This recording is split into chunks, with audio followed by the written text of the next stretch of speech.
The protagonist barely opened his eyes. His body was a little wounded, so he needed help. He thought he saw a real ghost in front of him. When the thought occurred to him that the ghost could actually take the body, the hero was even glad, since that way the ghost could help him get to the hospital. The ghost stood not far from the boy. He grabbed her by the tip of her old worn-out dress and began to repeatedly beg the mistress to be possessed by his body. The girl's gaze was bewildered. In her eyes, the guy was doing odd things she couldn't understand as from a living person. After a brief pause, the ghost coughed, preparing to speak to the guy and explain herself. The apparition approached him to ask if he had seen the rope where she ended her life, as she needed it for an important matter. The protagonist began to immediately claim that he didn't care at all about the rope. Right now, all he cared about was her possessing his body. After his words, the guy threw himself into the ghost's embrace, which was incredibly calming to the protagonist's state of mind, as her body wafted a pleasant coolness. The girl immediately tried to shove the guy away from her. His gesture really pissed off the heroine, as it seemed impudent and very strange behavior. Just then, she noticed that the man appeared to be without pants and was only in his underwear, which further perplexed the girl. She immediately rushed to run away from this strange acquaintance, but he began to run after her to convince her to be possessed by the body. No sooner had the ghost fled than she saw this young man above her head, from whom she heard the words that she would not run away. The protagonist was almost beside the ghost. He reached forward, trying to reach out and stop her. Suddenly, the ghost felt an unpleasant sensation that pierced her entire body. The young man managed to slip his hand through the ghost's body as if into a portal. But in the next instant, the guy found himself in an unknown space that was filled with water. His gaze was as if tired because of being in an unknown and strange place. He was very cold and wet here, and without trying to resist the strange sensations. Soon he opened his eyes, though it was hard to do so. He saw a long, unfamiliar corridor in front of him, and it was still night outside the windows. As he looked at his hands, he saw that for some reason, he was in a woman's body wearing the same old and shabby dress that the girl's ghost had been wearing. It was as if the young man felt out of place in his body, and apparently it was for good reason. Looking in the mirror, in the reflection he saw himself in the body of a ghost of a girl, which misled the protagonist. The young man opened his eyes wide to scream, but it was as if something inside him was preventing him from doing so. Just then, a loud scream echoed throughout the hallway as the guy suddenly realized that he had moved into the body of a ghost, and had become one himself. The protagonist could not believe that in the mirror he was seeing not his previous body, but the ghost he had become. Soon, having calmed down, the young man began to scrutinize his reflection in the mirror, as if trying to find there the answer to his many questions. As he approached the mirror, he reached out his hand toward it, trying to convince himself that it wasn't a dream, and he had really become like this. He realized that if the ghost had taken over his body, he would have stayed in his appearance, but for some reason he now looked like a ghost. The protagonist turned to the ghost he saw on the other side of the mirror with a smile and asked why she wasn't talking. Was she being modest? The young man suggested that it was because he had terrible karma and she was afraid to talk, after which he convinced her that he was a very kind man. Just like that, the guy's body literally fell out of the ghost just as it hit him. From the suddenness of such an event, he didn't have time to react and fell to the floor, hitting it lightly. He immediately felt dizzy. Suddenly he remembered that he had a cold, so his body was in a bad state, and so was his well-being. The protagonist began to pester the ghost girl again to take possession of his body and send him to the hospital. But the girl was even afraid of him.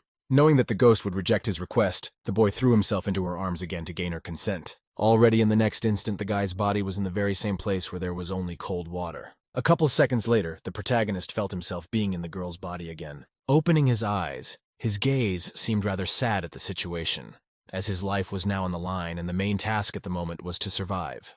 The young man thanked the ghost profusely for his help, albeit uncoordinated. He also promised that as soon as he recovered, he would find her rope so that she could cleanse her soul. After his promises, the protagonist rose a short distance above the floor to begin moving forward. When he stretched his arm forward, he managed to slip it through the glass door, which is quite characteristic of ghosts.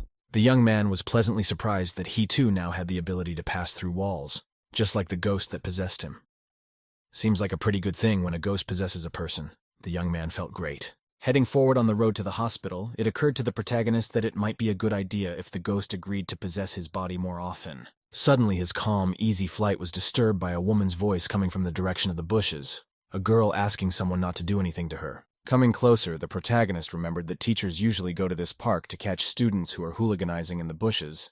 Do they even do this on vacation? But as soon as the young man reached the place from which the scream came, he was incredibly startled by what he saw. As it turned out, everything went to intimacy without the girl's agreement, which is already considered a crime. Seeing the girl, The protagonist immediately recognized that this is the same beauty who was the owner of a small cafe in their school. That man, who was clearly much older than the girl, did not react in any way to requests to get behind her. The stranger didn't even respond to the girl's pleas to not do what he was up to. Seeing the man's face, the boy recognized that it was the school principal. But how could such a decent-looking man do such things in the park? Suddenly, the guy had a brilliant idea to record everything on his phone, because such a chance falls every day. When he picked up the phone, the ghost of the girl made the same move. Suddenly, the protagonist felt someone's touch on his body from the back. The young man was incredibly frightened, as he didn't think there was anyone else here who could touch him. He heard a man's voice in his direction. From the place where the young man stood, only leaves scattered in different directions from so abruptly disappearing from the spot. Making a sharp turn, the ghost turned around and stood in a pose ready to strike. The young man immediately asked a lot of questions like who the stranger was. In front of him stood an unfamiliar man who was also a ghost. It was a stranger with a wide knife blade stabbed into the head of a ghost who looked rather calm. After calming down a bit, the protagonist noticed the stranger's calmness, which even surprised him. As he came closer, the young man tried to touch him to see who was standing in front of him. But a moment later, there was a loud scream from the protagonist, who was incredibly frightened by the presence of an unfamiliar ghost. Out of fear, he punched the ghost in the face with his fist, which he did quite well. Suddenly, the ghost even flew off into the bushes, unable to resist such a strong blow. The young man froze in place in an attempt to accept that his blow had actually made the ghost fly that far away. It seemed to have immense strength if that was the case. The principal suddenly heard strange rustling in the bushes not far from him. He immediately started shouting to the stranger to come out and not hide. But despite his boldness, there was still clearly anxiety and fear in his voice. Just then, the ghost of a girl looked out from behind the bushes. The young man with a smile warned the principal that it was already okay, because he just needed to get rid of the ghost. Seeing the ghost, the girl suddenly screamed and pointed her hand at it. A wild fear was visible in her gaze. From such unexpected adrenaline and fear in the body, the girl instantly lost consciousness. The director literally froze at this time. He couldn't even move aside, because the man recognized the ghost's appearance at once. It was a girl named Chao Xiaoming whom he knew when she was still alive. The man felt the cold gaze of the ghost of the girl, who silently did not take her eyes off him. From what he saw, the man lost control of his body and collapsed to his knees due to the insane fear that overcame his body. He started begging Xiaoming Ghost to let him go, and also claimed that he had realized his mistake long ago, and now this feeling was eating him up from the inside. The girl with the crazed look accused the principal of leaving her life because of him. The protagonist suddenly realized that these are not his words, but the words of a ghost. It seems that she is now controlling the guy's body. The principal reminded her that he was not the one who had hurt her, so she had to come after the guilty parties. That day, he hid the crime of 2 children from rich families so that it would not damage the school's reputation. The protagonist could not believe that such a seemingly decent man could be so mean. Instead of helping to punish the criminals, he threatened the victim of the crime. Although the girl left the world of the living, but her name is tainted. Everyone believed that she put her hands on herself because she had many men, all because of the principal. The man began to lament that he had parents and children, and was too young to pass away. The protagonist realized that the director deserved the worst punishment, but the girl from the cafe would get in trouble because of it. The young man told Xiaoming that there was no point in taking the principal's life right now. It would be better if she sent him to the police to confess everything and clear her name. Xiaoming put the principal in front of a choice, and he must go to the police, confess everything, and clear her name, but the man began to wave his head in fear in rejection of this task. After he said that, Xiaoming's gaze became insanely aggressive, as if she would finish with him right now. This principal is only worried about his reputation. It seems like the only option is to teach him a lesson to make him understand something. As soon as he thought of options to punish him, and then it occurred to him to tie a rope around him, suddenly Xiaoming's body began to act according to his thoughts. Controlling her strength, Xiaoming sent the rope towards the principal, wrapping it around his throat as tightly as possible. The man began to gradually suffocate from the increasingly less air in his lungs. The rope hung over him, lifting the principal's body higher, thus making him gasp. The man tried to jerk his body and get out, but it was no use. The protagonist tried to stop the girl, picking the right words not to hurt even more. After listening to the guy, Xiaoming let go of her control of the force and let the principal go, as they had no option in their plans to finish with him now.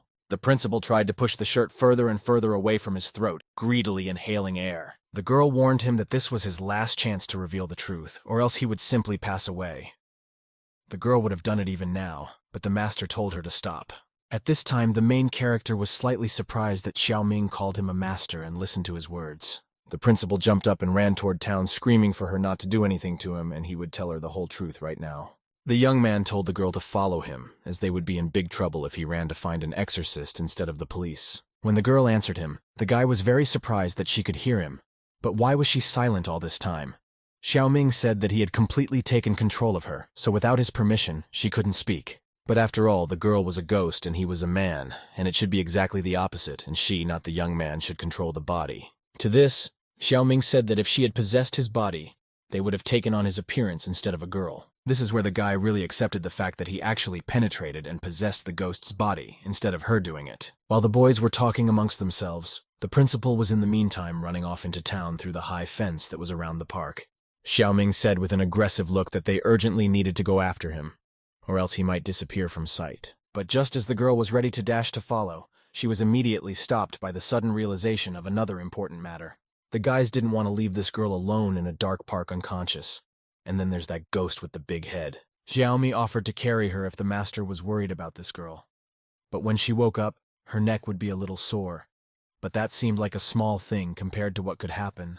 The ghost lifted the girl thanks to her strength so that it was more comfortable to take her. When the ghost took the girl, the protagonist was shocked by her beauty and her body was just incredible. At this time, the director had reached the town and decided to stop where he was to catch his breath. Suddenly, he felt someone's presence behind him. He was immediately covered in cold sweat at the suggestion of who might be there. When Xiaomi lightly blew on the man's neck to make him feel a chill, he immediately started screaming with fear that ran through his entire body. In the next second, he was already quite a distance away from the ghost while the guys taunted him. The young man made this gesture since he remembered many short stories. It made him believe that this was the most effective way to scare someone. It was still deep night outside, the red moon gradually moving to the other side. After running for a bit, the headmaster stopped again to rest from his arduous escape as the ghost headed after him with a sly smile. Suddenly, there was a loud male shout that ordered the girl to stand still and move no further. The young man looked forward with a surprised look to see whose shout it was. In front of him was the same ghost with the big head, and next to him was another huge ghost. They had a beef with her about the fact that she had already managed to cross the line and beat up the huge ghost's subordinate. He immediately started waving his hands, aiming at Xiaoming. The ghost was sure that if he didn't teach him a lesson today, she would never realize who the boss was. But the young man wasn't going to just let himself get beaten up. He was intent on a fair fight on both sides. Once the ghost that was several times larger than Xiaoming herself was quite close, she let go of the girl's body and stood in front of the monster with her head proudly raised. He had already gathered all his strength in his fist and swung at her, thus ready to strike her. The protagonist continued to stand still despite a large fist moving straight into his face. The girl's hair spread out in different directions, as if so activating some part of the ghost's abilities. After taking a blow from the huge ghost, the monster smelled burning, and at the same moment, black smoke rushed towards it. But as soon as he clearly saw the picture of Xiaoming standing there, it scared him madly. Xiaoming simply stood at the very same spot and looked at the place of the blow with a slightly surprised look. The young man was prepared to feel pain, but considering the huge ghost and its strength, these blows wouldn't be felt at all. While the ghost was trying to figure out how this was even possible, the protagonist sprang into action and struck him back in the face. She managed to flip such a strong monster a very long distance away while his subordinate was asking to get out of here. At his shouts, the girl turned to look at him, flashing him a warning smile. Because of which the man immediately smiled back, making himself look cultured and kind. The girl hit the large ghost once more, throwing it far into the sky, while the protagonist resented the ghost's ugly smile. Xiaomi called her master very even talented, to which the protagonist embarrassingly replied that those guys were just very weak. Suddenly the young man heard the girl's thoughts that that bandit was a ghoul with the power of a ghostly monarch. He could destroy the soul of a wandering ghost with a single blow. The ghost of the girl still hasn't left the human world, and apparently after a certain period someone appears who selects several ghosts for assignments. The young man realized with horror that there were many ghosts wandering in the human world, but he could not see them before. And when a ghost has a lot of resentment, it can contact people. But most ghosts don't. Perhaps it could mean that all her resentments will pass after the principal reveals the whole truth at the police station. This is what Xiaomi has always dreamed of. Without any grudges holding her back, the girl will be able to leave the dormitory and gain the freedom her ghost craves most. The protagonist, with great enthusiasm, rushes to catch up with the director to do what they ask, so that the girl can leave the human world and find freedom. At this time of the dark, deep night, the police officers at the station were thinking of spending the night peacefully, but this event disrupted their quiet shift. Suddenly a man crawls into the ward and won't stop asking them for help. The boys immediately recognize Principal Liu in front of them, and were greatly perplexed by his behavior. The man grabbed the officer's leg and began to explain that he was being followed by a ghost and needed help immediately. The officer inquired of the principal where he had seen the ghost, the latter at this time hugging the policeman's legs with wild fear and glancing back anxiously. Suddenly he saw Xiaoming in the window, looking behind the building behind him, causing the man to feel a sense of hopelessness. The girl at this time was watching the station, with lights burning in the windows, a girl still unconscious sitting beside her. The main character didn't know what they should do next, as it was a man who asked the police for help, so they need somewhere to hide. Here, Xiaoming reminded the master that he didn't need to hide, as other people could only see the ghost if she herself allowed them to. Director Liu at this time was practically in tears begging the officers to help him remove the ghost, which he said was right outside the door. The officers peered out the window as best they could, but other than the deep night and the brightly lit city, they saw no ghost. The guys checked with the director to see if he had taken any medication or anything else today, as they couldn't locate the person the man was talking about. The officer asked the director to get off his knees and tried to reassure him that the police station was fighting for justice, and there was plenty of yang energy. Xiaoming, in turn, also sensed that there was an energy in the precinct that prevented her from going inside. Usually they couldn't even get close to entering. But it seems that from the moment the master entered her body, she's no longer afraid of this place. After her words, the young man sincerely asked her not to say that he had penetrated her body, as that expression sounded somehow wrong, and he was still an innocent man. When asked by the young man that based on everything the girl knows, are they human or ghost, Xiaoming replied that they are neither. The young man asked to forget all the things he had said to her so that he wouldn't feel the feelings of shame and embarrassment. And if the girl is no longer afraid of this place, it's time to get down to business. Xiaoming immediately prepared to enter the station. Within a couple seconds, she was already inside the building, right in front of a man who assured the police that the ghost was right in front of him. But the officer asked Principal Liu to let him go and calm down as he does not see any ghost. Suddenly, the man felt the cold grip of a thick rope around his neck, which, once again, gradually cut off his breathing. As the man gasped for air, the officers accused him of lying. Xiaoming, on the other hand, warned one last time that if he didn't want to do the right thing, she would strangle him and take revenge. When the girl finally loosened her grip, the principal coughed and kneeled down to tell her that he had behaved inhumanely earlier, and Xiaoming had actually been framed that day. The officer took his words seriously and decided that such a serious matter should be reported to the captain. The girl was walking away from the station with the happy realization that soon everyone would know about it, and her name would be cleared.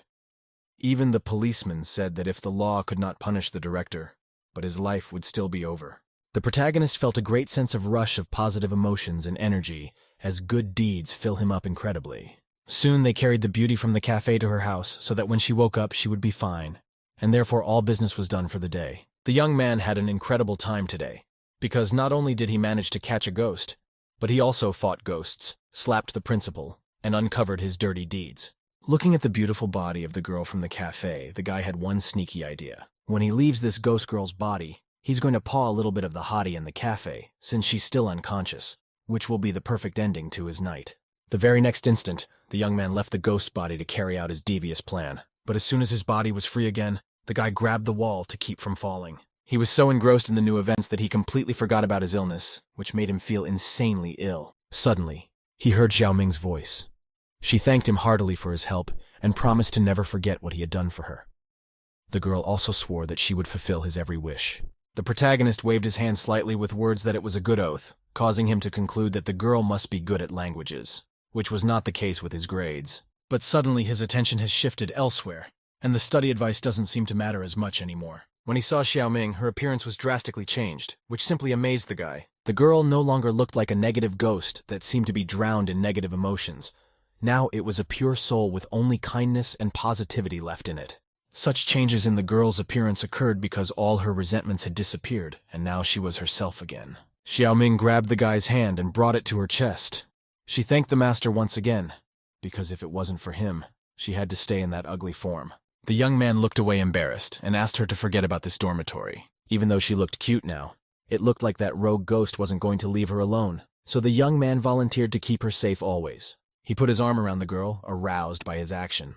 Despite the fact that the girl was a ghost, she was very sweet, and according to most novels, it was at times like this that things took a more romantic turn. The young man had already imagined how they would spend sweet time together in the future, savoring the moments. And already later there would be something more romantic and close.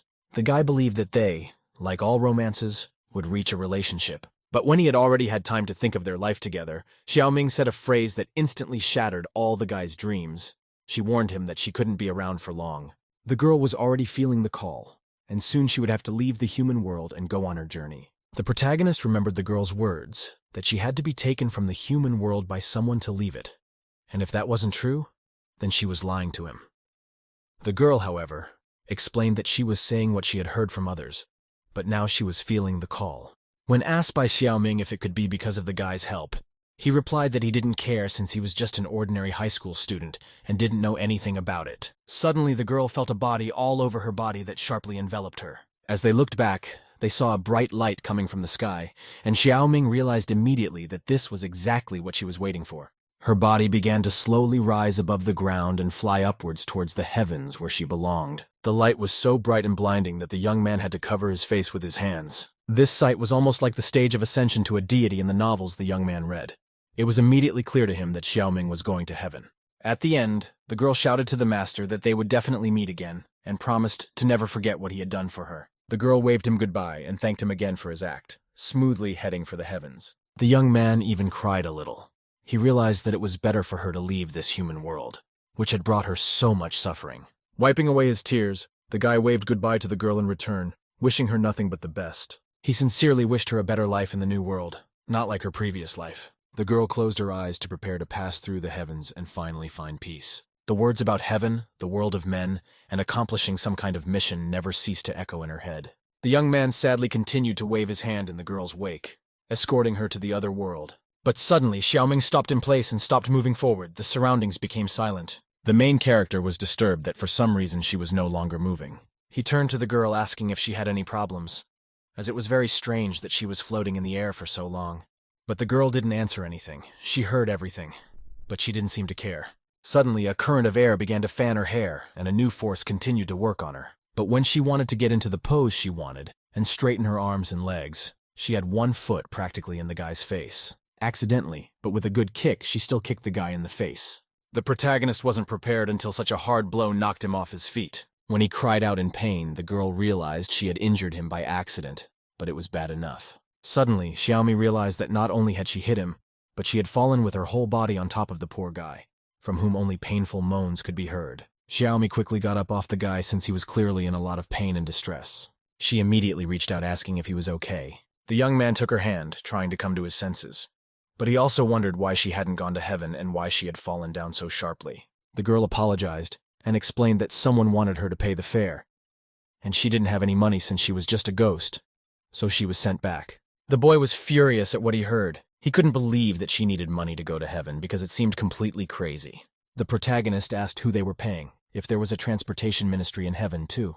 According to Xiaomi, there is nothing like that there, but all the tolls go to a clever company. A cunning company was called a huge organization that spanned the human world, the underworld, and the heavens. They also have a monopoly on the way to heaven, and if they don't pay their fare, they will leave them to continue to wander the human world. This company will not let anyone into heaven, even if that soul is already destroyed. The boy asked to stop as there was too much information.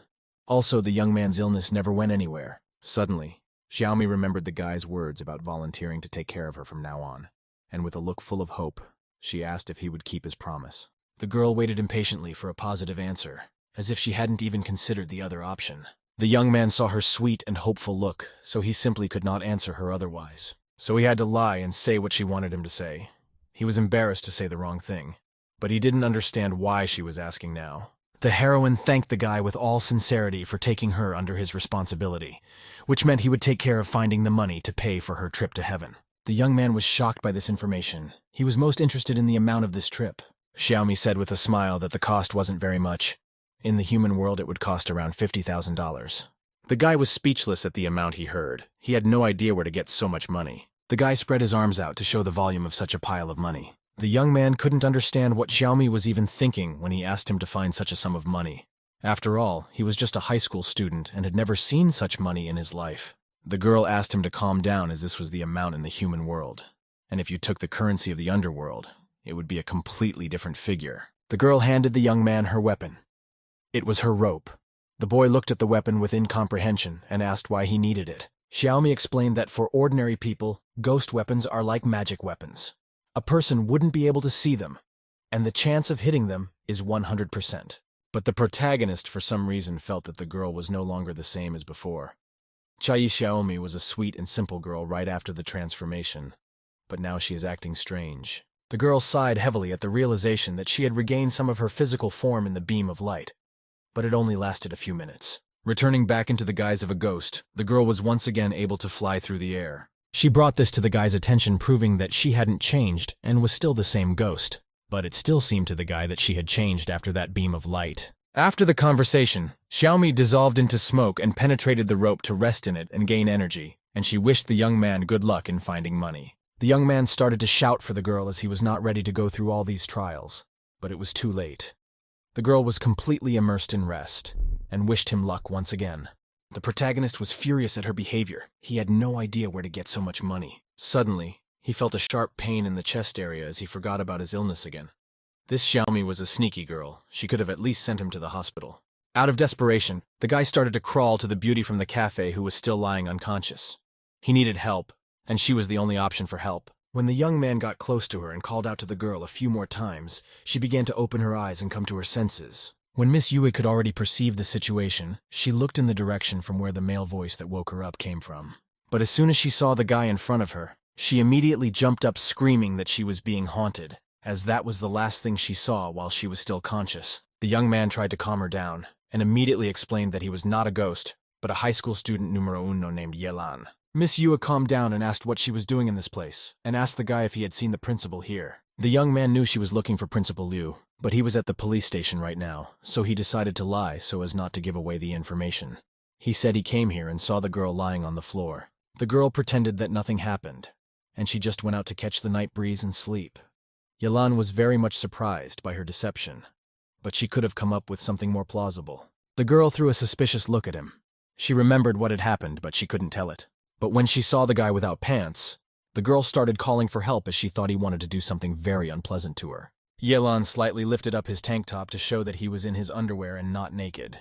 He explained his appearance by saying that he had a fever and was trying to get to the hospital. The girl pondered his words suspiciously and was in no hurry to believe him, the young man meanwhile laughing awkwardly in the hope that no one had heard her scream. But suddenly his look changed, and there was a look of shock on his face. I think he saw something not very comforting. His hopes that there were no intruders here crumbled as he could clearly see the silhouette of a man behind the house watching them. As it turned out, it was the big-headed ghost he beat up, and then his boss. That head with the cleaver is still roaming beside the guy, but right now he has no way to defeat him because Chao Xiaomi isn't around. The young man began begging Miss Yu to walk him to the nearest hospital because he was making such a weakened man of himself that he couldn't even move his leg. The girl looked at his pitying look, and though she didn't really want to lead him on, she couldn't leave the weak guy behind either. Soon the girl brought him to the hospital, where the guy was put in a room and put on an IV. Miss Yu was next to him all the time, watching the boy. Looking at the girl, it was noticeable that she was still worried about the principal. But even aside from how he disgusted Qiao Xiaoming, he's only a balding 50-year-old man. How could she possibly like him? The girl said she needed to go home and check on her son while the young man would be here waiting for the IV to run out. Yelan shouted after her that the girl should never go through the park, as it was rumored to be haunted. The girl shouted angrily that there were no ghosts. After that, Miss Yue closed the door behind her with a clatter, never heeding the guy's warning. The young man collapsed back onto the pillow. He knew there was a head with a cleaver waiting for him outside. Was he really hunting him? But the guy was too exhausted and in a bad state to do anything, so the best solution for the moment was to go to sleep and forget about everything for a while. When the protagonist finally fell into a deep sleep, he was suddenly called by a voice that tried to wake the guy up. And yet the voice managed to do so. The young man opened his eyes slightly and wondered if someone had called him. He saw Xiaomi's appearance in front of him and jumped up from the bed in surprise. The girl said with a worried look that the girl from the coffee shop was in trouble. The young man calmly began to wipe his eyes and asked what happened to Miss Yu. The girl said that a ghost with a cleaver in her head went looking for her, and ghosts don't usually haunt people, and apparently that girl was in trouble. When asked how the girl knew all this, she said that she was just worried about him following the young man. So even before dawn, she sneaked out to look around, eventually finding out all this. Before this, Yelan didn't even realize that she could be so useful anyway. He asked the girl to let him take possession of her body again. But the girl said with an awkward smile that she couldn't go out in the daytime, so the young man must be on his own now. After this unpleasant information, the girl's soul sank back into the rope and left the guy to deal with everything on his own. The protagonist screamed in rage. He didn't understand how he, a simple schoolboy, would be able to deal with a powerful ghost alone. Soon the young man came to a building that had its own garages, and one of them was half open. He, keeping calm, peeked from below inside to examine if Miss Yue was there. Inside, he saw Miss Yue sitting at the table, who was pulling out napkins. Her body was illuminated with purple light, and her gaze was quite aggressive. Looking closer, her face seemed confused, as if someone was controlling her. Yelan took out his phone and took a picture of her as evidence. Xiaomi prompted him to let some sunlight into the room to see what was wrong with it. After taking a couple photos, the young man stuffed his phone into his underwear, much to Xiaomi's embarrassment. Just then, he abruptly heard the voice of a guy who opened the other half of the door and entered the room to her, while addressing Miss Yue with a snide smile, adding that they were finally back to her. The girl's gaze became devastated, as if her attention was on something else and nothing else bothered her. Miss Yue asked in a monotone and quiet voice if he would be buying anything. The young man noticed the girl's strange reaction to his appearance and assumed that the head with the cleaver had possessed her. Yelan said that her place was a bit gloomy, so it was worth opening the window. And with those words, he went to open the blinds, letting the light in. The girl immediately sprinted towards the guy to stop him, as the ghost inside her felt that this could hurt him badly. To this, the protagonist said that he was only doing good deeds, as a decent citizen is supposed to do. The girl was not behaving at all like a human being. She started screaming violently and tried to cover herself from the sunlight as quickly as possible. To stop him, Miss Yue quickly got up from behind the table to attack him. She started growling and acting exactly like a possessed person. The girl clenched her teeth from the rage that coursed through her entire body. She wanted to destroy the guy who had disturbed her peace. She instantly ran at the protagonist and started waving her arms around in an attempt to hit him. The young man did not know how to act in this situation and only tried to somehow evade the blows. Suddenly, he managed to grab the girl's hands and lift them up to prevent the blows. Miss Yue wouldn't stop screaming and trying to break free, but the young man held on as best he could. It was always said that a possessed person had abnormal strength, but for some reason, Miss Yue's punches were too weak for a possessed person. Xiaomi praised the guy for his perseverance and courage. She asked him to take a chance while he held the girl's hands and push her into the sun. Yelan embraced her body and tried to lift her up to carry her outside, but it wasn't given to him easily because the girl was lashing out. Suddenly, her gaze became even crazier because of the surge of some kind of energy she felt throughout her body. She literally became even more distraught because of it. She grabbed her head and started screaming loudly, but there was nothing she could do about it. Suddenly, a ghost with a large head slipped out of the girl's body. He decided to retreat as his condition was already at its limit. He gritted his teeth in anger and promised to come back, and then he would definitely take revenge on them. After which, he turned into energy and flew away. The young man only mauled as he watched him leave. But as soon as he lowered his gaze to the girl, he was immediately overcome with a feeling of admiration. It was dark last night, and he couldn't get a good look. But he had no idea that Miss Yue had such a hot body. The girl woke up. I could tell from her condition that she was not feeling well. But Yelan, in turn, enjoyed touching her body, and didn't even see that the girl had already woken up. She immediately pushed the guy away so he would finally get off her back and not paw at her. The main character, with a shocked look, asked her to calm down as she had just been possessed by a ghost, and she suddenly started running at him and scratched his arm. The girl looked at her hands in horror and couldn't believe she could do this, for she had no reason to do it. The main character started screaming that he didn't know why she did it. According to him, he just came for shopping and she attacked him. He even showed her a photo of her appearance. The girl was dumbfounded. She didn't understand what was happening or why it was like this at all. This situation frightened her very much. The guy started talking her way down the road, and she didn't actually go straight home, but went for a walk and ran into a ghoul. Miss Yue tried to convince the guy that she wasn't walking anywhere. She noticed that the guy, while still so young and practically a child, had already become so sovereign. But the guy had a picture of her with a strange appearance that the girl could no longer explain in any way. So she snatched his phone and deleted it with aggression so he wouldn't have any more stupid questions for her. She turned around with words to him saying that she was just sleepy and thinking about something, and besides, it was none of his business.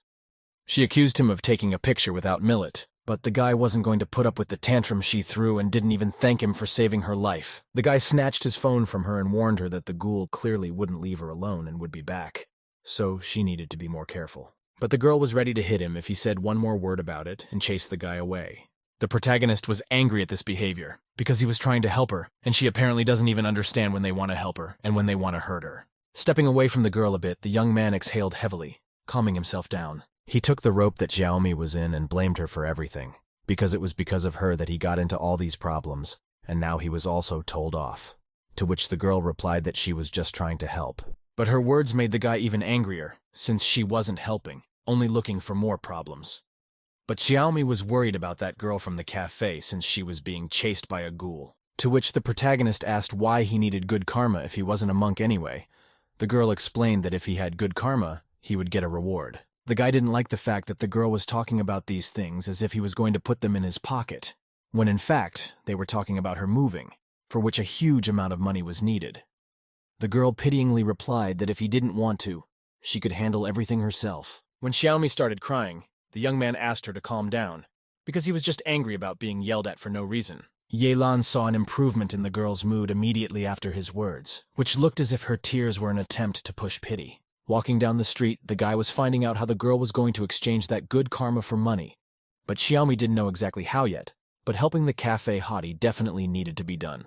The main character was also ready to help her, but it's about a ghoul, and he's just a schoolboy, so also Xiaomi doesn't show up in daylight, so he didn't even have an idea how to help her. The young man decided it was time to stop Xiaomi calling him master, and just call him by his first name. Suddenly the young man realized that it was not that the beauty from the cafe was too weak, but that he had become much stronger than before. He couldn't understand how this could even happen, after all. He used to do barely 10 push-ups. The girl suggested that it might be because of his illness. Looking around, the young man saw the right place for his next plan. He had a great idea about how it could be improved. He put on his gym uniform and came to the stadium to work out. The girl was dumbfounded by his decision to play sports. At this time, there is no one at school, and there are no cameras around the track, so he has the perfect place to test his abilities. And he decided to start out in the 100-meter dash, even though he was in the top 10 in the high school competition. Even though there were only 10 members on this team, the guy still considered himself in the top 10. When he started the timer, the young man got to the start line and got ready to run. As soon as he uttered the word march, the guy immediately tore off, devoting maximum strength. At the end, he glanced at the stopwatch and saw a number that simply amazed him.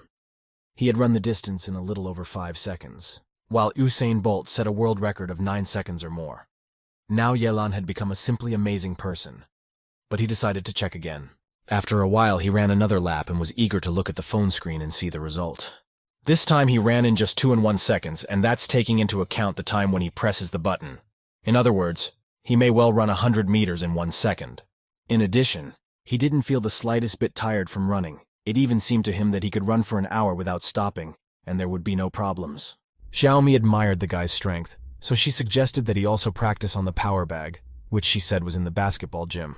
The girl has flown the corridors of the school almost every day and knows a lot about it.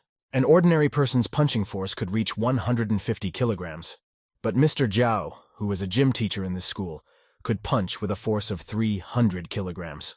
Yelan couldn't wait to see his results in this fight, for he wanted to try hitting with a force of 500 kilograms. The young man made a deep exit, brought his senses to rest, and geared up for the hardest blow of his life, after which he swung as hard as he could at the punching bag. With all his might, his hard fist collided with the hard surface, and while he was measuring his strength in the hall, the weather outside was quiet and warm, the sun enveloping everything around him in warm rays. Suddenly, the silence and tranquility was interrupted by an unexpectedly arriving object that crashed into the school building at a tremendous speed. Because of this, a huge hole in the wall was formed in the hall where the protagonist was. The young man along with Xiaomi looked at the place where the large object had arrived and couldn't say anything out of shock. Just like that, the guy started to panic a lot about what had happened. He couldn't even guess what it was, and thought it was some kind of devilish thing. This unexpected incident really scared the guy, which caused him stress. The young man kept wondering how it happened and who did it in the first place. The young man realized that there was a stranger nearby, and started to run away as fast as he could with his abilities. A few minutes later, the young man was in a safe place. He and Xiaomi exhaled a sigh of relief as they had managed to escape, or else he might have been suspected. Suddenly, his attention was drawn to a loud squabble in the middle of the street. Someone was calling for the girl and asking her to talk and let the child go. The young man peeked out from around the corner and looked questioningly to see what was going on, maybe someone in need of help. At the front of the street, he saw a young girl holding a crying infant in her arms. As she was running away with the baby, a crowd of different people ran after her and asked her to stop and let the baby go. Seeing in front of him such a crowd of people who were chasing one girl with a baby, the guy was simply shocked by this picture. But when he looked more closely, he saw something that really surprised him, and even made him a little angry. He saw the ghost of a large head hovering around Miss Yue and the child. Seeing the familiar face of the girl there, the young man was simply shocked that Miss Yue was possessed by that ghoul again. The girl didn't stop running away from the people. Her body was illuminated with a violet light that signified the presence of a ghost in her body. The girl's gaze was utterly devastated and uncharacteristically real. It was as if she were in a dream, doing whatever he wanted her to do. The girl's hair was flying back from the speed of her escape, who just wanted to get their baby. The ghost's gaze was aggressive, controlling the girl's body as it wished. Yelan immediately rushed to Miss Yu's aid. Not only was this ghoul stalking adults, but now this rascal was targeting a child as well. Xiaomi supported his words. The young man rushed towards the girl with all his speed to once again free her from the hands of that ghoul. He swept past the people who were also running after the girl with great speed. But they didn't even have time to see who it was, because the speed was too great. When he was finally near the girl, he took her by the shoulder to stop her and draw attention to himself. But the girl stopped very abruptly, cradling the child against her so that no one would take him away. This Yelan didn't expect this and ran further past Miss Ye, glancing back with a worried look. But he didn't have time to stop, because by accident he hit a fence that was in his way. At this time, as his movement was paused, the girl jumped the fence, flying over the guy's head. The girl easily slipped away from such a huge crowd of people. Landing on the other side, she ran onward. The young man looked at the fleeing girl with aggression, wondering who this ghoul was in his past life. If he was some kind of athlete. Miss Yue didn't even stop for a second and rushed to run further away. Following her, Yelan jumped the fence and ran the same way so as not to lose sight of her in any way. The guy realized that he absolutely had to free her from the hands of the evil ghoul, so also free the child. But before he could even think about it, the girl was already running toward the apartment building in an attempt to hide behind it. She ran quickly near the entrance to it. It seemed the young man could easily lose sight of her due to the tangled paths. He didn't have time to see where she was going. Miss Yue, with a dejected expression, continued to run away, clutching the baby closer to her chest. Yelan chased after her with all his legs, in an attempt to catch up with the possessed girl despite his fatigue. Soon he found himself on the roof of the tall house where Miss Yue had run to. Opening the door to the roof, he immediately started looking around for the girl. Noticing her almost at the door, the guy yelled for her to stop, but his words had no effect. The guy reached out with his hand to grab her and stop her somehow, which was hard to do. Grabbing her by the shirt still didn't stop, causing the guy to rip off a large piece of fabric. He was furious as he still hadn't caught her and this attempt was futile. It seems the girl was still a little confused about the road ending ahead. Without thinking about the decision, she lifted herself off the ground, taking a leap as high as she could. Yelan shouted for her not to jump, but it was too late.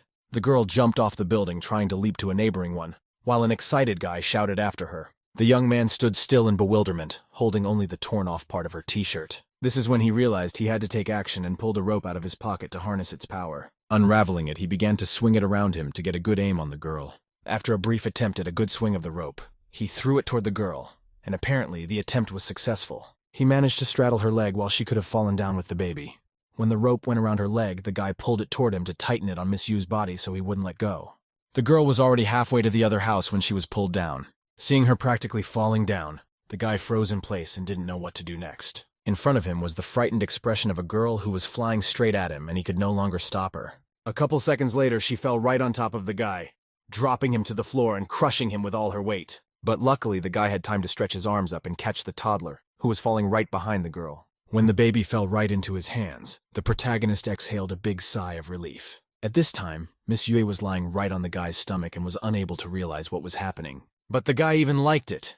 The girl's body was very smooth and she smelled nice, which made the young man literally go crazy. Suddenly, the ghost started to leave Miss Yu's body since she was unconscious and could no longer continue to run away. The ghoul with the big head asked the guy with aggression who he even was and why he always ruins his plans, after which he started threatening to take his life.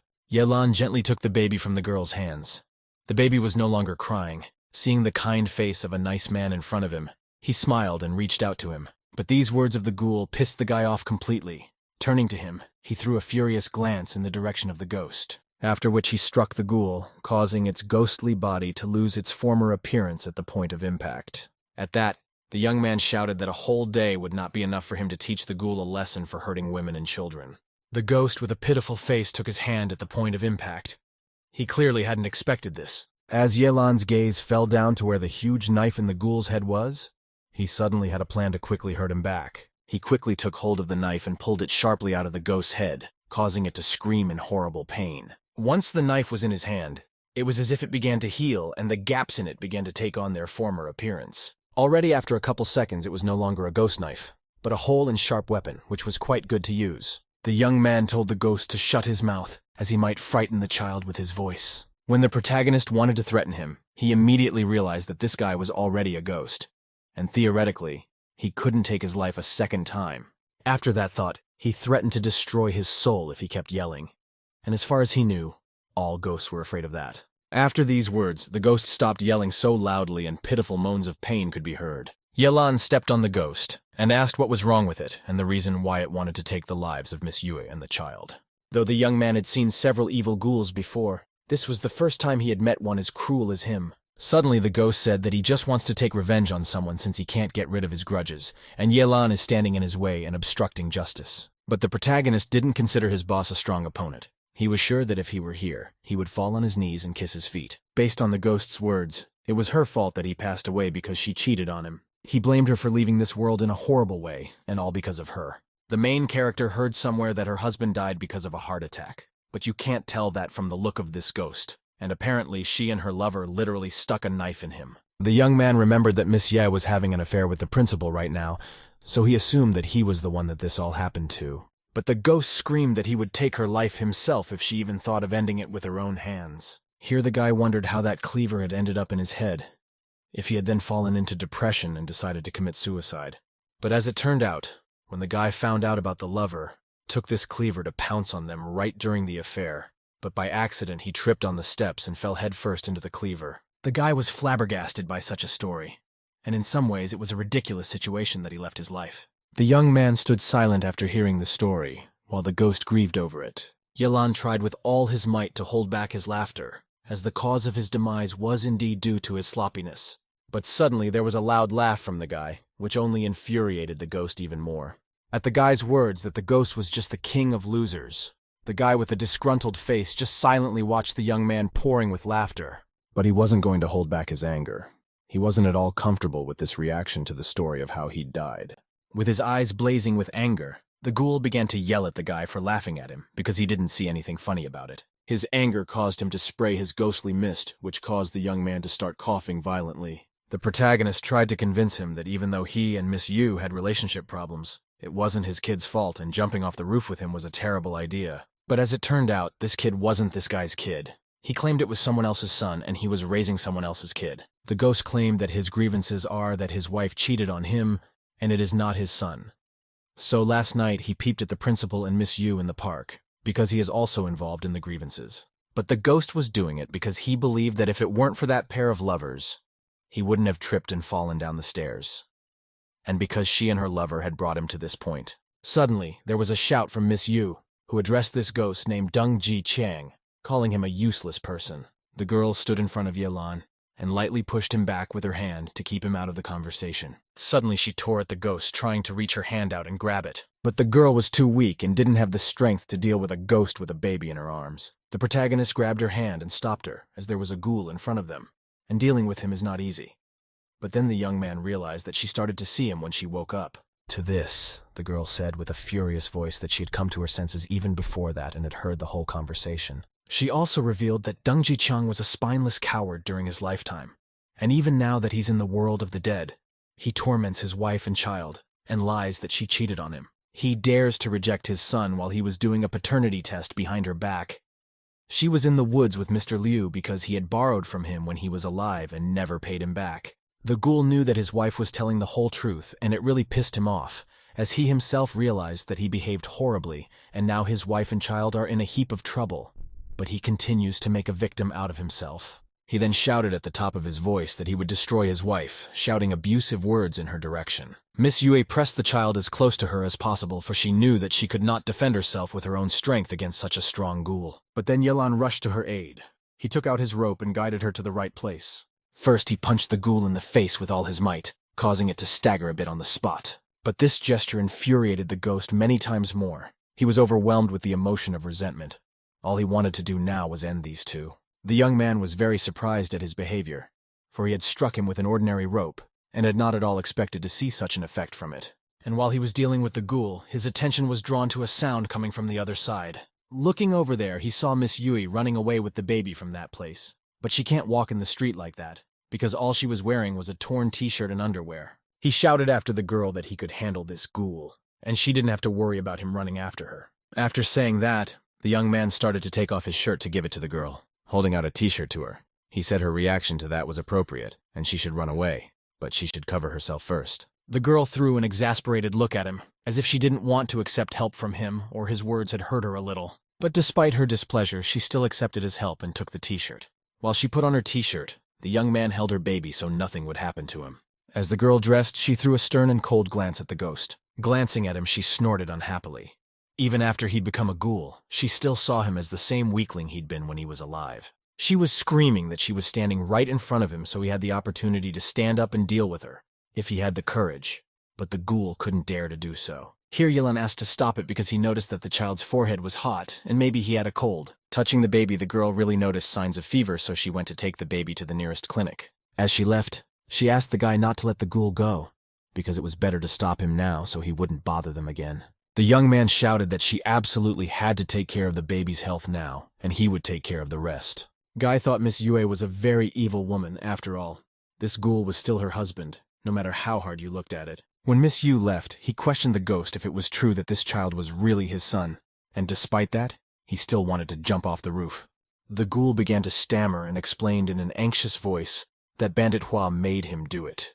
He wanted to find a replacement for the mother and son ghosts that stand at the entrance of this street. Suddenly the ghost felt a strange and unpleasant pressure in his head. For some reason his body grew much larger and he began to scream at the top of his voice from the negative emotions that mixed within him.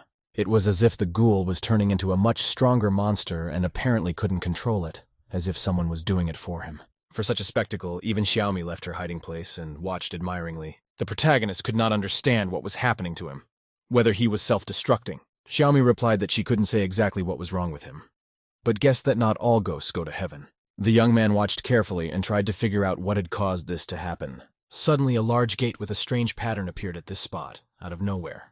The guys looked at this with shocked looks and waited for the next action. The ghoul's gaze was very frightened, as if he himself didn't realize what was happening to him. Suddenly, the gate began to open. There was a red light coming from inside, which did not give a good impression of the area. And when the gate opened fully, the monster's huge foot appeared from there. 2 huge monsters appeared behind the ghoul, reaching out to take him with them. The ghost started screaming for help. Apparently, these monsters were taking his soul, which was the scariest thing for ghosts. But the ghosts looked too scary, so no one had the courage to help him. Yelan even covered his mouth so as not to make an unnecessary sound and attract their attention. Here, the young man remembered Xiaomi's words about heaven and hell not existing. But it seems that this normal fire is more like the flames from hell. But the girl said it wasn't a bull's head and a horse's face. These 2 were from the fires of the underworld. Before the Cunning Company appeared, they were responsible for cleansing the human world of evil ghouls. But from the words about the Cunning Company, the young man was slightly annoyed, for they are the ones he needs to collect money from. At this time, the ghoul was being taken into the gate as he screamed for help, but no one was going to intervene. Though the young man was surprised by it, he felt like those monsters were doing what was fair, and this guy deserved what was happening to him. But it seems Xiaomi had decided to be kind. She couldn't let them leave, which Yelan didn't understand at all. He felt like saving this ghoul was just wasting his energy and time. But Xiaomi wasn't talking about saving a head with a cleaver. She was referring to those 2 monsters. The girl didn't want to just give it to them after all.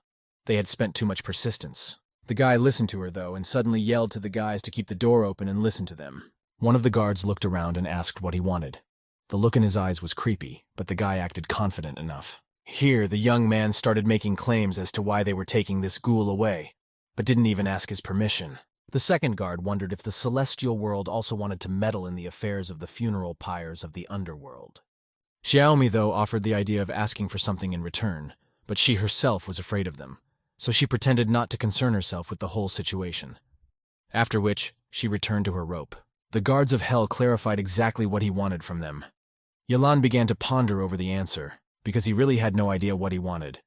Xiaomi had suggested it, but chickened out. The young man put his hands at his sides and struck a confident pose so he wouldn't look like a coward in their eyes. Here, he said with an aggressive look that they themselves probably knew what he wanted, just playing dumb. The guards looked around and wondered what they should do about this guy who was demanding something from them. The monster realized that the guy knew the market well, and it was obvious that he was far from new to the business, so he handed him a bag of money and confidently said that it should be enough.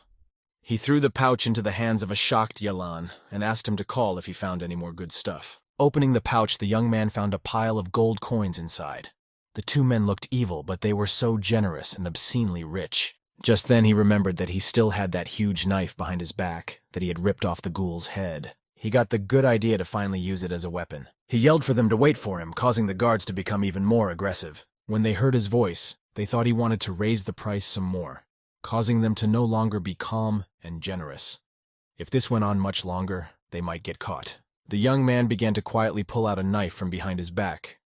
He was not afraid that they might be spotted by the cunning company, for he had nothing to do with them. Taking out his dagger, he asked with a sly smile not to yell at him, as he wasn't going to raise the price. He swung his arm sharply to the side, aiming his weapon there as well, his gaze a bit worried from the fact that he couldn't know the reactions of these monsters. But while the guards did not react in any way, the boy tore off toward the gate. This ghoul's cleaver looks like the same magic weapon as Chao Xiaoming's rope.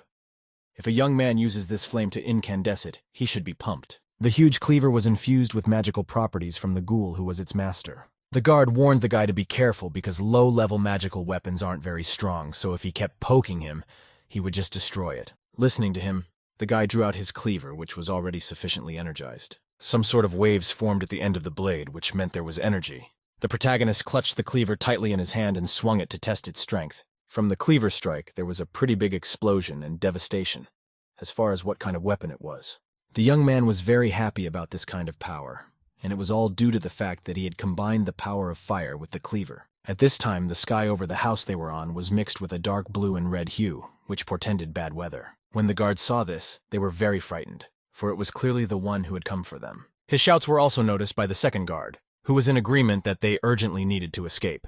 As they headed to enter the gate, they were shouted after by Yelan, who asked them to leave their contacts in case he needed to call them. But the boys, without answering anything, entered the gate and slammed the door behind them. After which, a vortex formed in the floor, into which the gate gradually plunged. The protagonist stood as if devastated in one place. He was maximally disappointed that he hadn't gotten their contacts. Suddenly some light beam appeared in the sky, which caught the guy's attention. He lifted his surprised gaze upward to examine the strange object more closely. Some sort of dome had formed in the sky, which seemed to spread out more and more. And as it turned out, the dome was indeed getting wider and wider and taking over the site more and more. The rays of the strange dome reached the nearest buildings, but there was no effect from them. Suddenly, unfamiliar people appeared in the sky. It was a man and a woman, who were dressed in business attire. The man was looking at his phone and following the navigator, which showed him the way to the location. But the trail of the ghoul they had come for had disappeared. The stranger said in a frustrated voice that they were too late. The girl grudgingly said that no one could hide from the soul-catching network, so there was a possibility that that ghoul had been taken by the soul merchants. But her colleague didn't seem to be listening to the girl. Following the navigator, the guy started to descend to the ground without saying anything to the girl. The girl reacted to his ignore with displeasure. She looked at him with an annoyed look. The guy continued to fly towards the stadium, disregarding his coworker's words. Soon he touched the ground where he had originally followed. The man opened his work bag and started pulling out the things that were important to him. Beginning to rummage through it, various items flew over his head, ranging from documents to the presence of furniture. It seems that this was not the first time the girl had seen this, because other than irritation towards this young man, she felt nothing. After a couple minutes, the guy set up a table, a chair, and important documents. After that, he ordered the girl to arrest all the ghosts from the soul-catching network, since he was going to interrogate them all. A stream of energy that was bright blue in color swirled in the girl's hand. Raising her hand upwards, she formed a sort of circle that consisted of her activated energy. With a sudden sharp jolt, she literally stabbed a large golden-colored energy pillar into the sky. Her colleague sat silently at his desk and waited with a serious look for the girl to complete her task. Suddenly, one of the ghoul ghosts that had been summoned by the girl's power collapsed to the ground from the sky, after which many more of the same ring formed in the sky, from which other souls must come to Earth. Some of them looked exhausted, and some of them looked aggressive. When they had gathered a sufficient number of souls, the guy scrutinized those present, then called out to one of the crowd. It was a frightened soul who had his hands tied for caution. When the guy picked it out, they immediately pulled the rope to get him closer quickly, causing the guy to scream loudly. He found himself in front of a table where a guy was sitting. The young man calmly asked his name. At this time, Xiaomi was watching the scene along with Yelan. This soul-catching network was very impressive to the girl. But fortunately, they had united their bodies, otherwise they would have been caught. As it turned out, the arrival of these two guys was caused by Xiaomi and Yelan's carelessness. That woman's name is Wenru, and she is the manager of a special company. And what to speak of the dome in the sky, it was a tool from a special company. Humans would not be able to see it, but ghosts caught in it must obey their commands. But suddenly her phone rang at full volume in Xiaomi's pocket. The guys were incredibly scared as they were too close to those people. Xiaomi instantly pulled out her phone and started pressing all the buttons in a panic just to turn it off as soon as possible. But that sound was heard by Wenru, and the girl was clearly suspicious. While her colleague was busy checking the souls, she looked around carefully, for there could be no humans. But the ghosts all had to show up as well. Finally, Xiaomi muted the sound on the phone of the guy who made such a fuss. She exhaled with relief, while Yelan was rubbing his hands together at the fact that his mom had called him and most likely wanted to offer to come home for the vacations. But when the girl looked out from around the corner, she saw Wen-ro heading in their direction. The protagonist asked in a panic what they should do now. But Xiaomi only pretended to have nothing to do with it, since there was nowhere to run, and Wen-ru was already at the door to the building where she was standing. Suddenly the girl's gaze fell on the stand that hung above her head. It was some kind of advertisement for the students. Here the girl had an ingenious idea of what she should do now and how to avert suspicion from herself. When Wen-ru finally entered the building, Xiaomi had already managed to run away from where she was standing. The very poster that attracted her with its colorful appearance immediately caught her eye. Glancing at the wall, the girl examined the poster carefully, as if something seemed strange to her about it. The girl didn't want to move away from that poster, as if she sensed something, some clue. At this time, Xiaomi was hiding right at the booth, pretending to be a participant in this advertisement. Yelan was as alarmed as possible from such a tense situation. But the girl still didn't see anything strange on the poster, so soon she just turned around and headed along the corridor. Xiaomi exhaled with relief at the thought that they had managed to escape the inspection, while Yelan thought about Wen-ru and her beautiful appearance.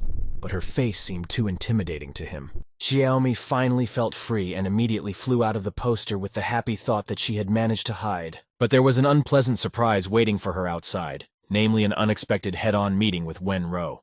The girl stood near the poster and waited to see what Xiaomi, who was clearly shocked to see her there, would say in response. Suddenly their attention was drawn to the voices coming from the street where the shower inspection was taking place. That was what helped distract Wen-ro. Xiaomi looked over there with a dumbfounded look, while the young man was equally surprised, for neither of them understood what was going on there. At this time, there was a guy sitting outside at a table with a serious look on his face, while the rest of the souls kneeled in front of him. When the girl returned to her coworker, and when asked if she had discovered anything, Wen-ro replied that she had only seen a stray cat. After talking to the souls, the guy stated that they didn't know anything at all, so they could only confirm the fact that there were 2 cases of ghost trafficking. And unless they had no more evidence, in which case the girl suggested just closing the case and not wasting time on it. But then the guy claimed that head office sent him here to do more than just investigate these petty ghost trafficking cases. No one can know about what happened, so they need to thoroughly cleanse the place of the presence of all ghosts. Looking at the tormented souls who were in a terrible state, Wen-ro tensed at the fact that they had to be gotten rid of. His words made the girl very angry because these souls belong to the company, and according to the rules they can't do that. But the guy was insistent and wasn't about to change his mind. He threatened that he could easily hire another worker who could do it for her. There was nothing Wen-ro could do about it, and not completing the assignment could be bad for her job. Looking at what was going on, Xiaomi noticed that apparently everyone had already calmed down. Yelan suggested to still take a look at what was going on there now and make sure they weren't in any danger. After listening to him, the girl carefully peeked out from around the corner and scrutinized the whole situation. But from what she saw there, the girl could not find words. Her gaze was fixed on one picture that simply amazed her. In front of her, she saw a large energy pillar that emanated from the ground into the sky. A bright beam of light flashed around. The guys couldn't understand what exactly these guys were doing here, and what they had come for. The young man was not particularly frightened by such a sight, but he realized that these people were up to something very serious. But Xiaomi was anxious unlike him, for it only told her one thing. Namely, that something has been done to 7 of these ghosts, and apparently they can no longer be reborn. With pity, she looked down at the floor and pronounced that their souls had been destroyed. They were completely gone. This particular company is too cruel. Although those bandits were bad guys, but fellow Yelan didn't understand why it was necessary to destroy them. But as it turns out, for a special company, all these ghosts are just assets, so their fate lies in the hands of the company. This fact made the guy very angry, but he felt like the girl was not telling him something. Looking at her, the guy looked at her with an aggressive look and asked if she was hiding something from him. When he started helping Miss Yue, Xiaomi said that he needed to accumulate good karma to exchange it for money later. But they ended up selling the head with the cleaver to those guards. To which Xiaomi replied that selling a head with a cleaver is the way to accumulate good karma. After all, ghosts are an essential resource for different worlds. But because if they don't sell them these ghosts, their worlds could end. And speaking of ghosts that just died, if they hadn't gotten the attention of a special company with that very sale, it wouldn't have happened. According to the girl, if they could not enter the Wheel of Rebirth, it was only a matter of time before their souls were destroyed. Since then, there have been many destroyed souls. The young man shouted that it didn't matter now. What mattered was that Xiaomi had been lying to him all along. But the girl justified that she was telling him the truth gradually for his own good. But the protagonist was an ordinary high school student, so the whole truth is unlikely to affect him dramatically. In addition, he does not want to interfere in matters that in any way relate to the special company. But then the girl said that it was too late to think about it, because if an employee of the office had come here, they would not rest until they got to the truth. This fact only alarmed the guy even more because he realized that he had to hide or solve this problem. Because of Xiaoming, the guy is in a lot of trouble now, and he had no idea what to do about it. And now she wants him to fight against those guys from the special company. Making a sad look, the girl said that right now they could only hurry up and collect enough money to pay the fare. Soon the young man would be able to find a place to hide. The guy crouched down on his knees and clutched his head in despair with the realization that they needed to raise a total of 50 million yuan. Remembering about the gold coins he received for selling the cleaver head, he wondered how much they would be worth, so he asked Zhao Xiaoming if she knew where to sell them. But then the girl said that under this network of catching souls, she spent too much energy, so she needed to rest for a couple of days. But this information did not please the guy in any way. Xiaoming began to fade from view, and her last words were that she wouldn't be able to talk to him for a while she rested. Then the rest lay with him. The young man tried to stop her and persuade her not to leave, because he needed information about where to exchange the gold coins. But the girl was already inside the rope and answered nothing, no matter how much he shafted her. Taking the rope in his hands, the boy looked at it with a lonely look, not sure what he should do next. He took one gold coin out of the pouch and examined it carefully. It had the image of a tiger on it. These gold coins were of unknown origin, so he can't sell them at a bank or jewelry store, but they clearly look very expensive. That's when he got the good idea to try his luck at an antique store, and if someone was interested in them, he'd get good money. After changing his clothes, the hero soon arrived at the largest antique store in the area. Once inside, he saw two girls behind the counter talking and giggling amongst themselves. Yelan approached one of the saleswomen with the statement that he had an interesting item for sale. The clerk, with an aggressive look, reminded him that they were an antique store and asked if he would have any antiques. The young man started pulling out a single gold coin from his pouch to show it off first. The words about the gold coin interested the girl very much, and she asked to let her look at it. The guy held out a single gold coin for her to assess its value. Flipping the coin, it fell onto the glass table with a loud sound, making several rotations. The girls leaned closer in great surprise to get a better look at the unfamiliar thing. The saleswoman took a magnifying glass and looked at the coin through it to assess its condition and see if it was really as valuable as the guy says. But after examining it, she told the guy with a slight smirk that if he could call anything that looked old and antique, it didn't mean the thing was valuable at all. But she did appreciate the engraving on this coin, which looked exquisite, and the engraving of the tiger looks even more realistic. It even looked like the eyes were actually moving. But putting it back on the table, she said that it is clearly not an antique, but she liked it very much, so the girl offered to buy it from the young man at the market price of gold. This coin weighs about 11 grams, so the total comes out to 3,058 yuan. But the girl decided to round up the amount, so she will pay him 3,100 yuan. But Yelan doesn't agree with this lady, and if he wanted to sell the coin at the price of gold, he would go to a jewelry store. He wasn't going to sell anything, so he demanded the coin back. But suddenly the saleswoman covered the coin with her hands because she didn't want to give him anything. She could tell with certainty that the coin had a dubious history, and the jewelry store would pay him no more than 700. The girl started pulling money out of her wallet just to put the guy on the spot. She kept saying that she was a good person, and understood that it was not easy for every young guy like him to live, so she added another 100 yuan. But the young man only got more angry with her because this woman is literally forcing him to sell the coin, which he didn't want to do for so little money. Her partner said with an arrogant smile that if she called the police now, he would not even get a penny. He would go to jail, so it was best to take the money and leave. There was no way Yelan would be able to explain to the police where he got this coin, so if they did come here, he would obviously be in serious trouble. He grabbed the money off the table with a sudden movement, leaving the coin with them, and decided to leave so as not to make things worse until the police arrived. His last phrase before he left was that he promised they would meet again. As he left the store, he tried to convince himself that he was a man. Therefore, there was nothing wrong with giving in to someone. He just needed to wait until nightfall, possess the ghost's body, and scare her. After a couple of hours, the young man protagonist has already lost hope that at least someone will buy a coin from him, because he has already bypassed several jewelry stores, and all of them offer too little. It seems that the offer of that girl of their antique store was the highest, maybe the young man was wrong about her. Suddenly, he noticed a snake on the sign of a store that was clearly a ghost. The young man was very surprised to see a snake here, for there was not even a suggestion as to where it could have come from. There was a small horn in the center of the snake's head, which made it even stranger. The young man noticed that it was transparent. Was it a ghost of a snake? But when the snake climbed out into the sun, the guy remembered that after all, ghosts are afraid of sunlight, and this snake is at ease as it wriggles around the sign in the sunshine. The snake looked incredibly cute. The young man reached out a hand to pet the beastie. But as soon as he approached it and was about to touch it, the snake immediately started hissing aggressively at him and displayed its sharp teeth. Yelan instantly grabbed her neck so that she wouldn't bite him and couldn't reach him with her teeth. Just as the young man pulled the snake toward him to pull it out completely, there was a sudden loud rumbling sound. The sign that had a snake coiled on it the whole time began to fall downward with a creak. The hero, with the snake in his hand and with a frightened look, began to back away quickly. Luckily, the guy jumped back very quickly. Otherwise, that sign would have fallen on his head. After examining the snake, he noticed that the reaping sign had something to do with this ghost, as it wouldn't detach from the snake. Suddenly, an unfamiliar old man came out of the store and in a worried voice begged the guy to spare the snake. The young man, holding the snake by the side of his head, claimed that it wanted to bite him.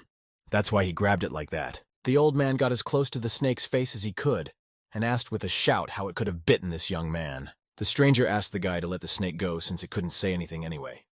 Yelan was surprised and asked if it could speak. He decided that a snake that could talk was clearly a demon. But now that he knew that ghosts existed, demons wouldn't scare him anymore. Suddenly, the snake flew aggressively over his head, nearly hitting the guy with the sign, causing him to have to crouch down slightly. She turned back to the sign and glared fiercely at the guy who had disturbed her and snorted to show her anger. The old man immediately ordered her to stop showing her temper. After all, this fellow was definitely no ordinary master, since he managed to grab her with one hand. He started asking the snake a lot of questions. A lot of questions came from the old man's mouth, which really annoyed the young man, so he decided to explain everything. With a smile, the boy turned to the man and said he could talk to him instead of the snake. The young man explained that he didn't know anything of what he had just said. The old man said that no man has ever seen this ghost helper, but it seems that fate itself has brought them together, so he can't miss the chance not to go in and talk to him. At first glance, Yelan sincerely thanked the old man for the offer, but he actually understood that the old man was not just a mere human, and he now needed to learn as much as he could about the strangeness of this world. After opening the door, Liu Daozi gestured for the boy to come inside. He entered at his invitation and looked around the building. After walking around the room for a bit, Liu Daozi sat down at the table together with the young man. The boys sat down at a table to socialize in a comfortable setting. The old man swept up his modest apartments and apologized for his humble abode for propriety's sake. But Yelan found it hard to understand some of the man's words, so he asked for an explanation. Liu Daozi told him to be a little patient. After all, he has a small house. After he explained everything, the young man was very surprised that he had managed to understand him after all. Without modesty, Yelan said that the man has a very small house, and it is also very dusty. His mother often said that a house is the face of a person. The old man awkwardly coughed and asked if the guy was from Qinxian, for his face seemed unfamiliar to him, and he had clearly never seen him before. From this question, the young man realized that this old man wanted to understand where he came from. Based on the novels, all these meetings are like negotiations.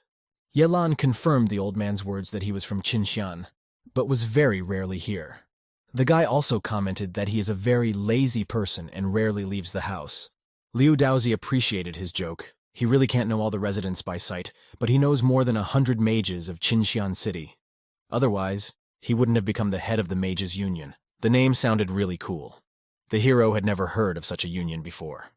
His teachers told him that all unions and societies had to be registered. Otherwise, they were illegal. The old man explained to the guy that they had skills that were not beyond the crime of ordinary people, which was why they couldn't register their organization.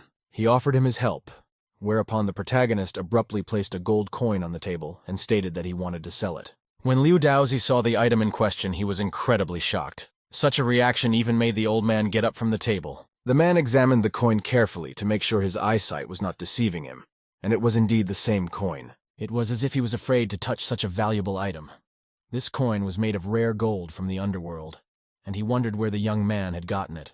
When the old man started putting on the disposable gloves, the young man started saying that he was worried that he wouldn't hurt his back, since he wasn't young anymore and hadn't done anything like that. But he didn't seem to hear the boy. All his attention was directed to the coin. He took it in his hands, making sure that it was indeed the real gold of the underworld. The man with the strained voice said that since the guy had revealed all his cards to him, he should pay him back. Taking his small teapot, the man set it on the gold coin with a loud clatter, after which he extended his hand and told Yelan that he could now continue. But the hero could not understand why the old man had covered his coin with this old teapot. And while they were talking and settling the matter of the coin among themselves, the ghost of a snake flew in through the open window. She leisurely flew over to the table where the boys were sitting and looked at each other with a frown. Yelan examined the strange teapot with an interested look and wondered what he should do next. Looking at the old man sitting in front of him, who was slowly stroking his beard, the young man mentally asked what this gesture of his meant. Did he really want the guy to pick up this teapot? Still, he decided to listen to his thoughts and do as he saw fit, for he could think of no other solution. As his hand touched the kettle, a strange blue mist began to appear in the jam. The man immediately covered his face with his hands. He was very frightened by such an action, as if he had expected something else. When the snake peered through the ajar doors and saw the unknown mist there, it was as shocked and frightened as its master. But that was not the case with Yelan. He said to himself with admiration that he had never imagined that the kettle would be so heavy. He put his palm around the kettle. A bright blue light shone through his fingers. The guy used all his strength to lift the kettle, but it was still incredibly hard for him. And then finally he managed to tear that teapot off the table, which felt like it was glued on. When it happened, a bright light with strange energy waves filled the entire house. From shock, mixed with a wild sense of fear, the old man accidentally pressed on the back of the chair, causing him to start to lurch backward. A second later, he collapsed to the floor along with the chair, his fall with a loud clatter that was unexpected by the young man. The protagonist finally ripped the bottom of the kettle off the table just as the old man fell. But he tried so hard to grab it, so he put a lot of effort into it. And when the teapot unhooked from the table, because of Yelan's great exertion, he accidentally threw it upwards. But fortunately, he quickly caught on and started catching the kettle, which he did very well. He waved his hand in relief and wondered why the kettle was so light all of a sudden, since before it was literally impossible to lift. At this time, Liu Daozi, still sitting on the floor, assessed the guy's strength and admitted defeat. The protagonist took his coin and grudgingly asked the man if he wanted to cheat him, he would return the kettle, because he managed to catch it, but what to say about the gold coin. But the old man only told the boy that he was very capable, as if it were some kind of test. He asked what he could do to help him, but the young man was surprised at his sudden kindness to him. To this, Yelan replied that he didn't understand all these formalities at all, so he asked him to tell him all the information about this gold coin that he knew. The man immediately realized that the young man was testing him and told him that it was the gold of the underworld. Thanks to it, one could interact with ghosts and gods, as well as by yang energy. Hearing the words about the priceless treasure in this world, the young man was sure that this old man would make an excellent politician, for one could simply say that it was very expensive. Ordinary people will not be able to match the power of the underworld gold.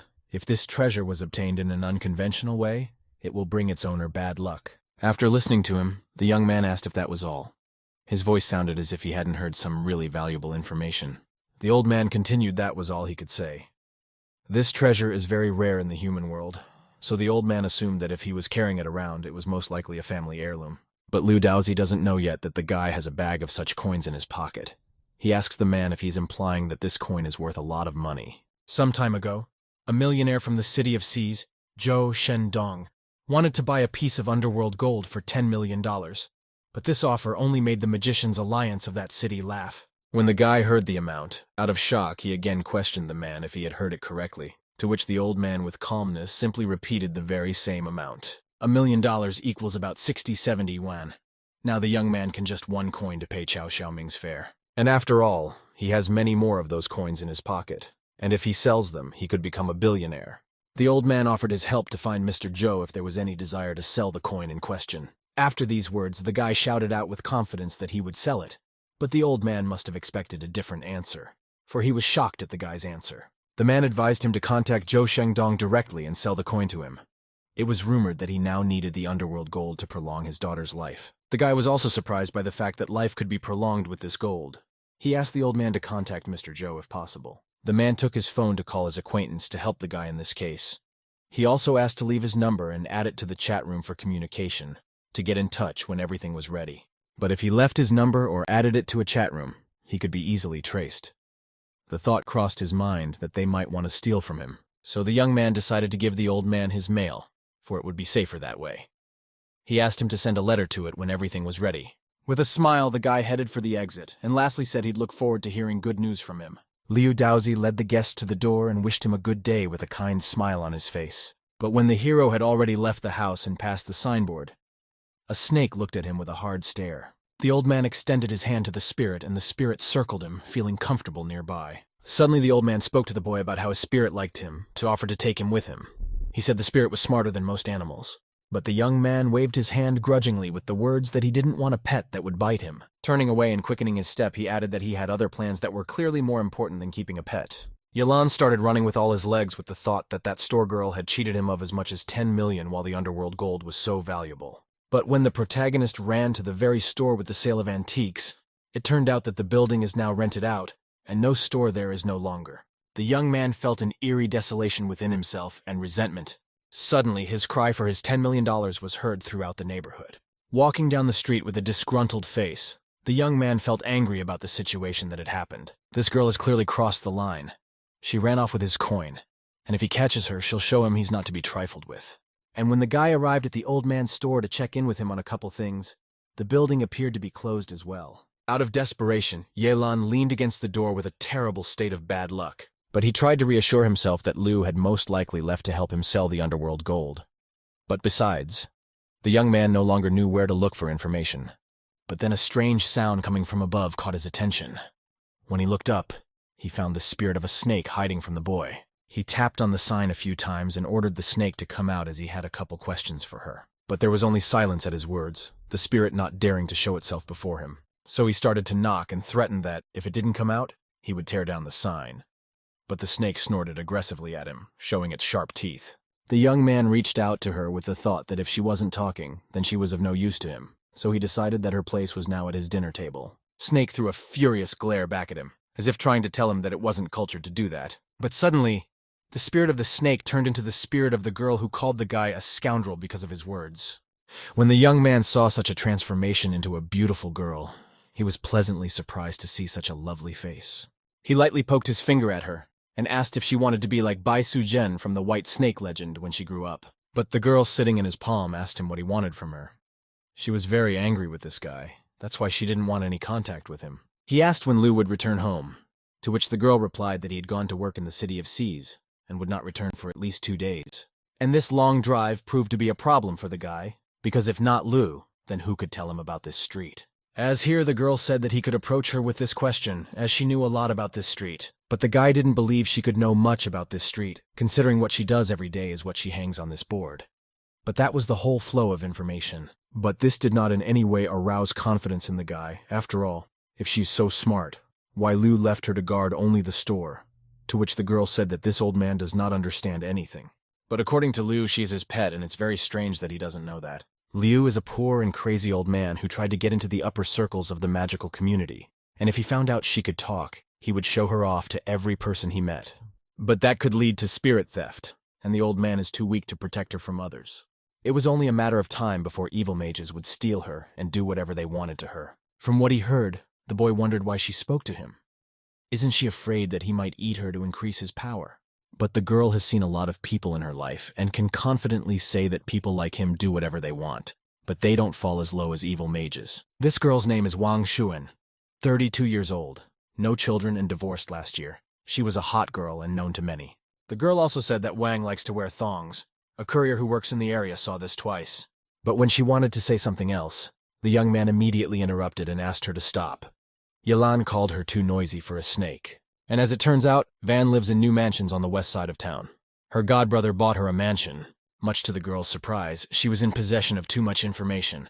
The guy asked if listening to it every day was bad for her health. But he asked for the information himself and got it, but now he's annoyed by the amount of it. After her words, the girl once again turned into a silent and cute snake. And just as she was about to turn back to her sign, the guy immediately pulled her tail, bringing her back to him. He forcibly twisted it to a minimum to fit in his pocket and take it with him. Her help would come in handy for the guy looking for that hot girl. He also asked her not to say anything until he asked for it himself. But the girl called him names again, hesitating in his pocket. Soon the boys reached the very huge mansion in which Wang Xuan resided. Looking into the yard through the high fence, the guy saw the presence of guards. He went back to the bushes and began to think about how he could get into her house without being seen, because it would be quite difficult to do so, given such a rich mansion. But then the guy realized that he didn't necessarily need Qiao Xiaoming. After all, he could master the body of other ghosts as well. Taking a bug out of his pocket, he asked where he could find ghosts here to use his body. The girl at that time complained about the horrible smell that came from his worn pants. But Yelan claimed that guys shouldn't be clean, so he ordered them to stop this chatter and tell them where to find the ghost here.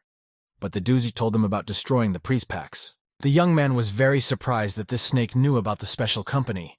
He told her that he had nothing to do with the special company, but had no one been able to escape? Since the special company uses strong magic weapons, no ghost can resist it, so there is no chance to find ghosts in the city. Here, Yelan wondered if he really had to wait for Qiao Xiaoming to wake up. But while she woke up, Wang Shuwen could leave the city. As here the spirit has an interesting idea that will help him find the ghost. But there is one condition for that. The protagonist asked with an annoyed look why it was that she was the one who started getting cocky and making her terms. And if it continued, the guy threatened to tell Liu that she was a talker. Duh tried to reassure the young man that it wouldn't cause him any inconvenience. Guy ordered her to tell him how to find the ghost first, and then he would listen to her condition and consider whether to fulfill it.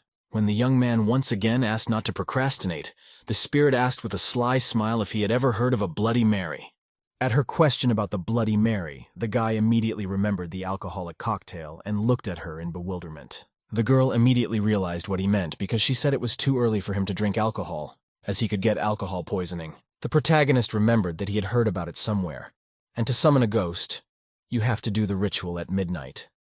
It was strange for the guy, because it was possible to summon a foreign ghost. What matters most to a person is what ghostly world they are from, where all spiritual beings live. Ever since a special company came along, ghosts can't leave the human world. The girl exhaled with some heaviness, saying that she had told him quite a bit already, but he still hadn't agreed to her condition. The guy inquired about her condition and promised to think about agreeing to it. She asked admiringly and hopefully for his agreement if he would take her away from Liu when it was over. But the young man truly understood her. He would have wanted to run away himself, as hanging all day long on the same board was a terrible feeling. He also offered to give the old man a good lesson. But the girl asked him to stop, for the old man was quite good to her. He was just too ambitious for a not very capable man. He continues to hope for an increase in status among mages. Normally, only the largest city in a province could form an alliance of mages. But Liu had created an alliance of magicians in a small town. And not only was Liu the only member, but he also appointed himself the leader, which was considered a disgrace. The protagonist asked to stop telling rumors about Liu. Pinching the spirit's chubby cheeks, he asked what she specifically wanted. The girl explained that she could continue to live with Liu, but because of Yelan's help, he might become famous, so she might be noticed by the mages. It wasn't clear to the guy why he could become famous by selling underworld gold, but all because there are a huge number of people around who want to get this gold. Yelan was surprised that the underworld gold appeared to be so difficult to obtain. After all, he had no problems with it. The girl said it was up to him, but if she wasn't taken and someone stole her, this suffering she would feel would be worse than annihilation. But the hero did not realize what N could do, since he is an ordinary schoolboy who needs to study, and the spirit cannot constantly hang on him and do nothing. She tried to talk the young man down, pressing her pity with tears, and the fact that she was just a lonely little snake with no arms and legs, so all she could do now was guard the doors. Yelan didn't fall for her insincere tears, telling her to stop pretending, and if she didn't have any more abilities, then she wouldn't be of any use. The spirit began to say that she was useful in that she could draw, play musical instruments, and sing, but these were all useless qualities to the young man. And then she realized that he just so not to persuade, because she told him that she can detect treasures, feel ghosts, and when she grows up, will be able to control the rain, which is very interested in the guy. She started waving her arms aggressively to the sides with words that she could also fly, though only when she grew up. This information impressed the guy very much. He liked the fact that she would be able to ride him on her own most of all, and the girl herself confirmed it. After that, he put the spirit on his head and dragged it behind him. The girl showed that she clearly had some use for her, so he would not leave her, but he set the condition that she would feed herself, not to interfere and do whatever he said. The girl embraced a couple locks of hair with a cute smile, thus showing that she was very grateful to him for such a decision. And so Yelan started looking for the mirror he needed for the ritual in the Bloody Mary game. A couple hours later, it was already dark night outside, the stars lighting up the sky, and the young man was still looking for a mirror. As here he decided to enter the common restroom, which was outside. Walking over to the mirror, he looked at his reflection in it while the girl's spirit sat nearby. He asked in puzzlement if she was sure it was right to look for the bathroom in the middle of the night, as it felt kind of weird and uncomfortable. But since it's not easy to find a mirror near the mansion, the girl suggested they think about what they could do now to do the ritual. When she asked if the guy had a lighter, he suddenly pulled a large cleaver out of his pocket, which made her very scared. But the girl's fear was in vain as the young man pulled out the cleaver as a lighter, when a small light came on at the end of the blade. The guy warned the spirit that he didn't have a lighter, so he could use this light. And, as it turned out, using the flames of the fires of the underworld to summon a ghost was a very foolish decision for a spirit. The guy grudgingly asked the girl what she was saying so aggressively to herself. He needed to know if it would work or not, after all. She let out a heavy exhale since there was no point in contradicting the guy. So she asked him to close his eyes and repeat 3 times the words that should summon the ghost. The young man closed his eyes and tuned into the ritual, his face serious and focused on what was happening. And when he was finally ready to speak, the young man said loudly for the first time the phrase that he believed in the existence of the Bloody Mary, just as the girl had instructed him to do. His next words were to repeat this phrase 2 more times. And as the protagonist spoke the last words, a light bulb above him began to flash and spark. And right after that, a light wind blew out of nowhere. Yelan watched with an astonished look as he watched the strange things happening. Apparently the spirit of the snake had never been present at this stage on the ghost summoning, as anxiety came over her, causing the girl to lean on the guy's arm. She climbed out on the young man's back and peered forward from behind his back, so she could hide quickly in case of emergency. Suddenly a blue light appeared at the bottom of the mirror, the kind the guy used for the ritual. And behind that light, the dark silhouette of a woman appeared. Her eyes glowed bright red, and her disheveled hair and angry look made the boys uneasy. Suddenly blood began to appear around the mirror on the walls, while the ghost kept approaching the guys from the other side of the mirror. Although the sight didn't look pleasant and inspired some fear, but Yelan was glad that this method was working. The ghost of a girl looked out of the mirror with a sly look and a suspicious laugh, as if she wanted to show that she was not a kind ghost. Na, with a stern look, reached forward to grab the boy and give him a feeling of wild fear. But Yelan was not someone who could be frightened so easily. On the contrary, the young man felt power over the ghost as he had summoned it himself. And when the ghost wanted to take hold of him, he immediately grabbed her bony and cold hand, thus stopping the girl. The protagonist sharply pulled the ghost on himself to quickly pull her out of the mirror. But this the ghost clearly did not expect, and to the last was sure that everyone would be afraid of her.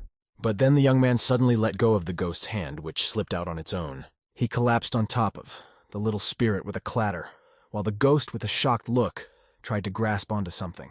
Yelan slightly stood up, took hold of his head, which he had hit, and asked why this foreign creature was so slippery while behind his back. The girl was trying to recover. The snake spirit finally opened its eyes and looked at what was going on. But then she caught on and yelled at the guy to pay attention to where she was pointing. While they're trying to figure out what's wrong, the ghost starts running back to their world through that very portal, so the young man needs to grab her as quickly as possible. He quickly ran over to the mirror and slipped his hand inside to grab the ghost and pull it back out. When the guy yelled and ordered them to go back, you could hear the aggression in his voice. Just then, a large beam of light struck the mirror out of nowhere, accompanied by a small amount of fire. Luckily, the guy managed to catch the ghost. He pulled her hair from inside the mirror. But then the ghost literally dissolved in his hand and turned into a bright mist that dissolved throughout the room. Yelan was in a panic. He didn't know how he could deal with this ghost when she turned into mist, as here the girl suggested using the fire cleaver. Suddenly all the fog turned into a huge hand that was heading towards the guy and wanted to grab him. The protagonist immediately scattered fire from his fire cleaver in front of the ghost's face. The ghost felt a sharp pain that pierced her entire body, causing her to scream at the top of her voice. Suddenly the ghost's scream stopped and up went the black smoke, which was accompanied by silence and a slight tingling of the remaining heat. Her body was burned, leaving behind only remnants. Yelan silently looked at this picture. Suddenly the awkward silence was interrupted by the screaming of a spirit that was sitting on the guy's shoulder, berating him for burning her when he should have just caught her. The spirit glanced at the mirror and suggested she try the ritual again. She was sure there would be many more of these ghosts to be found. This fire cleaver was too powerful for use with ghosts, so the hero decided to use a calmer weapon, namely Qiao Xiaoming's rope. Taking the rope firmly in his hands and closing his eyes, the young man attuned himself to the words for summoning the ghost, and spoke 3 Bloody Marys. Here the girl reminded the master that he had forgotten a few words, and to speak incomplete phrases is a huge mistake. The young man relit the small light on the end of the cleaver, an essential part of the ritual. And just a couple seconds later, a new ghost of a girl began to appear from the other side of the mirror, which meant that their ritual had worked again. And when the ghost began to reach forward like the former to grab, the boy closed his eyes tightly and tuned into the right feelings. Suddenly the young man opened his eyes, a look of confidence in his gaze, and with that he pierced the ghost with a burning gaze that made her startled. When she was frightened, she immediately turned around and started running back to her world. But Yelan didn't want to just let her go. He instantly threw Qiao Xiaoming's rope at her and wrapped it around the ghost's throat. And when the rope was securely around the ghost's throat, the guy pulled it toward him, thus pulling the ghost out. But the girl tried with all her might to get out of the rope. which still wouldn't let her go and kept blocking the air. The hero finally succeeds in strapping the ghost's entire body so she can't get away. He shouted happily to the spirit about how he had managed to capture her and now the ghost would be near and unable to escape. But the girl didn't want to give up. She kept twitching and hoping for release. But as soon as she pulled back, the guy immediately pulled the rope on himself. Suddenly, the ghost's body seemed to scatter to the floor. Instead, the girl's soul showed up, her gaze haggard. And after a couple seconds, there was a trace of a second destroyed ghost on the floor next to the burned ghost. The girl exhaled heavily, telling the guy that he had already destroyed the second ghost. The young man began to summon the third ghost with aggression. He had already tried 2 variants of how to keep the ghost near him, but they were all wrong. After he said the desired phrase 3 times, the new ghost's head appeared from the mirror. The hero instantly tied a rope around her entire body without the start that comes when a ghost tries to grab a person. A girl stood behind and supported the guy, wishing him luck. When the ghost calmed down a bit, the young man asked her to just be quiet and promised to let her go when he had done his business. After he explained that he needed to master her body, Yelan, without wasting any time, began to enter her body. And so he found himself in that very gap between the human world and the ghost world, where there was cold water and nothing to see but darkness. When it was done, the young man opened his eyes, hoping that his plan had worked and he was in the body of a ghost after all. Looking at his hands, he saw pale skin and cold female hands, which meant he had finally succeeded in being in the body of a ghost. But when his new incarnation was seen by the girl, she uttered the word goddess with terror in her eyes. As it turned out, the young man took on the guise of a goddess ghost, which spoke of the ghost's powerful abilities. The protagonist looked at himself in the mirror with incomprehension, and did not understand what it was about and why his appearance caused such fear and excitement. But the girl didn't want to explain anything. She said in a rush that she had unfinished business, so she had to run away urgently. And while he scrutinized his new appearance, the girl quickly headed for the exit, to leave the place as quickly as possible, and not be near the ghost of the goddess. But when the girl was about to quickly leave, Yelan grabbed her with his hand that looked out from behind the ghost's back. Suddenly, the snake was in the ghoul's body. It began nervously trying to find a way out, but there was only darkness around it.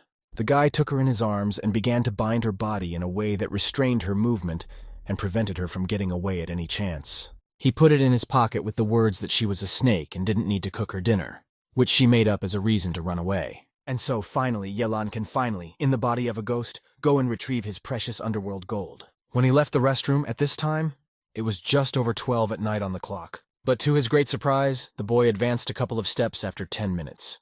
The young man obviously did not expect the ghost to move so slowly. Even a snail could outrun this ghost at this speed. And what to speak of the rogue, it would take him a very long time to get to her house. The young man suggested tying up the ghoul and possessing her body near the mansion. But that wasn't the best option either, as the ghost might get its hands on her while he was gone. He decided to ask the ghost how he was able to bind her so quickly if she appeared so slow, but she didn't understand his language, so slurred this reply. And then the boy realized that this ghost was foreign, and they could not understand each other. But their countries were too far away from each other. Had she moved so quickly because of the mirror? Therefore, to understand how this could happen, the guy passed through the mirror to the other side, but in the moment of transition, he did not feel anything special and suspicious. It looked like he had been transported to the same restroom he had entered. He decided to look around and see how things worked here. Walking a little way across the room, all he could see was the green mist that was dispersing around him. And so, as he stepped through the door that led outside, he saw something that struck the lad. In front of him, there were many different lights in the sky that attracted with their light and beautiful appearance. It even seemed to him that those lights were so close and yet so far away at the same time. They literally beckoned to touch and see what the reaction would be. But as soon as his hand touched one of the lights, a bright, blinding light immediately shone on him. This unknown energy spiraled into a kind of spiral that grew larger with each turn. It soon grew to such a size that it illuminated the entire city above it. As here he saw a still unfamiliar door that he hadn't looked through, so it was interesting to investigate what was behind it. Looking in, he saw a bathroom. Hearing the sound of water, the guy assumed that some beautiful girl was showering in one of the stalls. Moving closer to the mirror, he decided to peek in and see who was now in the shower. But on the other side, the guy saw some man taking a shower humming songs. This was not the sight Yelan expected to see. He instantly grabbed his eyes with a desire to forget what he saw. He realized that there was nothing interesting to do here and started running away, slamming the door behind him. All the bright lights he saw in front of him were the connection between the mirrors. As soon as he found the right one, he could teleport to the mansion, but he had to find the light. There was almost no difference between these lights, but luckily he had downloaded himself a map of the area and didn't need that connection. After a little searching on his phone for the mansion, he found his way to it very quickly. The mirror that led to the mansion was not far away, and the young man headed for it. At this time, the blonde in her mansion stood in front of the bathroom mirror and painted her lips. The girl's figure really pleased the guy. He decided that all his hard work would not be in vain. But makeup at midnight. This is a common scene for horror movies. Suddenly, some man entered the girl's room and interrupted the makeup process with a menacing voice. It was a fat man with a rough look. He asked the girl why she should paint her lips at midnight, for which she was only wasting her time since the customer was already worried. The girl tried to reassure her interlocutor that all girls put on makeup before leaving the house. Besides, the goods were in her hands now, and the buyer could wait. Just then, the heavy footsteps of a man were heard, heading towards the girl. His gaze was sharp, and would put anxiety on any interlocutor. He was sure that it was better not to make a mistake in front of such a customer, for it was Biao's boss, and making him wait could make him very angry. Continuing to apply her makeup, the girl wondered if that silly boy would be able to go out on them since that coin was so expensive. And while they were talking, a ghost began to appear in their room, conjuring up his devious plans and forcing the man to make bad decisions. The girl continued to go about her business, unaware that there was a traitor behind her. The man asked the girl if she was worried because the treasure was worth millions, and she sold it to him for 3,000, which meant literally robbery in broad daylight. But then Yelan's gaze changed. He saw something that really scared the guy. The man took a chain in 2 hands and was going to put it around the girl's neck. He convinced her that he had prepared and booked a ticket for her, and when they got the money, he would get her out of the country. He asked where the gold coin Wang Shuwen had hidden was. He was going to take it to the car because the girl was taking too long to pack. According to Wang Shuwen, the coin is next to the bed. She wrapped it in a yellow cloth, put a bronze coin on top, and stuck it in a wooden box. And when she told him where the gold coin was, the man immediately hit her with a spiked knuckle. Seeing the bloody stains on the other side of the mirror, Yelan even flinched in surprise. This guy had destroyed it and didn't even blink an eye. While Wang Shuan's body was lying on the floor in a bloody puddle, the guy started looking for the gold coin where the girl had left it. Looking into the wooden box, the lad made sure the gold coin was there, and while he was looking at the presence of his goods, a spirit flew over his head and fed the energy from his dirty deeds. After making sure the item was in place, the guy slammed the box shut and took it with him. He lifted the girl's lifeless body so no one would find her and put her away in a safer place. Taking the gold coin box with him and putting the girl's body on him, the guy headed down the hallway. And as soon as the door slammed shut, Yelan immediately flew into the room through the mirror and looked on with a devastated look as he found it increasingly difficult to pick up his coin. At that time, the man took the girl's body outside and put it in the trunk of his car to dispose of it. The protagonist watched as he slammed the trunk shut, then headed for the driver's seat. Closing the door behind him, he threw the coin box on the seat next to him. The protagonist got into his car in the back seat and made the decision to get his coin first and then call the police from the guy's phone. The guy's black car was speeding away, avoiding every car in its path. Yelan tried to reach the wooden box on the front seat and he almost succeeded. But suddenly his hand was grabbed by someone, thus stopping the guy and preventing him from taking the valuable coin. Yelan's unexpected appearance in the car interior was seen by the man's personal ghost. He asked the foreign ghost with a sly smile if he wanted to steal Boss Biao's item. But the young man did not want to part with his valuable coin. He claimed that the coin belonged to him. The ghost grew to a large size compared to the young man. He growled aggressively, attempting to invoke a sense of fear and drive the ghost away. Yelan immediately thrust his hand into the ghost's face, causing his appearance to slightly sputter. Suddenly the man heard a strange sound that was accompanied by a growl, which frightened him very much. He looked at the back seats with a panicked look and asked with a worried voice who it was that was talking. But there was only silence in response. He thought it was just his imagination and followed the road. At this time, there was a battle between 2 ghosts in his car that he couldn't see with human eyes.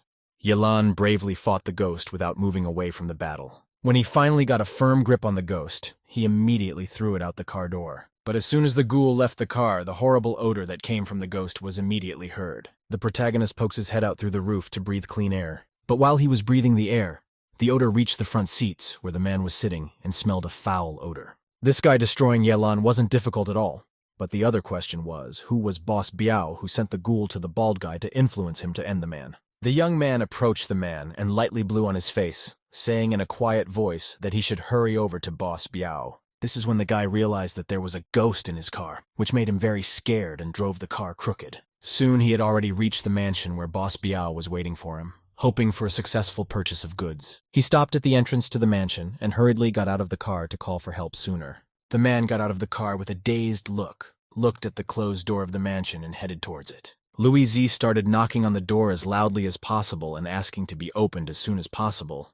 He also introduced himself as the person who came to give the goods to Boss Biao. And yet his voice was answered by the people who opened the doors. Two strange creatures that didn't look like humans looked out. Their gazes were as if they were frightened. The protagonist looked at them and couldn't tell if they were humans or ghosts, as their appearance was very strange. One of these guys asked where the gold coin was now. Louis Z instantly held out a wooden box and said in a worried voice that it was in it. The guard also asked if the guy had brought the girl's body with him, to which he replied that it was in the trunk. The man walked to the car and opened the trunk where Wang Shuwen's body should be. He took the girl's body and headed towards the mansion with it. But as he passed the car, he didn't notice Yelan looking out, which meant it was people after all. Gathering all together, they entered the mansion, unsuspecting the presence of a ghost. Without a word, they only slammed the door behind them and went to a particular room. The protagonist guessed right away that they were going to Biao's boss, which means we need to track where they're going. As soon as the young man reached the door, the voice of a spirit was immediately heard, asking him to listen first before going inside. Yelan pulled her out from the chest area and grudgingly asked why she was shouting. After all, she might cause him to lose sight of those guys. The spirit began to get angry with the guy, for they had come to Fang Kai Biao's villa while he was looking for the evil rogue, and with her, the gold coin. When the guy heard the girl talking about Biao's boss, he looked at her in surprise and wondered how she knew him. The girl started waving her hands in an attempt to get through to the guy that this boss Biao is the ruler of the City of Seas, and at the same time, one of the strongest evil mages among the magic community. But the young man didn't care at all how powerful this man was. Boss Biao had taken his coin, and the young man was going to take it anyway, but the girl was afraid of him, so she decided to go back to Liu. The protagonist opened his palm, and the spirit immediately fell to the ground. He wondered how she would get there since Liu's house was too far away. But the girl immediately ran away into the bushes, saying that this should be his last problem. The boy looked after the girl, calling her a coward. At the end of the conversation, the girl peeked out from behind the bushes and warned him that there were 6 rows of maze in this villa, and one had to be extremely careful when getting there. After her words, she immediately disappeared from sight. The protagonist only silently glanced after her. He turned toward the villa and wondered to himself if this place was really so dangerous that even his spirit didn't want to enter it. But despite the fear and danger, the young man still wanted to take his gold coin, so rising above the ground, he confidently flew to the entrance. Suddenly, he was stopped by a ghost policeman. He stood in front of the boy and asked who he was, and how he dared to enter this house with a threatening look. The stern policeman asked who was before him and why the stranger had entered the house. Seeing this ghost, the young man was very surprised to see him in a police uniform, and in this world, it turns out that he loved his job so much that even in another world, he is doing it. But after all, this ghost was exactly the same as Yelan, but for some suspicious reason, it is guarding the house of the living. The policeman introduced himself as the fair god of doors. He recognized the Bloody Mary at once, and he regarded her with contempt. Yelan began to immediately ask him many questions, for example, who appointed him and whether he had a license, which he demanded to see. Here the policeman thought about having his papers, and apparently he didn't know that having them was also very important. As the young man approached the policeman and shouted that in their time every job has a license. According to the black-faced god, if he had a license, then he could go wherever he wanted, but without one it was illegal. The policeman asked with a dumbfounded look who this black-faced god was, for he had never heard anything about him. But Yelan asked him not to pick on his words and just provide the license after all. Telling him that the black-faced god was his teacher was not something the young man was going to do. But the policeman has no ID. He's standing here at the behest of the company, and they didn't tell him anything about a license. When he heard that, the guy just pushed him out of the way. The young man convinced the policeman that his company had cheated him, so he urgently needs to call and find out everything. And if that's the case, he should let the young man through. Not hearing a reply, Yelan brazenly walked through the portal that worked as a door and headed to quickly hide somewhere while the policeman tried to catch up with him. The hero quickly hid behind a building to avoid being seen by the policeman. When the guy realized that this man couldn't find him even after his transformation, he realized that he had gone out of his life by his own stupidity. The fair god of doors was at this time looking around wistfully, trying to figure out where the Bloody Mary might have run to. Yelan managed to leave unnoticed. He also noticed that once he got used to his new body, his speed increased significantly. But this villa really was worse than a maze. Just then he came upon a very interesting place. It was part of a villa where there were rooms where people lived. This immediately caught the guy's attention, as there clearly had to be someone there. Suddenly, he saw Louis Z being led into one of these houses by those very strange guards. When they got inside, the guy ran to the door, but he couldn't go in next, as he didn't have time to slip through the open doors. He began to think about how to get inside unnoticed, but it didn't take him long to come up with a good idea. The young man flew up to the topmost balcony, hoping he could see something important through it. And yet he made the right decision. When he looked out the window, he saw something strange and surprising. Inside in a golden chair apparently sat Boss Biao, to whom Louis Z and Xuan's lifeless body were led. The protagonist immediately realized that on the throne sits the very Boss Biao, about whom everyone speaks so badly. But at first glance, he does not look like a bad guy. Louis Z approached him and held out a wooden box with the words that the goods were in it. Boss Biao took off his glasses and got up from his throne to walk over to the guy and examine the precious goods more closely. Boss Biao's gaze was stern. He walked with a confident gait towards the guy who provided him with the goods. Getting as close to him as he could, he asked with crazed eyes if he had met him on his way here. The guy was very agitated as he had an important person standing in front of him. He panically started to explain that he had not met anyone, but he had heard strange noises.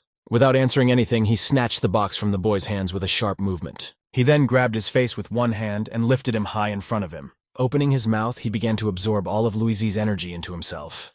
In this way, he was appropriating the life energy for himself. At the same time, he was taking Showen's energy even though she was no longer alive, but her power still remained in her body. The energy from the guy's bodies filled the entire room. It was like he was magnetically drawing it to him. This sight was quite vile and intimidating, making the guy uneasy to be around this person. After a couple minutes, Boss Biao finally absorbed the last of the human energy into himself, then threw Louis Z's devastated body on the floor.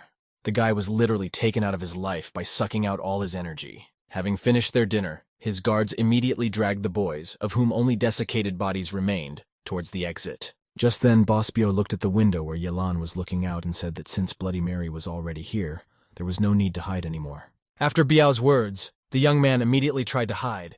He couldn't understand how the boss knew that there was someone else here. Perhaps it was because the ghoul he sent out didn't return. He was instantly seized with anxiety, so he pressed himself against the railing. But he had another question: how to get inside, through the window or the main entrance. Just then he felt a strange change in his body, and a surge of incredible energy, as if his ghost was being rebuilt into something else. Suddenly, a girl he didn't know with good looks and an athletic body burst through the window. She addressed Mr. Fan, calling him the man who controls the underworld of the City of Seas. The moment she landed, she mentioned his impressive reputation, which means that holding back will no longer hold himself back and will show his true strength. As she landed in the room, she cast a confident and stern look over those present. Upon seeing the stranger, Yelan immediately noticed her beautiful appearance in such a bold act. The girl was immediately surrounded by a crowd of guards, protecting her master from danger. But the stranger wasn't scared at all. She just looked around her and adjusted herself to be ready for anything at any moment. Seeing a crowd of guards with guns around the girl, the protagonist was very surprised that she was not afraid to take such risks when she didn't have a single weapon in her hands. In the moment, the guy felt like a superhero who must surely save the beauty and win her over. The young man was sure that if he saved her, she would immediately throw herself on his neck to thank her savior, and then he could take a photo with her and show it to his classmates. The girl slammed her fist on her palm, hinting that she was ready to use force if Mr. Fan didn't agree to give her the valuable item she was asked to take from him. Boss Biao, with a calm yet frantic look, appreciated her courage since she was able to take out his men, and asked her to introduce herself. But the girl was sure he would pass away soon, which meant her name didn't matter to him. She also said with certainty that his henchmen would not avenge him after he was gone. She threw a confident look at him. The girl was confident in her actions considering Boss Biao's strength, but even so, she felt stronger. Suddenly, a blue ray shot out from the girl's solar plexus spot directly into Biao's chest. This beam with a strong pressure pierced through the guy's body, and even passed through his golden chair. And as it turned out, that beam was a sharp shield that stuck into the floor behind Boss Biao's back. Watching everything that was happening, the protagonist was shocked that they are all so brave here, can destroy a person and without even blinking an eye. A red stain began to emerge from Boss Biao's chest, clearly visible on his white shirt. Seeing that the boss was injured, his guards immediately became incredibly scared, as they thought their boss was the strongest and most powerful to the end, who would not allow such an end for himself. They immediately started running away from the villa as their boss was no longer with them. The lifeless Biao sat in his chair with his head bowed. Behind him stood his two subordinates who did not react in any way to what had happened. Left alone without the stupid guards, the girl decided it was time to take something valuable from this boss to get rid of him for sure. She swung her hand and her sword was immediately at her side. Attracted as if by a magnet, the girl leisurely approached the body of the man whose face displayed her shadow. Instantly grabbing his hair, she lifted his head so that the man's face was clearly directed toward her. swinging her sword at him. She pronounced that his head would be payback for all those innocent people he had harmed, and didn't even feel guilt. Suddenly, Biao opened his mouth wide with a loud scream. As it turned out, it wasn't easy to get rid of him since he didn't have human strength in him. Even though the girl knew his power, but this sudden gesture still scared her slightly. But she didn't back down. Yelan watched with great interest, and the fact that Biao appeared to still be alive amazed the young man and made him worry for the girl's life. Just then a stream of strange green smoke flew out of the boss's mouth and onto the girl, and when all the mist was out of his body, he began to scream in an exhausted voice, as if this unknown substance had come out along with all his vital energy. Black smoke began to billow from his wound, which dissipated around his raised body. Suddenly, smoke began to possess the body of one of the subordinates who had been standing idly at the back of Boss Biao's chair all this time. And when at last the black thick fog dissipated, out of it appeared the transformed guard in the body of a man. The girl immediately began to guess that he would now control the subordinate. He turned to the girl and said with a mocking smile that she probably hadn't expected such a transformation. But the heroine didn't even think of stopping. She was very brave and fair to back down then when she had gotten this far. The girl tore toward him and swung at the man with all her might, but the man only watched her attempts to hurt him. Suddenly, the girl felt a sharp sensation of weakness in her whole body and realized that she obviously wouldn't be able to run to him. She couldn't endure her bad condition and couldn't stay on her feet, causing her to fall right in front of Boss Biao's face. The girl was very angry at the guy for his despicable act, but there was nothing she could do about it. As it turned out, the girl was poisoned, but she shouldn't have cut off his head when she had already taken his life. It only made it worse. Suddenly, Boss Biao's loud and sinister laughter sounded. He felt power over the girl and powerful. The guy took the girl by the head and pressed down on her with great force. The heroine couldn't affect it, because she realized that her strength would not be enough. Grabbing her head, he lifted the girl up by her head. Because of her flying dagger, the guy concluded that she was from the Kong Kong sect. The girl put Fang Kai on notice that all his evil deeds have been exposed.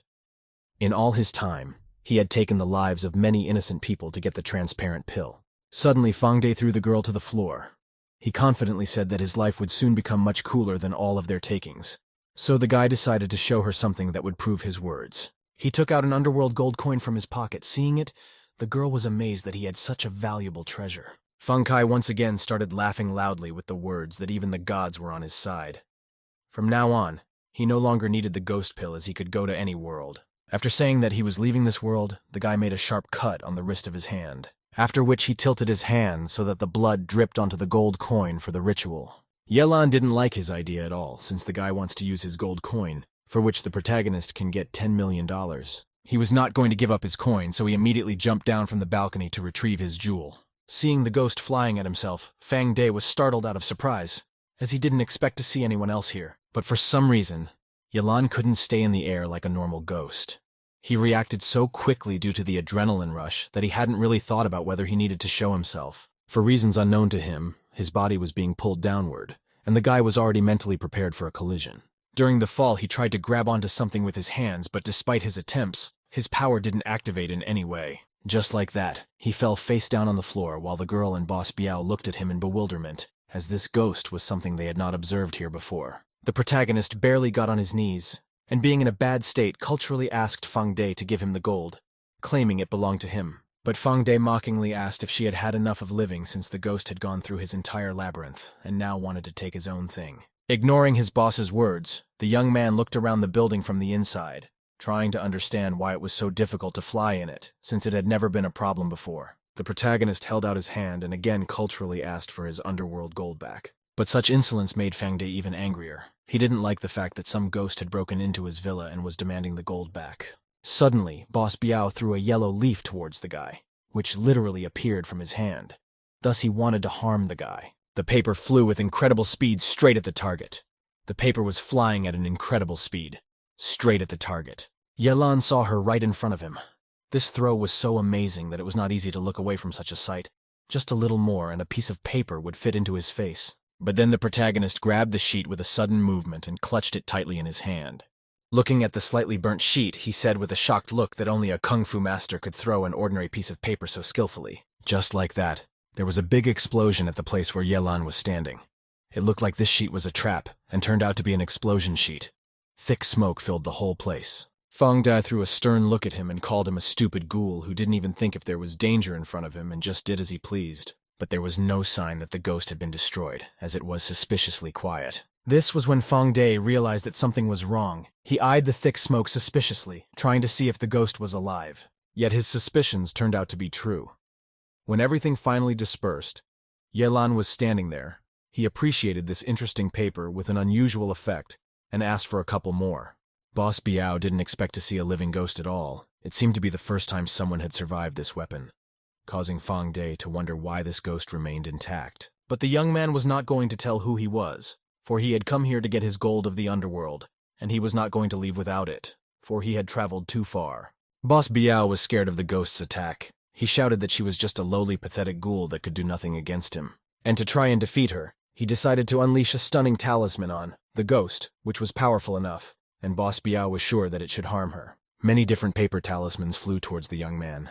Their number was very large to inflict maximum injuries on the opponent. Suddenly there was a loud popping sound, as if the sheets were sticking to something. All the paper talismans covered Yelan's body completely, but even that didn't make him get swept off his feet. He just stood covered in sheets. But the protagonist only brushed them off with his hand, and mockingly said that he must have practiced launching them for a very long time since he was so good at it. But unfortunately, for Boss Biao, it was all for nothing. And then Fang De could no longer tolerate this upstart. He wanted to get rid of her as quickly and efficiently as possible. So he pulled out a golden sword from behind his back. He took one leaf of his talisman and stabbed it onto the blade of his sword to launch it at the ghost and create a stronger effect. After that, the guy aimed it at the ghost and with a strong hand guided the talisman sheet forward. Suddenly, Boss Biao ran towards the young man and started trying to thrust his sword into his body.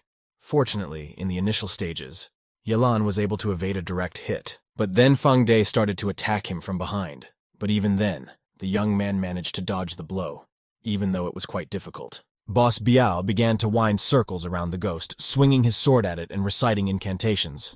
But after a couple of minutes of futile attempts, Boss Biao gave up. He was too tired to keep running around his opponent, and besides, his efforts were in vain. Yelan looked at the boss with arrogance and offered to rest for a while since he was tired. Surprisingly, the young man turned out to be unsellable. Almost without strength, Boss Biao leaned on his sword from fatigue to try to overcome it. He shouted for the ghost to stand still and not move.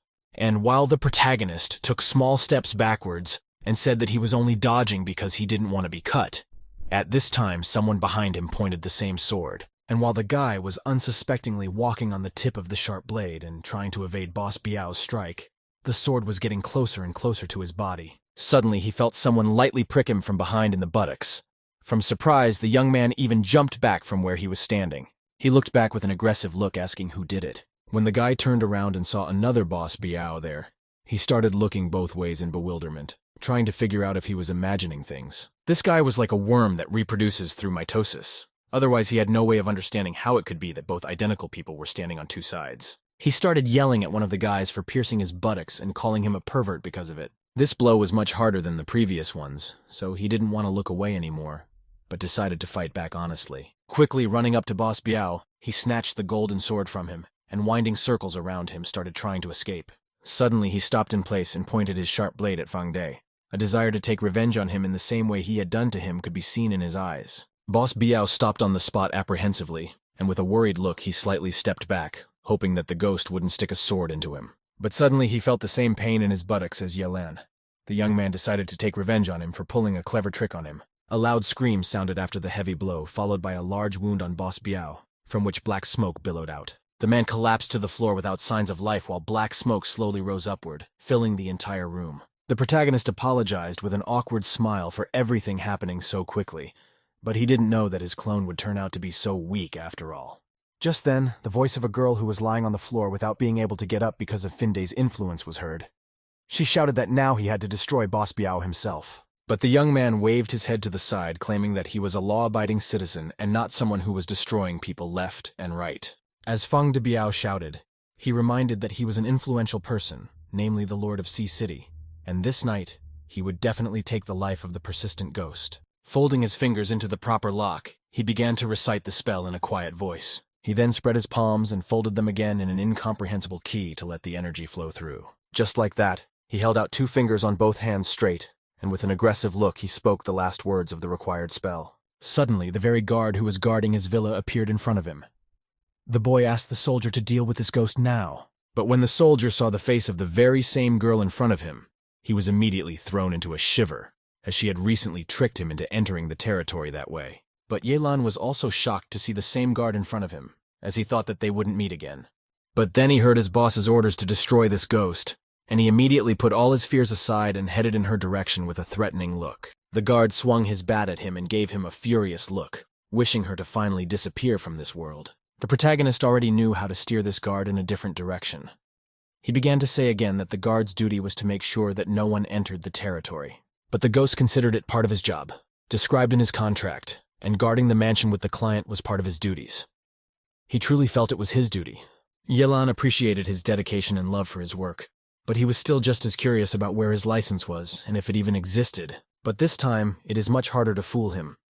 The guard realized that in his previous life, he had worked in the same profession and was without a license, which means he didn't need one. Just as the protagonist remembered that last time he said that he was the god of doors, not guards, which means he still needs a license to legally do the job. Soon their argument turned into shouting. The young man argued that he needed a license because it wasn't clear whether he was a door god or not, while the ghost tried to convince him that he didn't need one. Suddenly, Fangde jumped into their conversation. He was annoyed that a subordinate was wasting time figuring out matters with this ghoul. He had ordered her to be destroyed, and having a license shouldn't be her concern. The guard listened to his master, he realized. The ghost really wouldn't do anything to him, and how and where he worked didn't concern her. He clutched his two bats tightly and headed towards Yelan with threats. The guy realized that he needed to defend himself somehow, so he unwound Xiaoming's rope and threw it towards the guard. He managed to sheathe his entire body at the first time, depriving him of the ability to resist him. Boss Biao, standing behind him, was shocked that an ordinary ghoul managed to restrain the guard's movement. Wrapping his arms around the guard, he hooked him on the ceiling, and while the man screamed at him to fight him one-on-one, the young man turned away with a calm look. He said lastly that this was not the arena of heroes. They could certainly fight one-on-one, but for a man like him, a lesson in fives should be taught. Boss Biao's voice rang out.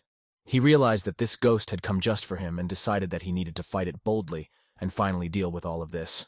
But the guy decided to let his self-esteem slip, since he had decided that going all the way to China was such a long way to a foreign ghost just to destroy it. Boss Biao offered to buy his gold since he only wants money. The protagonist was very surprised by his offer, and first decided to find out how much he was willing to pay for the gold of the underworld.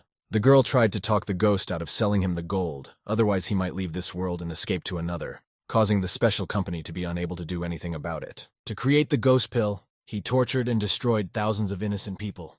If he still manages to escape, all those sacrifices will be in vain, because they can't let him get away. But Yelan thought it was silly that she was trying to evil ghoul to become fair anyway. She should rest and not interfere with their trade. Boss Biao asked how much he wanted for the underworld gold. The man was determined to give him any amount for such a precious thing, because it would help him escape. The young man calculated that each coin is worth $10 million. It turns out to be about 10,000 million yen. But the guy decided to increase the amount of money. So the guy only demanded 1 billion considering he gave him a so-called discount. Upon hearing the price, the man became very angry. According to him, if he had $1 billion, he would have become a businessman, not a mafioso. The young man decided to clarify how much money he had, to which the man replied the sum of 5 million yuan. Yelan called himself an evil ghoul and he didn't come all this way to do charity. He demanded the return of his gold immediately. Fangde became very angry as Yelan had overstepped his bounds. He threatened to take his life here and now. Opening his mouth wide and showing his fangs, black flashes of fire flashed around Boss Biao. He released a large blob of energy on the ghost, which was about to hit the main character directly. The girl shouted that he needed to be careful as this effect was called a ghost pill and it was a powerful weapon. But the young man, without hearing what exactly this pill was, he calmly put his hand forward to just catch the clot flying at him. Yet he managed to do so with ease. He clutched the black smoke in his hand, which formed into 2 small rings. But suddenly there was a large explosion right after the energy in question was in his hand. The explosion reverberated throughout the building, many windows shattering due to the powerful force wave. At that moment, the young man felt a strong jolt all over his body. He was thrown backward with great power. Yelan flew across the room to the other side, hitting the floor several times. Boss Biao threw an angry look at him and said with a sly smirk, they would now see if the ghost could survive such a blow. When there was an explosion in the building, just at that moment, employees of a large company were flying over it. The man and his co-worker looked at the suspicious place in surprise and decided to look in. Through all the windows and doors in the building came thick smoke mixed with dust. and with fragments of the damaged house. The guys immediately realized exactly what was going on there, but their gaze was still as calm and confident. Wenro's partner pronounced with a confident voice for her to do what was required. While Yelan was unable to confront Boss Biao, he immediately ran to the girl who continued to lie on the floor and couldn't even move. He gave her head a stepping on it, and told her that she would leave this world following the ghoul. As the thick smoke began to clear, the voice of a ghost was heard coming from it and began to cough. In the smoke, a standing ghost could be seen standing there in very poor condition, as it was quite a powerful blow. Boss Biao asked, with a shocked look, how she even survived the ghost pill. The protagonist opened his palm and looked at the small ball in surprise, and asked if this was the thing Fang Day was talking about. Even though he remained alive, the pill still caused him some sort of damage in the form of a severe headache. Fang Day no longer knew how to get rid of the ghost, because even so powerful a remedy had almost no effect on it. The young man told him to stop making himself a pathetic person, and finally return the gold of the underworld that belongs to him. While the boys were standing a short distance apart and arguing, their conversation was suddenly interrupted. A very bright light began to shine on them, blinding their eyes and forcing them to cover themselves. At this time, an energy ball with a certain figure inside it formed in Wenru's hands and influenced external factors. She made a protective dome around the entire villa that the average person would not be able to see, so that everything going on would be kept secret. Because of this impact, Yelan felt a strange vibration in his entire body, and energy rings appeared around him. He was puzzled and asked what was going on. Suddenly, a strong stabbing started in his chest, and the guy started to lose his balance and become dizzy, after which his real body was thrown out of his ghost body for reasons unknown to him. Seeing him, Boss Biao asked with a dumbfounded look who he was and why he was in a ghost body. While the real ghost lost contact with this world, the guy looked at her and smiled awkwardly, not knowing what to say. Just then, a sharp, loud sound was heard from the street.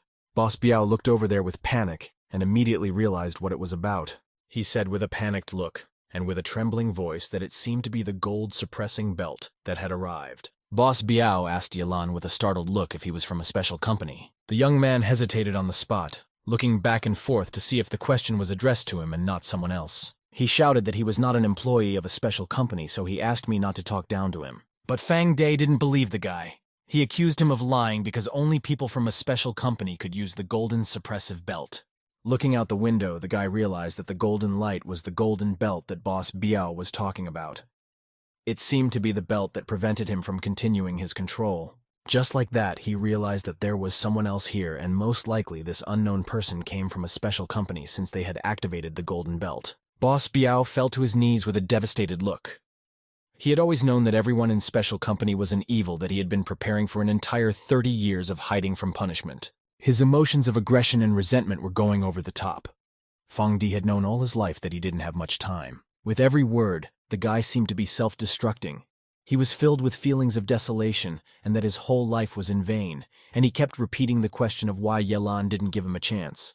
Watching him, the protagonist realized that Boss Biao was afraid that his soul couldn't pass on since he had very little time, causing him to create ghost pills. Just like that, he realized that it was legitimate to buy a path to another world from a special company, which meant that in fact, the special company was after him and Qiao Xiaoming. Fang Di claimed with a crazed look that the special company thought they could do whatever they wanted, and he wasn't going to just give up.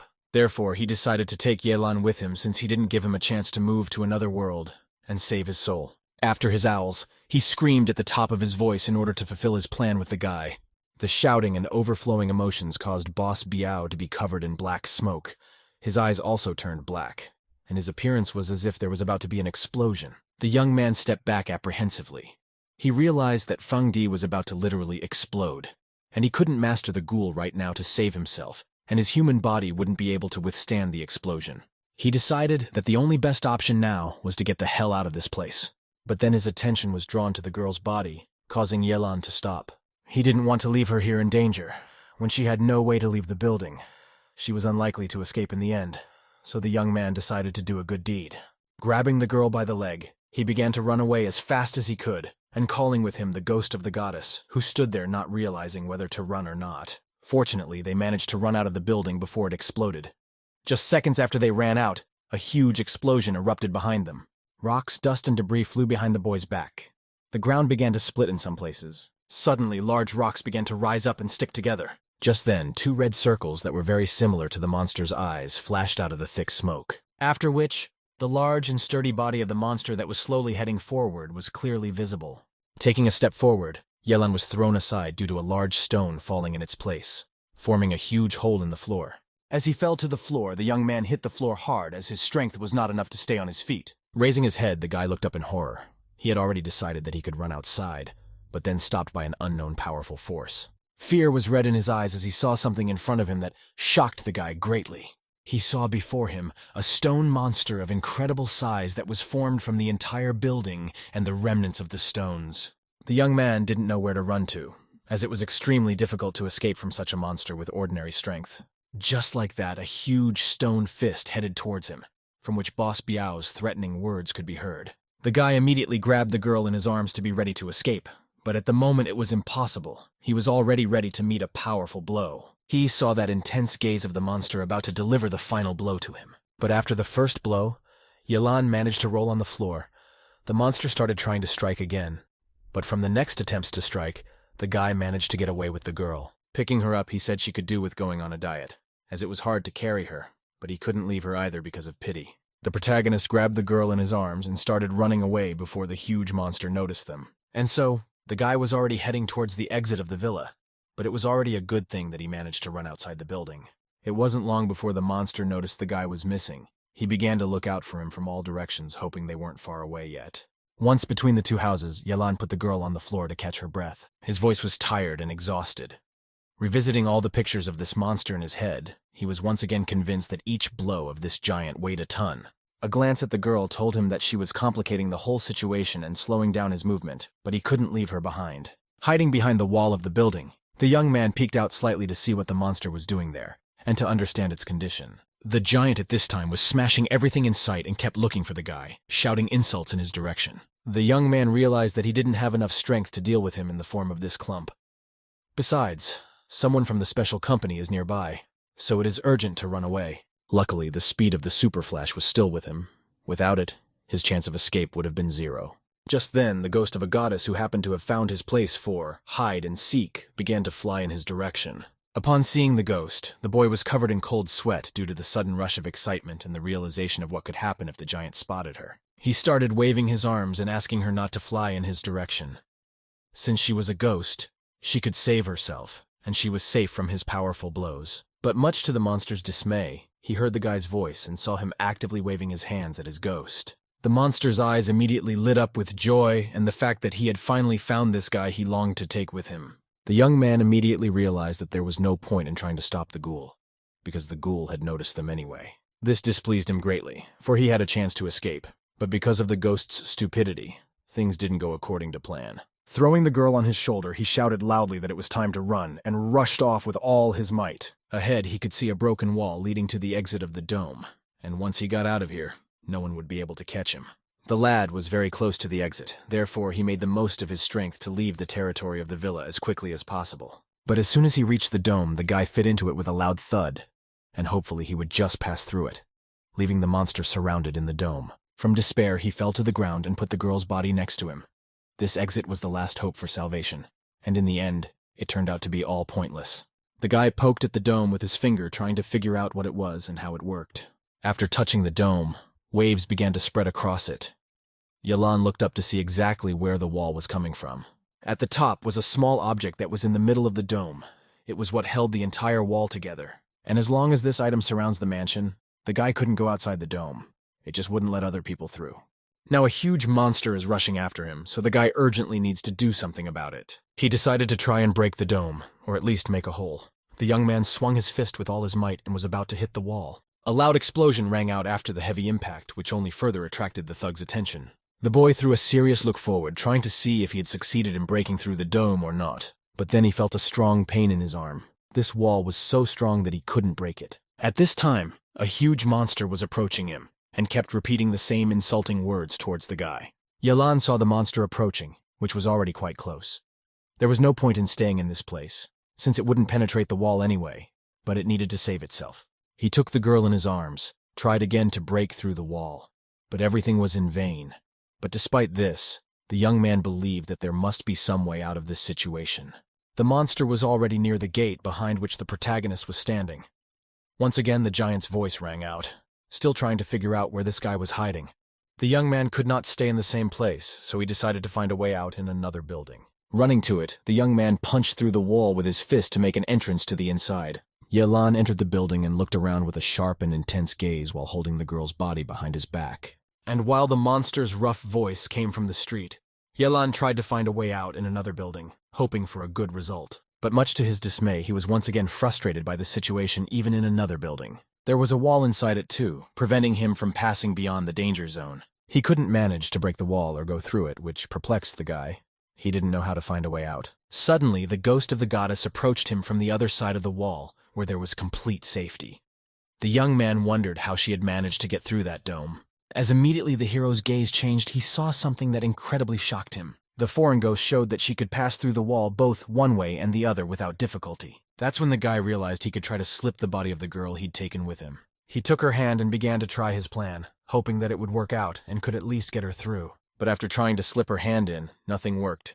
As her body, though unconscious, it was still alive. The young man realized with a tired look that none of them could overpower this wall. Laying the girl's body next to him on the floor, he thought for a while, then concluded that it was impossible to pass through the wall alive, which was not the case with ghosts. Suddenly he remembered about Xiaoming, who could help him leave this place. But to meet Xiaoming, he needs the rope that is now in the building to tie up the guard. Just then, Xiaoming came down in front of the guy, as if she heard his thoughts and the fact that he needed help.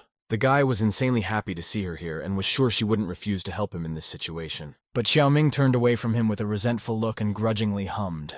To her great surprise, she returned to her former state. But after all, she had long ago gotten rid of all her offenses, so the young man wondered why this had happened. After which, the girl became a beautiful ghost again when she said she was angry with the guy.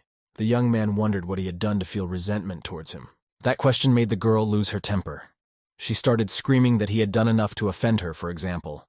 Even that incomprehensible stone puppet. Yelan said with an awkward smile that all of this happened because of the underworld gold he has to pay her way. The girl was sure that Yelan had clearly done something else, otherwise the evil mage wouldn't have used such a forbidden technique. The protagonist asked if turning into a giant golem was a forbidden technique. He asked Xiaoming to teach the same technique. But this request only made the girl angry. She explained that the forbidden technique burns the soul to gain energy and get a sharp increase in strength. But it wouldn't last more than 20 minutes. Based on everything said, the young man now understood why Boss Biao hadn't used this technique in the beginning. He thought that Fang Day was just trying to hide his true strength from him. Here the girl decided to stop talking and look for a way out. Last time, when there was a special company in front of them, they were just lucky. But the probability of the same result is very small. Yelan pointed at the golden suppressive dome and said that it was damn strong, and he couldn't break it at all, only injuring his arm. And if there is no choice, then you need to find a place where he will have the opportunity to hide. Because Xiaomi will definitely be able to pass through the wall. It does not pass only the living. But the girl was also worried about the guy, and she didn't really want to leave him by himself, since this giant would be able to destroy him with a single blow. But the guy's plan was to just wait a bit, if this monster turned for a while anyway. And once it fell, the guy would find the man who controls the golden overwhelming dome. Just then the boys noticed the silence. From the street no longer came the monster's rough voice and his heavy footsteps, which were accompanied by the crashing of everything in its path. For unknown reasons, that stone monster stopped in place. The guys walked over to the window to see what had caused the monster to calm down. Or was it the suspension of the technique slash? Through the window they saw the monster standing still, staring at one point. The monster stood in place in front of one of the buildings, on the roof of which could be seen the silhouette of a man who sat behind a desk. Golem was very surprised to see a stranger here, who was oblivious to the presence of a huge monster. The man was one of the employees of a large company. He was sitting at his desk and writing something in documents. Just then his voice came out. The man asked the monster to introduce himself to him. After asking the monster a question, the employee of the large company looked at him waiting for a clear answer. But the golem had no intention of obeying the stranger. He asked the man who he was and why he wanted his name. The man in turn asked the golem a counter question. He wondered who the monster needed then, if not him. Golem asked in a rough and aggressive voice. Was he also one of the big company like that guy? With those words, the giant clenched his fist with hatred towards such people. He then struck his fist with great force against the building on the roof of which the man was sitting, at which time he said that he hated everyone who came from the special company. At this time, the guys watched as the giant began crashing the building again after a brief conversation. Yelan said with a smirk that this HQ guy looked much weaker than Wenro, and perhaps he was worried for nothing when he faced him at school. Huge blocks of rock flew in the street, everything was obscured in dust and remnants of buildings. But the big company employee had the advantage of a video of the protective little dome that was just above him. But that only made the monster even angrier. He couldn't bear the thought of not being able to hurt someone who was part of a large company, which caused him to start acting differently. The monster released a huge fireball from his palm. The ball was flying at an incredible speed, and it was almost impossible to stop it, especially to a living person. It all depended on how much damage it did. From the so blindingly bright light that came from the energy ball, the guys had to cover their eyes to avoid hurting themselves. After a strong blow, a man who was covered in dust showed up. He was shocked by the golem's insolent act. He obviously did not expect anyone to dare to harm him. He slowly took off his glasses, questioning the monster. Did the people of the big company really deserve to die? With the words that no one would listen to the opinion of the stone thug, the man activated some kind of lightning in his hand, which he was about to launch at his opponent. His gaze gradually became crazier and crazier, and his appearance changed to that of a powerful man with immense strength. He asked the monster if the golem itself deserved to die. After the man's transformation, the guys looked at him without taking their eyes off of him from looking so shocked. A strong man stood in front of them. His gaze was as cold as possible, and his eyes glowed with red light. He pointed his fiery weapon upwards, adding that his word decides everything.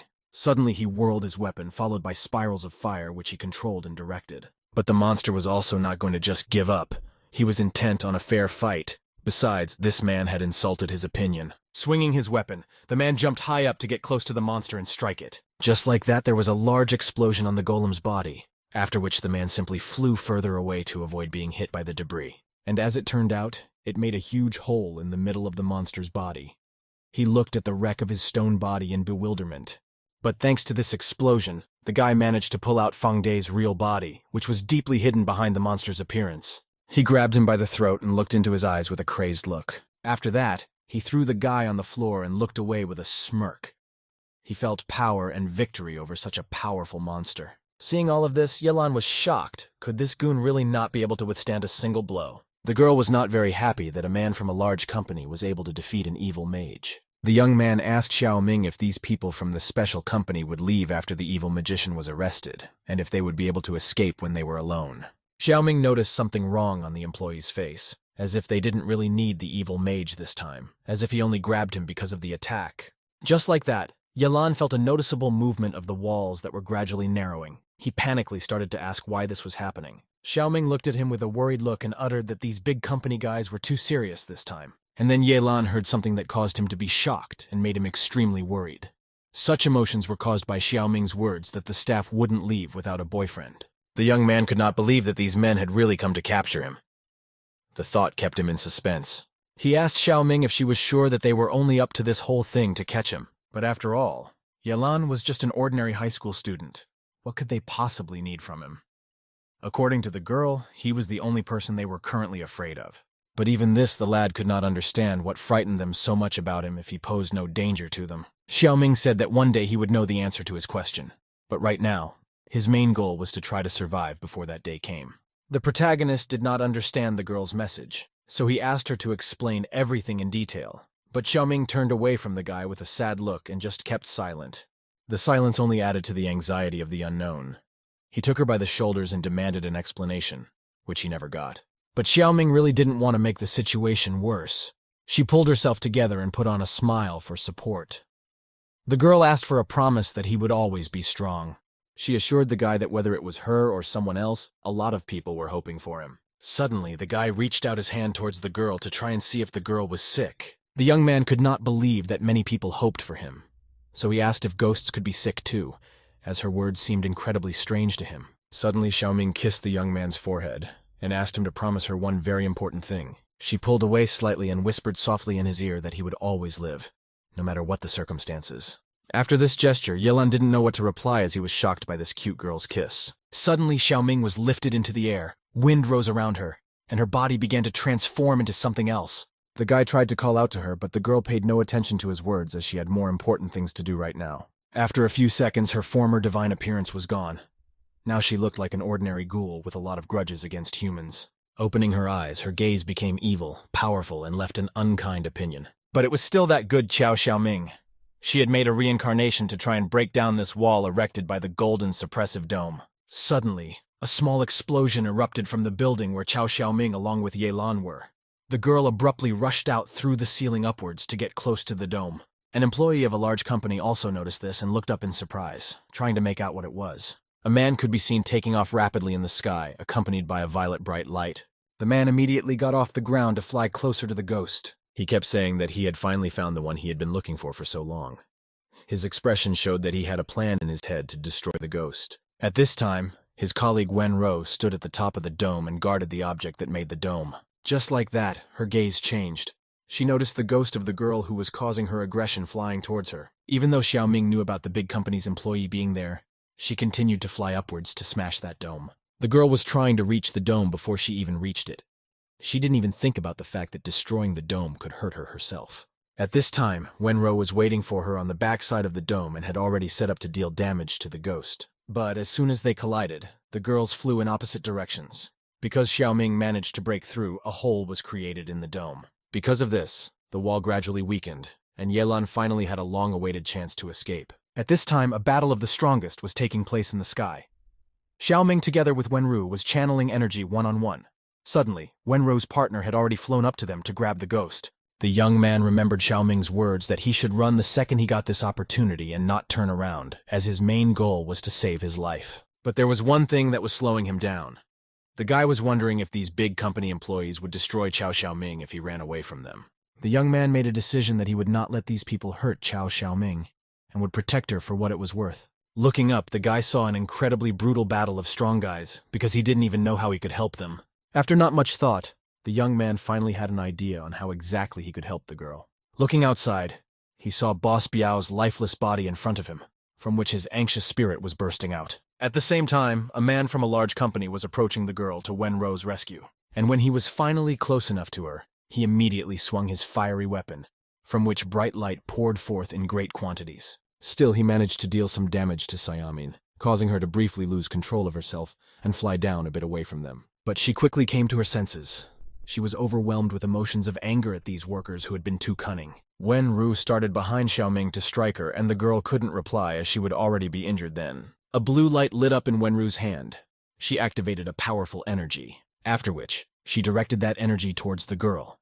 As soon as it touched Xiaoming's back, the girl's loud cry immediately sounded. Despite the girl's terrible pain, Wenru continued to channel energy into her with a ruthless gaze so that her body absorbed it well. Suddenly, there was a violent explosion after the girl channeled maximum energy into Xiaoming. The girl from a great height fell to the floor with such force that huge cracks formed under her. It was very hard for her to get up, so she decided to lie down for a few seconds to recover at least a little. As the employees of a large company flew over to her, they looked at the girl with a neutral look. Xiaoming didn't want to submit to these people or appear too weak, so that they could easily finish her off. Her gaze was filled with hatred for them and a desire for revenge. Suddenly she flew past Wenro, heading upwards to try and escape them. And when Wenro was about to throw herself after the girl, she was stopped by her partner, who had a better plan to capture her than just chasing her. He threw a thread on the ghost and wrapped it up. It is very hard to break out of this trap as it is too strong and restrains all movement. The girl started screaming, but the man asked her to calm down and asked her who she was and why she attacked them. But Xiaoming clenched her teeth with rage and tried to explain that divine monsters like them shouldn't live. Therefore, he was asking two stupid questions. Guy was surprised that she called them divine monsters, for they are officers from a special company, not what she thought they were. Since these people were using divine monster magic weapons, their words about being from a large company raised doubts about it. Wenro showed the girl the fireball, wondering if this was the magic weapon the ghost was talking about. But as it turned out, they had confiscated this weapon 10 years ago. Xiaoming flew up to the man claiming that she was an agent from the heavenly world and had orders to destroy the divine monsters. Every agent from the celestial world must get authorizations from a special company in order to enter the human world, and her mission is registered with the company. She also demonstrated the mission code. The man looked at the screen, where there was indeed the name and picture of this ghost. He scrutinized all the information about this mission. But there was a catch. This mission was already 20 years old, which made her words suspicious and untrue. Here the young man burned her mission document with the words that it was cancelled, and from now on, Xiaoming should join the investigation conducted by a special company. The girl immediately provided them with evidence indicating that Fang Kai Biao is collaborating with divine monsters. So she's here to destroy this moment. But the guy didn't believe in her words and the fact that she could actually show up here because of a coincidence, since she had thwarted their mission at the most crucial moment. So he demanded to tell them now why she was here, and then he would make her demise quick. In order for the girl to tell him as much as possible, he squeezed her body tighter with the ropes, followed by Xiaoming's loud scream. The girl was bound with a strong rope and had no way of getting out, while the boys of the special company tried to find out who she was. Suddenly, Wenro noticed a large object in their direction, causing her to worry and make quick decisions. A large clump of rocks flew towards them. She immediately grabbed her partner's arm to draw his attention to the danger approaching them. The guy looked back with a keen eye and noticed a huge rock there, but it didn't scare him at all. He knew what to do in this situation. He instantly extended the hand in which he held his weapon and sliced a large rock in half with a single swing. Afterward, the guys were surrounded by a large amount of dust, which made it hard to breathe. The stone broke into 2 pieces, and those pieces flew in different directions. Suddenly, the silhouette of a man who was able to lift 2 huge blocks of stone with his inner strength began to appear. Just then, he revealed his true appearance. It was a monster with fire coming from it, its gaze aggressive and filled with a desire for revenge for what had been done to him. The workers from the special company took a close look at the monster. Now they have another fight to deal with the unknown monster. Suddenly, the monster's voice rang out, turning to the guy that dressed like an insurance agent and ordering him to let Xiaoming go. The girl immediately realized that Yelan had become possessed by a ghost to help her get out of the hands of those evil people. The guy took a couple of steps forward with a smirk, then said, "Very surprised to realize that the main star of tonight is this useless trash." From these words, Yelan became very angry, throwing stones at the guy. He repeated several times that the trash today was only him. But the man made a safety net for himself thanks to his weapon, so that heavy rocks couldn't hit the guy. The monster began to pelt him with more, and there were already so many rocks that there was a wall of dust that made it impossible to see the men of their company. Yelan decided to stop and began to look into the distance to see if those guys were still alive and still standing. The protagonist inside the soul of this monster felt terribly bad. He fell to his knees trying to catch his breath as being inside this ghost is incredibly painful. While the young man was trying to regain consciousness, he didn't notice the guy rushing towards him, pointing his weapon at him to try and strip him. Yelan cast an aggressive glance at the guy. This sly move infuriated the guy as that employee was a conniving man. The guy flew straight at Yelan, swinging his weapon with all his might. Already he was about to give him the strongest blow. Just like that, he struck the floor with tremendous force as the monster managed to escape from the place in a matter of seconds. The guy was overwhelmed with emotions of rage. He was very unhappy that the monster had managed to escape, and he had simply wasted so much power on this blow. Suddenly he felt a presence behind him. He immediately realized that there was a monster behind him. He froze in place, not daring to turn around. Just then he felt a sharp blow to his face. Yelan used his maximum strength to teach him a lesson. The blow was so hard that the guy was thrown far back. He fell to the ground from a great height, a sharp stream of pain running through his body due to the violent fall. The monster in turn began to smash everything around him, driving his fists into the floor where the guy lay. After that, he sat on the guy so that it would be more convenient to strike him, and started hitting him one by one all over his body without controlling his force. After a few seconds, he left the guy lying on the floor with his face swollen due to large bruises. He also added that it was for him for hurting Xiaoming. The protagonist, although it was painful and hard to be in this body, but his speed and strength are excellent. But it was unpleasant to realize that Fang Kai's soul was almost gone. Otherwise, he might have learned how to use all these powerful techniques. Suddenly, a man's laughter was heard from behind Yelan. Glancing back, he saw a guy walking towards him, looking like he had just destroyed his clone.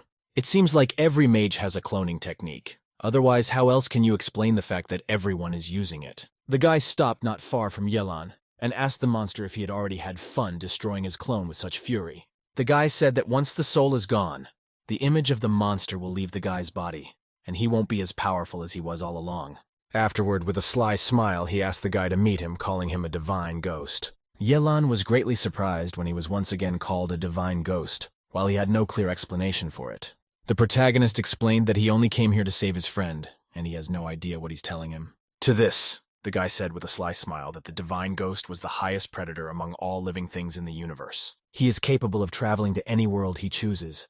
It is a predator that destroys everything in its path, and the world it enters will soon be plagued by disaster. But everything the guy said had nothing to do with Yelan, as he was not a sadist and this world suited him perfectly, and he had no intention of destroying it. Guy assured the young man that no man in the world could possess the body of this ghost because it was against the rules of nature. But there are exceptions, which are that only a divine ghost, which is neither a spirit nor a living being, will be able to take possession of the spirit body. He pointed his finger at Yelan and asked if he had decided to possess the ghoul's body just to cover his tracks. The young man remembered the snake's words about him being a divine ghost, but Yelan immediately dismissed those thoughts as he couldn't believe that it could be true. The protagonist yelled at the guy with words to not talk to him as if he was justice itself. Even if he does turn out to be a so-called divine ghost, he still won't hurt anyone. Yelan reminded the guy that he had taken the lives of hundreds of innocent ghosts, and was even now bullying Qiao Xiaoming, and this was something he would never forgive him for. But the guy did so because he considers everyone else to be small bugs that don't compare to the special company. As a special agent of the company, he has the right to destroy anything he sees fit. Because of his insolence and without any sense of compassion, Yelan was burning with rage towards this man whom he hated so much because of his horrible deeds. He shouted loudly that it was a waste of time to explain to a horrible ghost like him, as he would surely continue to soullessly destroy everyone. After saying those words, Yelan swung at him with all his might, hoping that this blow would at least be very vulnerable to the guy. But the guy managed to put up a defense in front of him. The protagonist was very surprised that the guy didn't even blink an eye when he took a swing at him. He immediately started pounding his fists harder and harder in an attempt to break through the protective wall. But it was all for nothing. He was only exhausting himself. Here, the guy noticed that Yelan still failed against the wall of the living, which meant that he had not yet realized the full power of the divine ghost. Which meant that he could destroy this young man.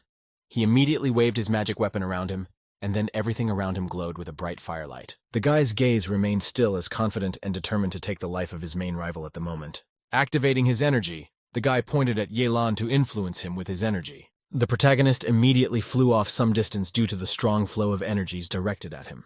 Yelan immediately felt that this body wouldn't last long, and it wouldn't be long before it was completely destroyed by this guy. Just then, his condition began to deteriorate even more from the energy beams that gradually destroyed his body. Suddenly it collapsed to the ground, after which its movement was immediately stopped by some kind of rays that stuck into the ground around the monster. And while he was trying to get up, which was very hard for him because of the severe exhaustion of his body, the guy flew high above him to give him a decisive blow with great force. But the protagonist still managed to stand up using his last bit of strength in his body. But when he saw the guy flying in his direction, the young man was immediately gripped by panic and dread that the unexpected might happen now. And now the guy was very close to him. From his weapon blazed bright fire, which he will now destroy the young man with a single blow. At this time, Wenro was watching everything that was happening. Qiao Xiaoming quietly said the young man's name, carefully observing what had happened, hoping that she could withstand this blow. Just then, Wen Rao heard the guy's name and repeated it with surprise, as if it changed something in her perception of this young man. Suddenly, there was a tremendous explosion at the place where the hero was standing.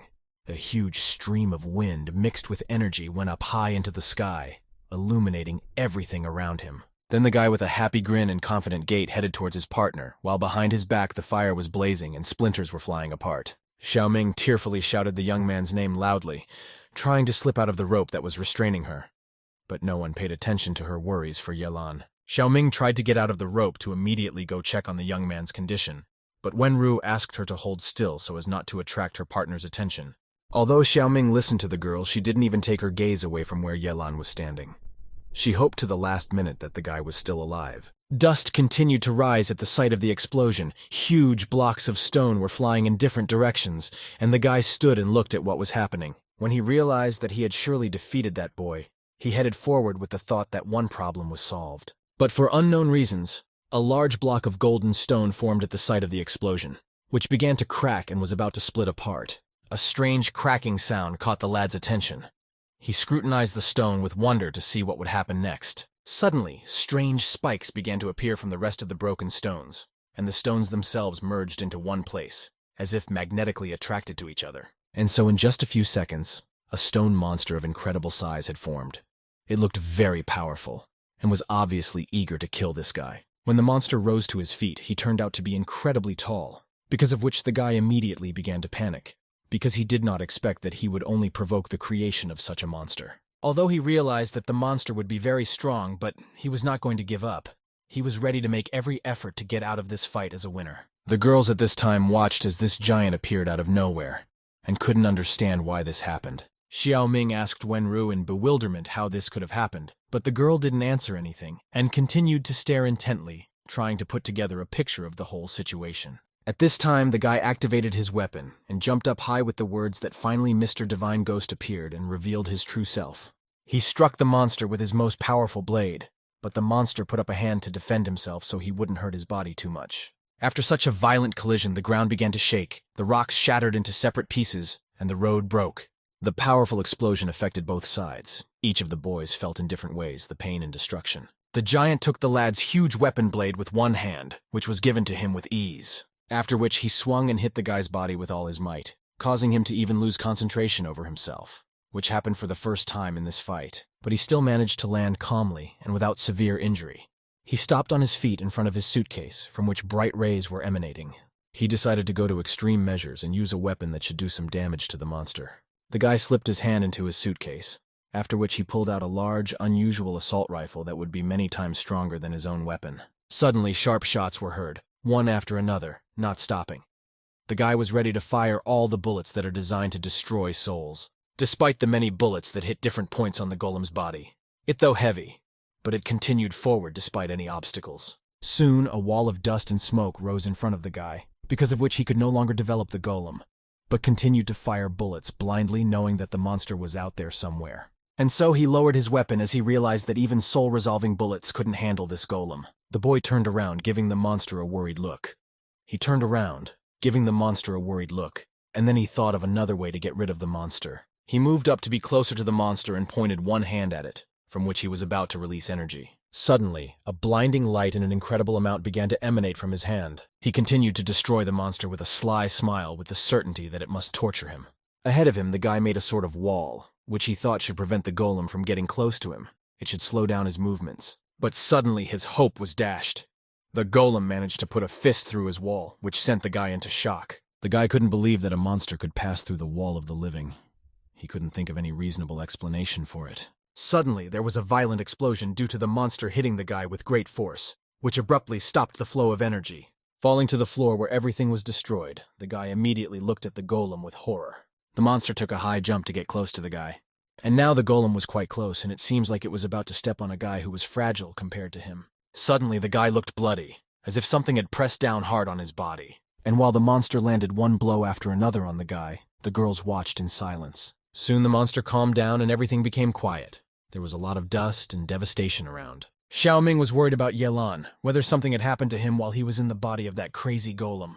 Suddenly there was a loud cry from the monster, in which apparently the emotion of rage flared up again, despite the fact that he had managed to deal with the guy. After which, feeling all the might in his body, he made a high jump to move to another place. Suddenly he pointed his fist towards the girls to destroy them as well, following the guy. Xiaoming couldn't do anything about the impending danger. She could only hope for luck or take the hit. Just then there was a massive explosion at the place where the girls were. It already seemed that the monster had really destroyed them. But Xiaoming felt a cold wind in her face to her surprise, with which the dust particles mixed with the rest of the debris crashed into her. She was sure something irresistible was about to happen, but something went wrong. She opened her eyes abruptly to rush to see what had actually happened. Just then, she saw Wenro using her energy to keep the monster at some distance so that it couldn't get close to them. She commanded the golem with a dominating gaze to stop destroying everyone. And just because it managed to defeat a special company agent doesn't make it invincible at all. It was as if the monster didn't hear the girl. He was still standing with his fist pointed at her, but he was prevented from striking by the powerful wall the girl had activated. Wenro looked him straight in the eyes and tried to convince him of her words, to revive his real feelings rather than the stone mightiness beyond which he felt nothing. She seemed to have succeeded in getting through to the golem. After her words, he suddenly stepped back a bit. But Wenrao didn't remove the protective wall for her own safety. The monster slammed his fist into the floor with incredible power, instead of striking at the boys. It was a way to release the emotions that were overwhelming him and preventing him from thinking clearly. Xiaoming was delighted by Wenru's power. After all, she had never used her strength to its maximum when there was a battle between them earlier. Suddenly, there was a loud roar from the monster that created a sense of unease. It was as if something was bothering the golem that it couldn't deal with. This greatly frightened Xiaoming. But Wenrao unraveled the rope on the girl with a heavy sigh, as if she was trying to endure all the pressure from the monster. She knew that Xiaoming had a bunch of questions for her, but this guy had lost control and was now very dangerous. She promised to discuss everything as soon as she could bring him to his senses. Wenru lowered her two hands at waist level and began her transformation. Her appearance changed beyond recognition, but her gaze was still confident and cold-blooded. After that, the energy spirals around her body began to spin around her body, which she controlled. Through the strong airflow, Xiao Ming managed to notice this phenomenon called the Ring of Bloodlust, which said that the girl was a divine monster. But Wenru's reaction to the question was not cheerful.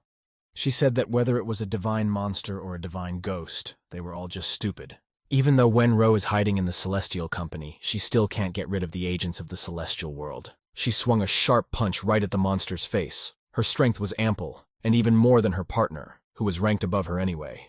From her blow, the golem lost its balance and was thrown a great distance and with tremendous force.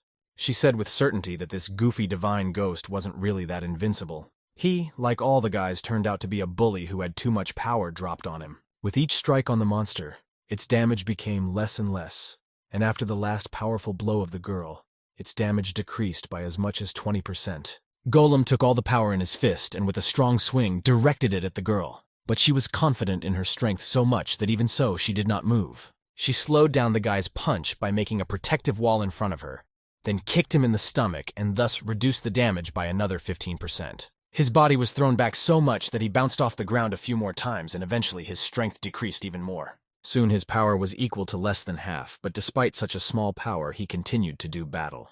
Wenru decided to fight him as hard as possible to quickly withdraw the guy from the giant's body.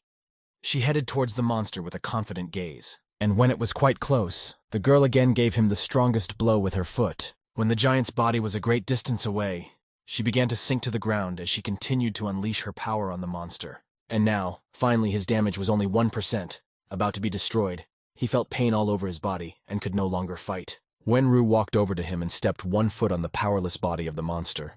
She had a look of confidence and superiority in her eyes. When things finally subsided, Xiao Ming mustered up the courage to get closer to the monster, hoping that Yelan was all right. Wenru reassured the girl that the guy can't just die like this. He was now using the same forbidden technique as Feng Biao to continue the battle. Right now, Xiao Ming was wondering why Wenru was helping them if she came from a special company. The girl asked her a counter-question. Is Xiao Ming not from the heavenly world? But even so, she is also helping him. Wenru looked away with sadness in her eyes, and after briefly thinking about it, she said that they probably reasoned the same way about the situation, but it was too early to think about it. At this time, her partner from the special company was lying on the floor, who hadn't given any signs of life in quite some time. Wenru decided to approach him to check on his condition after such an ending. She crouched down next to him and started releasing warm energy into the guy's body to see if he was alive. Xiao Ming watched the actions of the girl as well. She was very sorry that things happened like this, and the fact that there might even be doom. But Wenru came to her with good news about them both still being alive. But it's going to be a challenge to sort out all this mess. The girl inquired how she was going to conceal it from the special company. For under the circumstances, it might cause difficulty, if anything could be done at all. According to Wenru's words, hiding it from the special company won't be as hard as it seems. But that's only if her partner doesn't say anything when she returns to headquarters. The only problem left was to somehow keep him quiet. But she didn't even know how to do that. Xiao Ming wondered if they couldn't just make it disappear forever, which might just get rid of the problem in the human world. But if he disappears, the company will send a new agent to investigate, because they can't hide everything for too long. It's all going to happen sooner or later. But the girl continued to argue that one could easily cover up what happened after he passed out. She offered to tell the large company that the divine ghost had become uncontrollable, and she had no chance to handle the enemy to escape with him. This story can help disguise Wenru, and then no one will reveal her true colors. Wenru held out her hand with the words that she was right about that, but there was one nuance to it. The girl came close to Xiao Ming and threw a cold gaze at her, while Xiao Ming looked rather alarmed by the girl's gaze. After which Wenru swung her sword at the ghost. She did so when she could make Xiao Ming believe her and decided to act stealthily. Xiao Ming started coughing up blood from the strong kick to her stomach, causing a sharp pain to shoot through her entire body. Xiao Ming did not expect such a treacherous act from this girl. Xiao Ming fell to her knees, clutching her injured stomach. She couldn't even think that this woman would be so devious before, as she had already started to trust her. Wenru considered her the one nuance that might not make it work out, and all because a special company wouldn't waste time looking for a divine ghost. The girl asked Wenru with aggression. Did she really think that the girl would be able to harm the divine world? After all, such a thought occurred to her because Xiao Ming was in the human world. But despite Xiao Ming's words, Wenru stuck to her opinion. She gave the girl 30 minutes, and once the time was up, her soul would disappear forever. Wenru was sure that the girl would do it for her own good, to save her soul, or to snake that crazy ghost. Xiao Ming looked after the girl who was leaving. She was depressed and felt devastated. The monster that Yelan had possessed was lying next to her. The giant was completely defeated and no longer had that power. Inside his body was Yelan himself, who had been lying unconscious for a long time. And now, the young man had finally left the monster's body and finally found his true appearance. The girl put the guy in her lap to have one last moment with him before they would most likely never meet again. Suddenly, the young man began to regain consciousness. His eyes opened slightly, but he still couldn't see where he was, as everything around him looked cloudy. The young man was very weak and unable to stand up. He was beginning to realize his body little by little. The girl was very happy to see him alive. That was the most important thing to her at the moment. The guy looked up and saw a smiling Xiao Ming in front of him, but due to his poor condition, he saw her vaguely and didn't fully realize what was happening to him. The girl wrapped her arms around his neck to reassure him and show concern for the young man. As Yelan immediately realized that he was lying on Xiao Ming's lap, he also recalled the last moments from his life, which made him panic. The guy jumped to his feet and started looking around in a panic, trying to find the people from the special company he needed to hide from. The girl asked in surprise if he remembered what had happened. Her voice still sounded gentle and caring. The last thing the guy remembered was the fight with that man from the big company. He still looked like an insurance agent, but during the fight, it was like his consciousness had blacked out. Seeing the devastation around him, the guy asked what happened here and why those people left. But the girl only cared about one thing. She looked down at the floor with a devastated look, saying that she couldn't be near him anymore. The young man asked with a shocked look, wondering if she was leaving because of those two guys from the special company. But Xiao Ming couldn't really explain anything to him as time was coming to an end. Her body was becoming more transparent, indicating that her soul was gradually disappearing. The girl realized that these were the last moments she was spending next to this guy, who in such a short time had become very dear to her, and was the closest person to her. She was incredibly sad to leave him, but the girl had no other choice. She decided that since these were the last minutes, she should do what she had been hiding for so long. The girl flew closer to the boy and gently circled him by the neck. The young man stared at her dumbfounded, waiting for the next gestures. Suddenly he felt the gentle touch of her lips on his lips. His heart started beating like crazy because of excitement and surprise. The guys stood under the bright lights that added romance to their kiss. The young man's gaze was very surprised. He clearly didn't expect Xiao Ming to act like this, but the young man had the same feelings for her. When she pulled away, their gazes met, and Xiao Ming said quietly, and with a note of sadness, that it was time for her to return home. She asked him to protect himself by any means necessary, and about the special company, he could worry no more as they would not capture him. Her soul began to slowly ascend to the heavens. Yelan reached out to her in an attempt to touch her for even a second. This gesture meant that he didn't want to let the girl go. He managed to touch the girl's hand, which was the last touch he had had in a while. When the girl's soul was already too far away from the guy, he screamed her name, but there was nothing more he could do. He inquired when she could come back to him. The young man hoped it would happen at all, but Xiao Ming only smiled gently back at him. She knew that it wouldn't happen again, but she didn't want to upset the young man. All the guy had to do was watch his first love slowly fade away, and there was no guarantee of their meeting. Yelan shouted one last time for her to be sure to wait for him, and never forget him. He promised to be sure to find her when he learned how to travel to the celestial world. But in the sky, it only flashed its brightest star, which took Xiao Ming with her to the other world. The young man with incredible sadness said her name for the last time. For all this time, he had become strongly attached to her, and losing the girl was morally very hard. He realized that Xiao Ming would obviously not return like back then, which brought on a great sadness. Even though Xiao Ming didn't tell him this, but the young man was sure that she was forced to return home to save his life. This was when he felt hatred towards the people from the special company. It wasn't easy for him to pick up such a beautiful girl, and now they had taken Xiao Ming away from him. Suddenly he heard strange loud noises that caused splinters to appear. The young man wondered what this was going on now. Perhaps someone was in danger there and they needed help.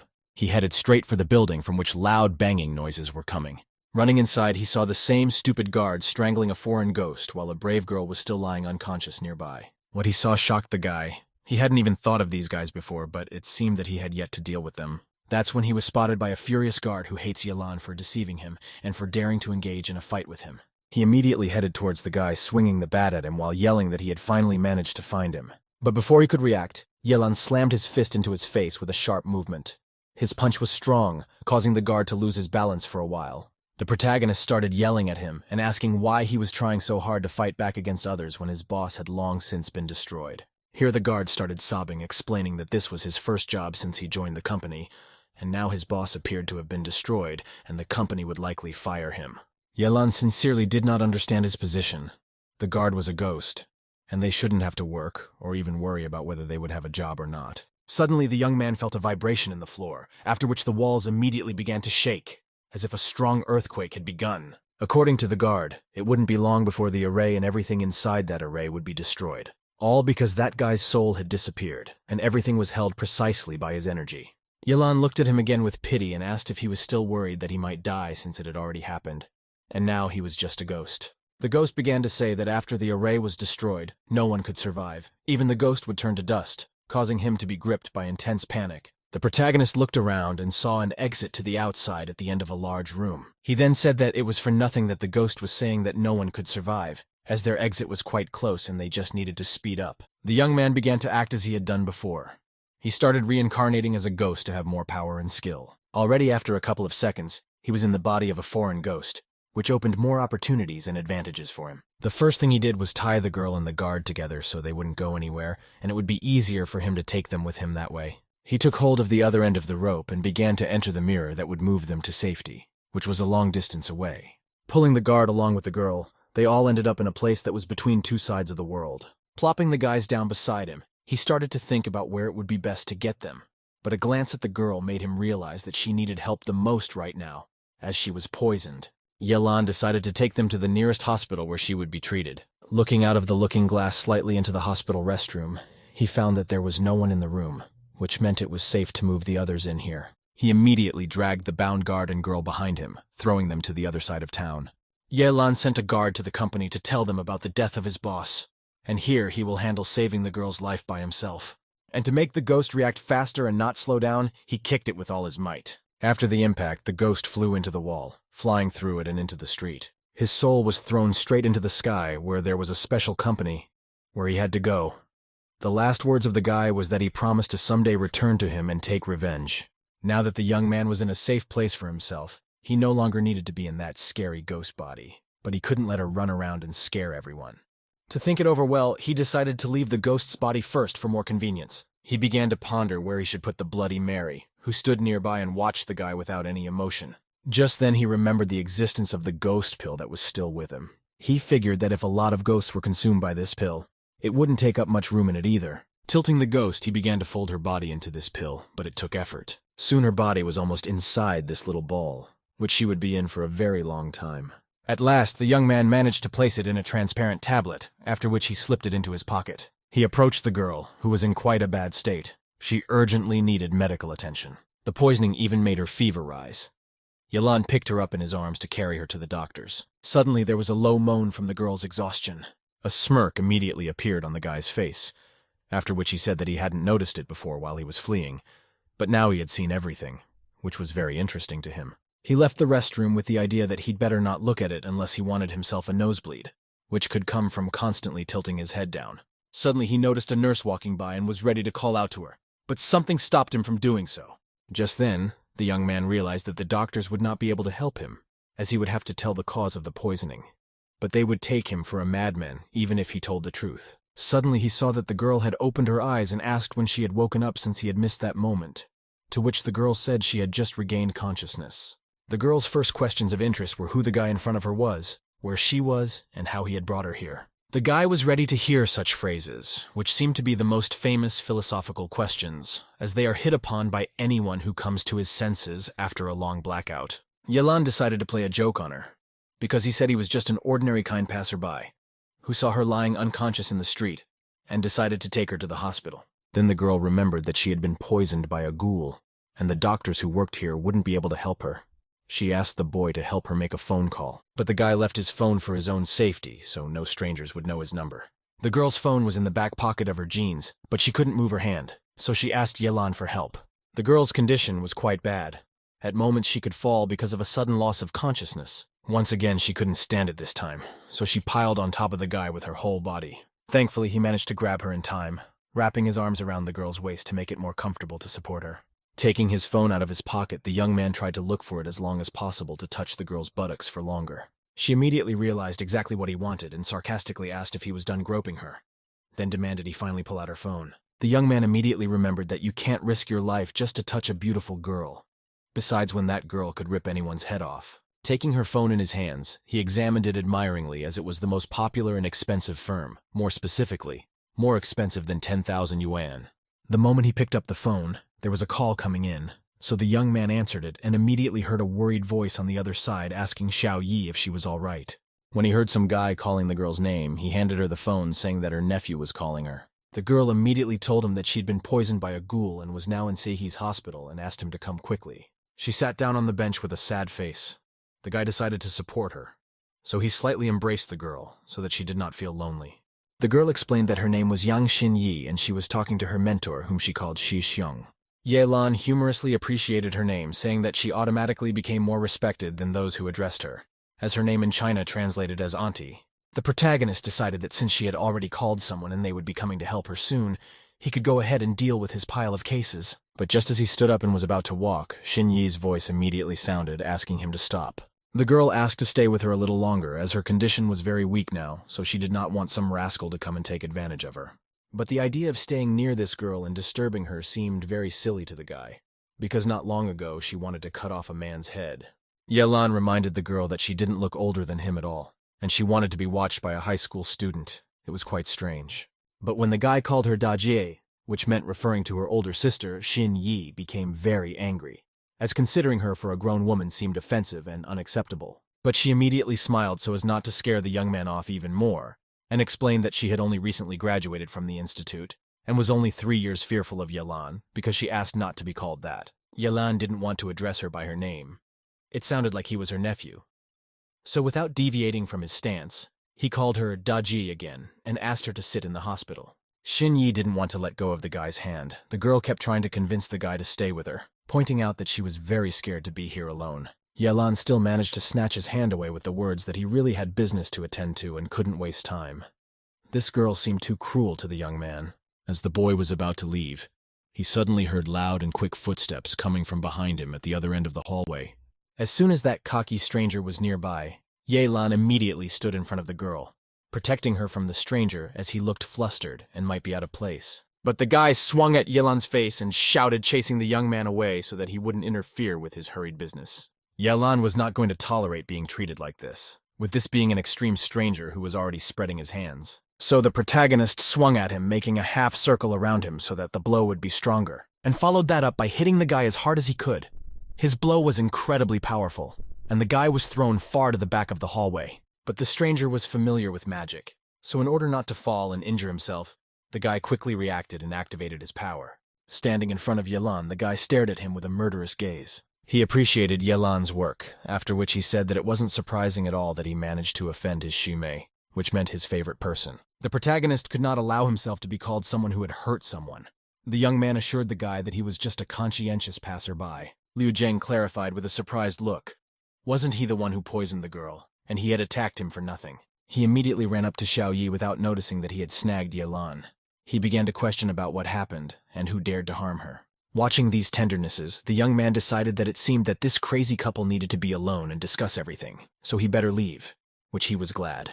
While the guys were hugging each other and the guy was offering his condolences, Yelan started to quietly leave, trying not to attract their attention. He soon managed to escape from the boys and returned to the men's room where he had unfinished business. He took out a ghost ball from his pocket and began to unseal the foreign ghost from it so he could use her ghostly body again. Suddenly, a thick white mist erupted in the room from which the body of a ghost appeared. Without wasting any time, the young man immediately began to become all over her, which the ghost clearly didn't expect by the surprised expression on her face. He started to walk into the mirror to get away from these guys. This way he hoped not to be seen by anyone who could catch him. But as soon as he was in the looking glass, which was the place between the two places in the world, he heard a knock on the mirror. It was the girl's mentor asking him to come out for a while. The young man looked in their direction with slight surprise. He didn't like the fact that these people were interfering with his business. This made the guy very angry, because he didn't think at all that Xiao Yi knew about his ability. He was sure that she had woken up and peeked while he was saving himself. Suddenly, Liu Zheng started to electrocute the mirror he could control. A girl with a worried voice asked what he was doing, but it was like the guy didn't hear her. He continued to stand his ground, as if he wanted to hurt the guy he thought was responsible for his girlfriend's injuries. Suddenly, large cracks went down the mirror. Some shards fell with a loud clatter and shattered on the floor. At this time, Yelan was in the looking glass. Seeing this, He was immediately gripped by panic from not knowing what was going on. Small shards began to fly towards him as well. He reached out in an attempt to catch one and examine it more closely. This same early morning at Numero Daos High School, there was business going on that no one should find out about.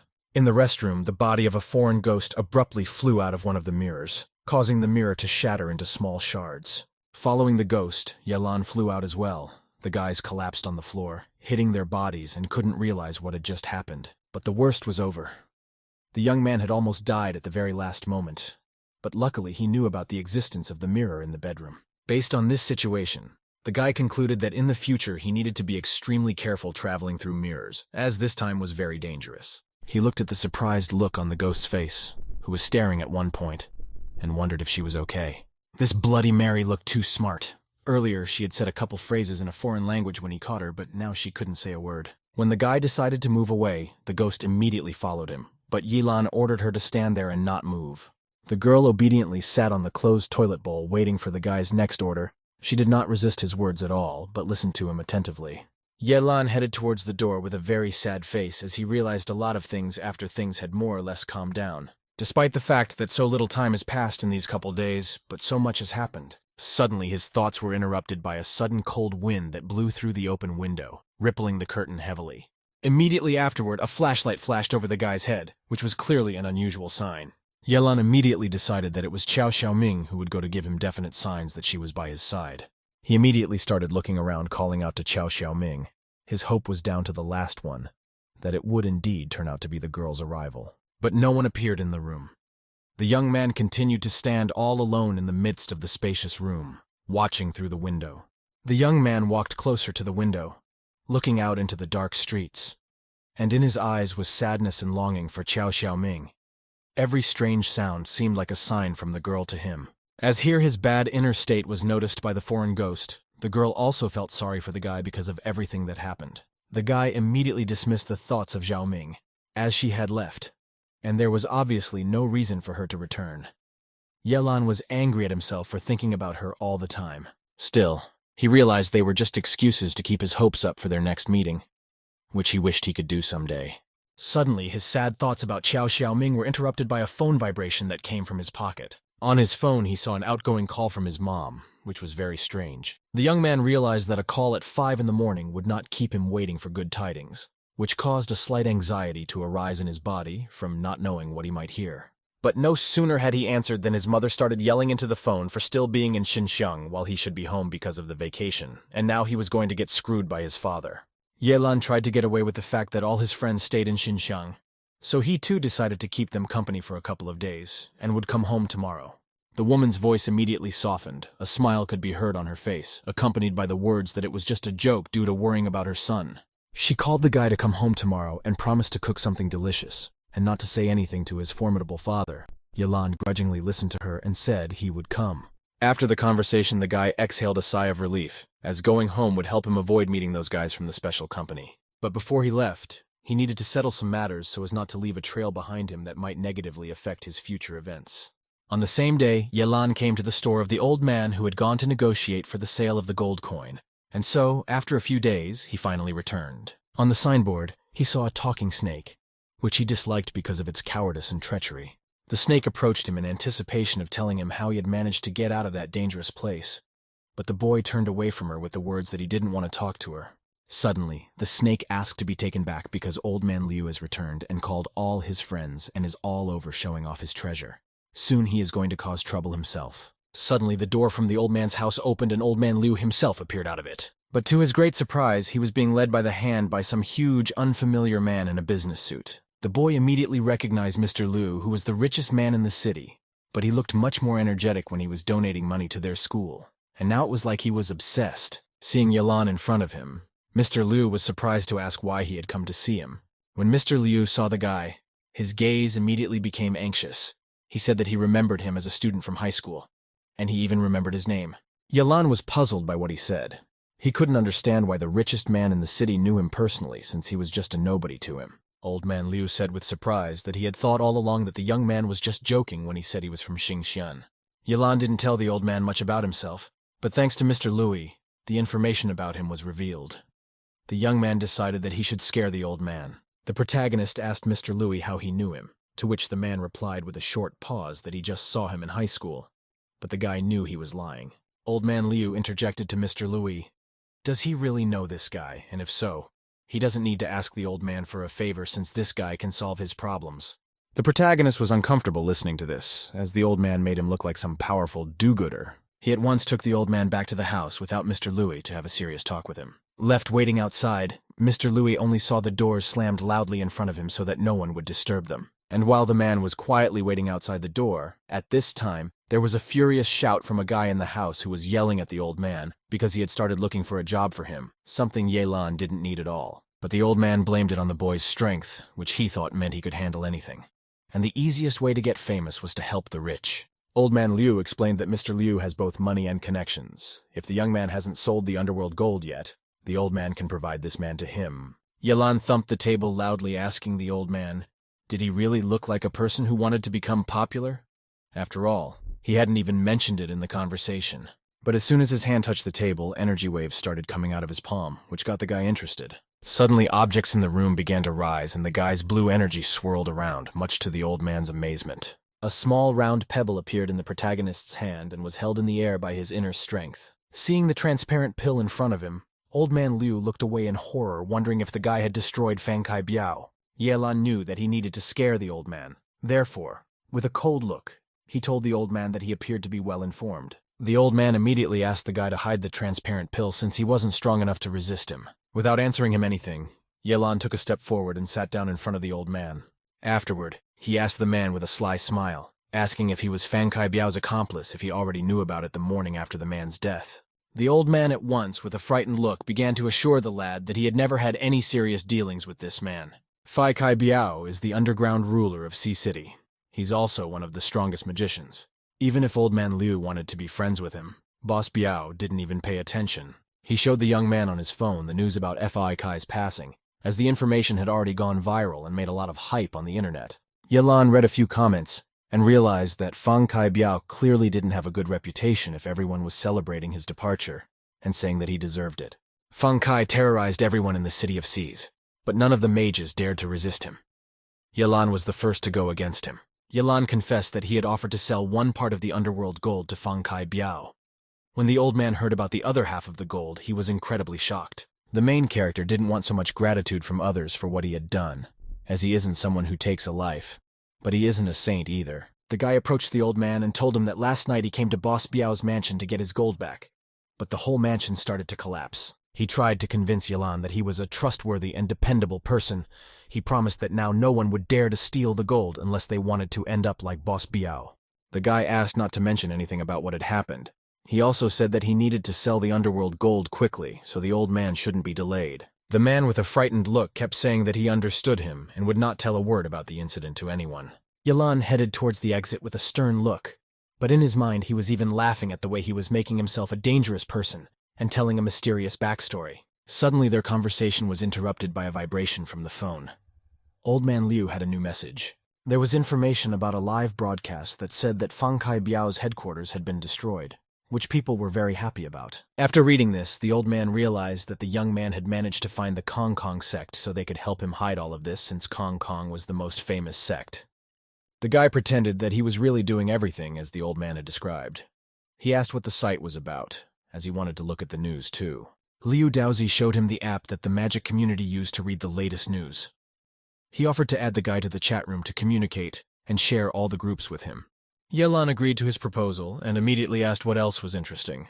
He asked to be told everything in detail. Liu Daozi continued to show him all the groups and applications, explaining to the guy in detail. He also mentioned a few other apps that weren't approved by the magic community, unlike all the others he mentioned. After showing a few pictures from these apps, Yelan immediately realized that they were adult apps, hence not approved by the community.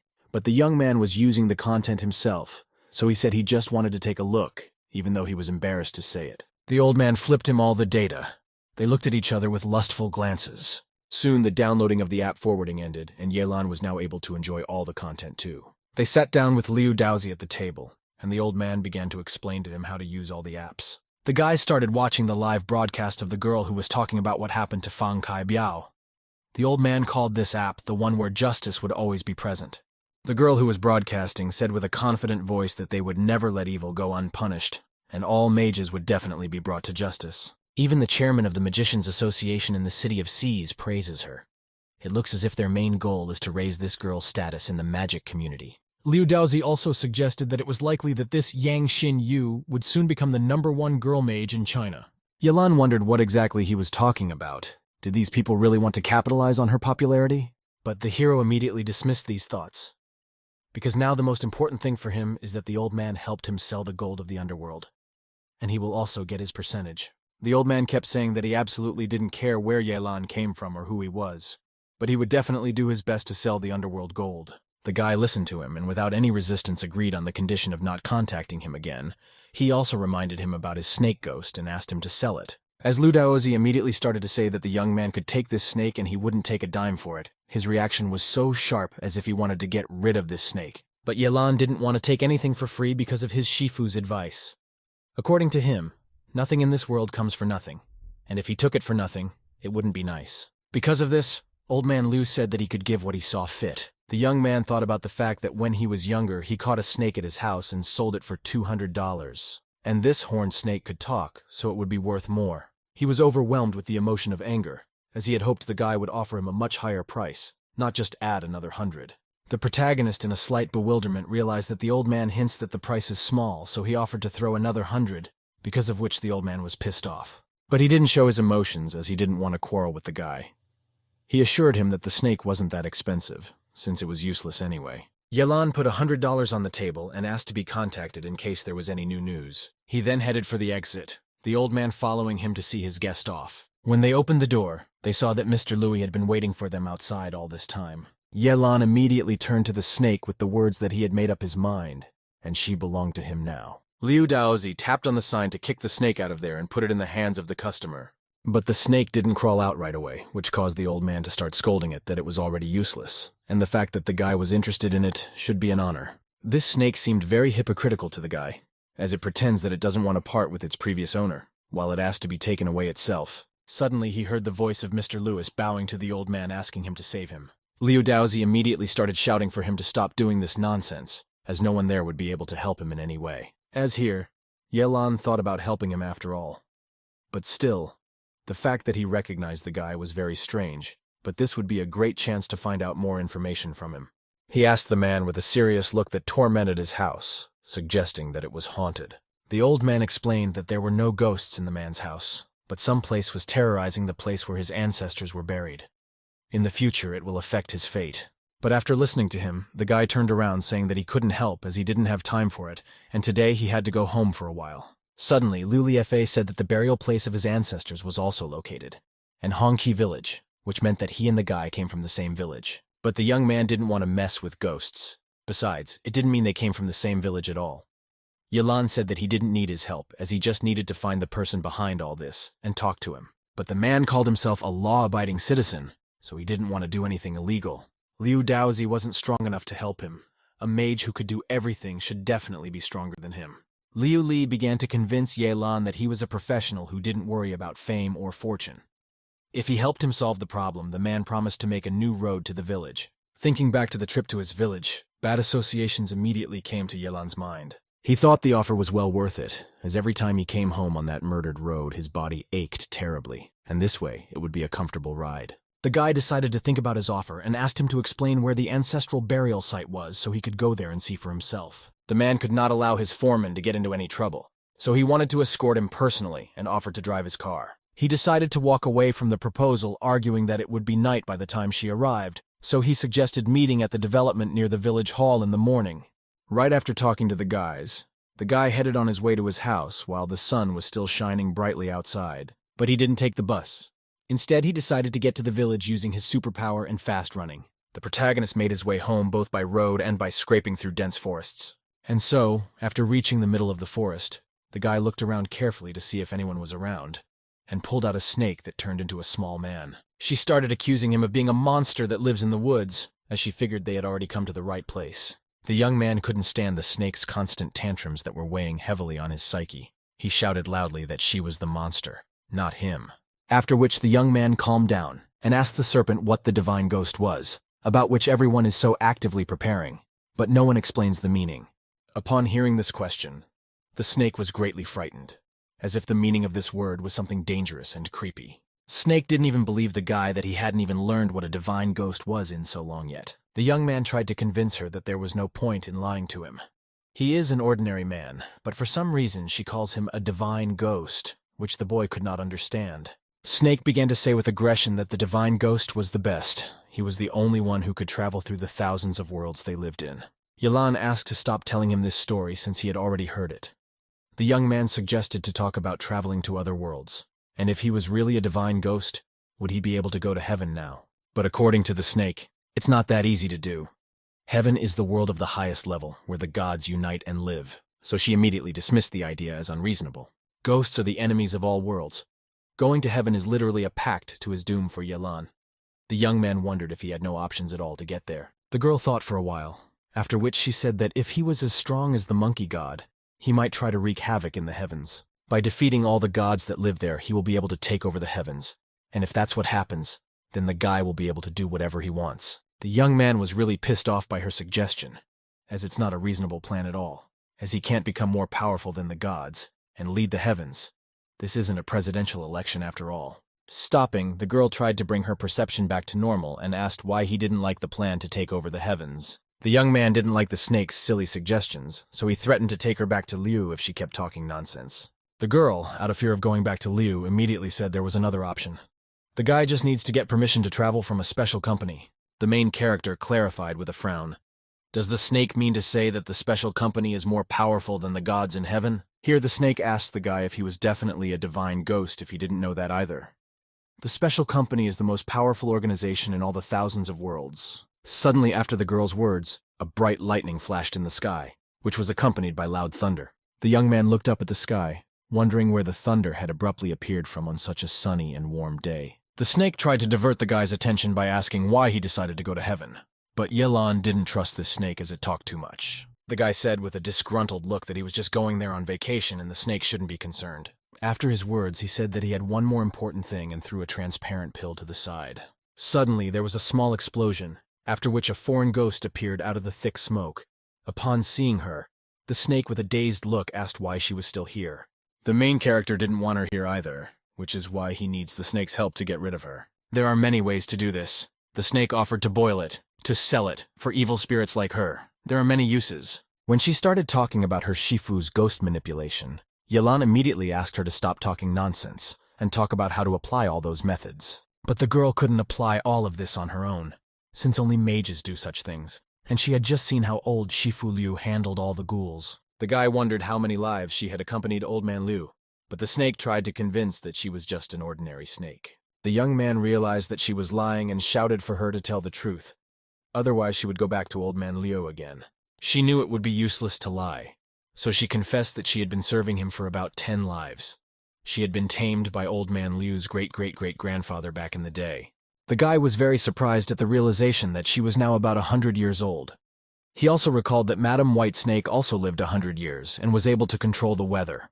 His words maddened the girl. She claimed she was still small for such a thing, but when she grew up, she too could control the weather and travel worlds. The guy waved his hand with the words that as long as she grew, even the earth would be destroyed, considering she was already 100 years old and still small. Finished talking about nothing, the young man ordered to come up with an option for them to get rid of the Bloody Mary, and if the snake didn't have any ideas, they'd better stick it in some container already. The girl promised to teach Yalan how to draw talismans, and then he could draw them on the containers where he would store the evil ghouls. The snake took a stick and began to draw hieroglyphics on the ground that were called Evil Aura Blocking Talisman. Watching the girl draw the talisman, the young man found it quite an easy task. Suddenly, the boys saw suspiciously 2 silhouettes not far away, their shadows displayed on the trees. The guys were immediately very frightened as they could not even guess who it could be. The protagonist immediately asked who was hiding in the bushes and was ready to fight. But suddenly he saw a guy and a girl who were in the bushes with no clothes on. The young man crouched down on the ground and saw the girl's underwear scattered in front of him. He said with a wry smile that he had never imagined that such perverts lived here. Apparently, the two had been hiding in the bushes for quite some time. Yalan asked the snake if they could hear their conversation. The girl reassured that many people couldn't see her or the Bloody Mary. But hearing the snake call him abnormal, his mood immediately disappeared. The snake continued her talk and explanation about drawing a talisman. She said that it was a very serious matter and to treat it with great responsibility. In order to draw a talisman, you need to do it with special ink for talismans, and make a sacrifice to the god. Cleanse your body, hands, mouth. The talisman should be ready in one stroke, after which it should be sprinkled with holy water, prayed and thanked to the god.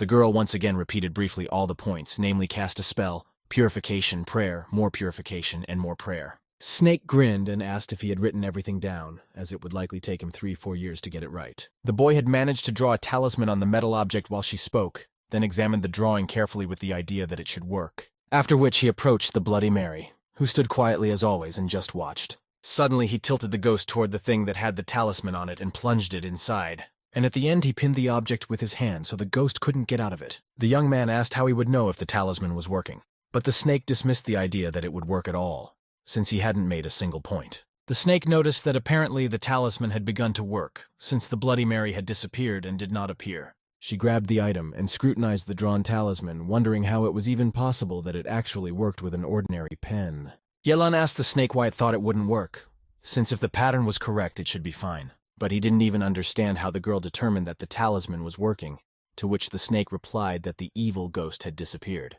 The young man said that by sensation he felt no evil aura as the snake described it, but it suddenly felt cooler, as if the Bloody Mary was like a cooling air conditioner. Snake couldn't believe that the guy didn't feel any evil aura, and claimed that he was just lying to her. But the hero didn't even have time to lie, since they'd already been idle for so long, and now he had to hurry home, or his mom would worry. The girl was sure to the end that this sloppy talisman wouldn't work, but when she saw how the ghost pill held ghosts, she was shocked. She started asking the guy how he managed to do that without doing anything extra, and claimed that he must have played the whole act out for her. Yelan reminded her that she was just a snake, so he had no point in pretending in front of her. As the boys headed out, the snake reminded them about the thongs they had found and asked them to go get them. The guy said in bewilderment that she was just a snake after all, and if she wanted to do something unusual, she shouldn't do it with people. The girl immediately said that he was talking some nonsense.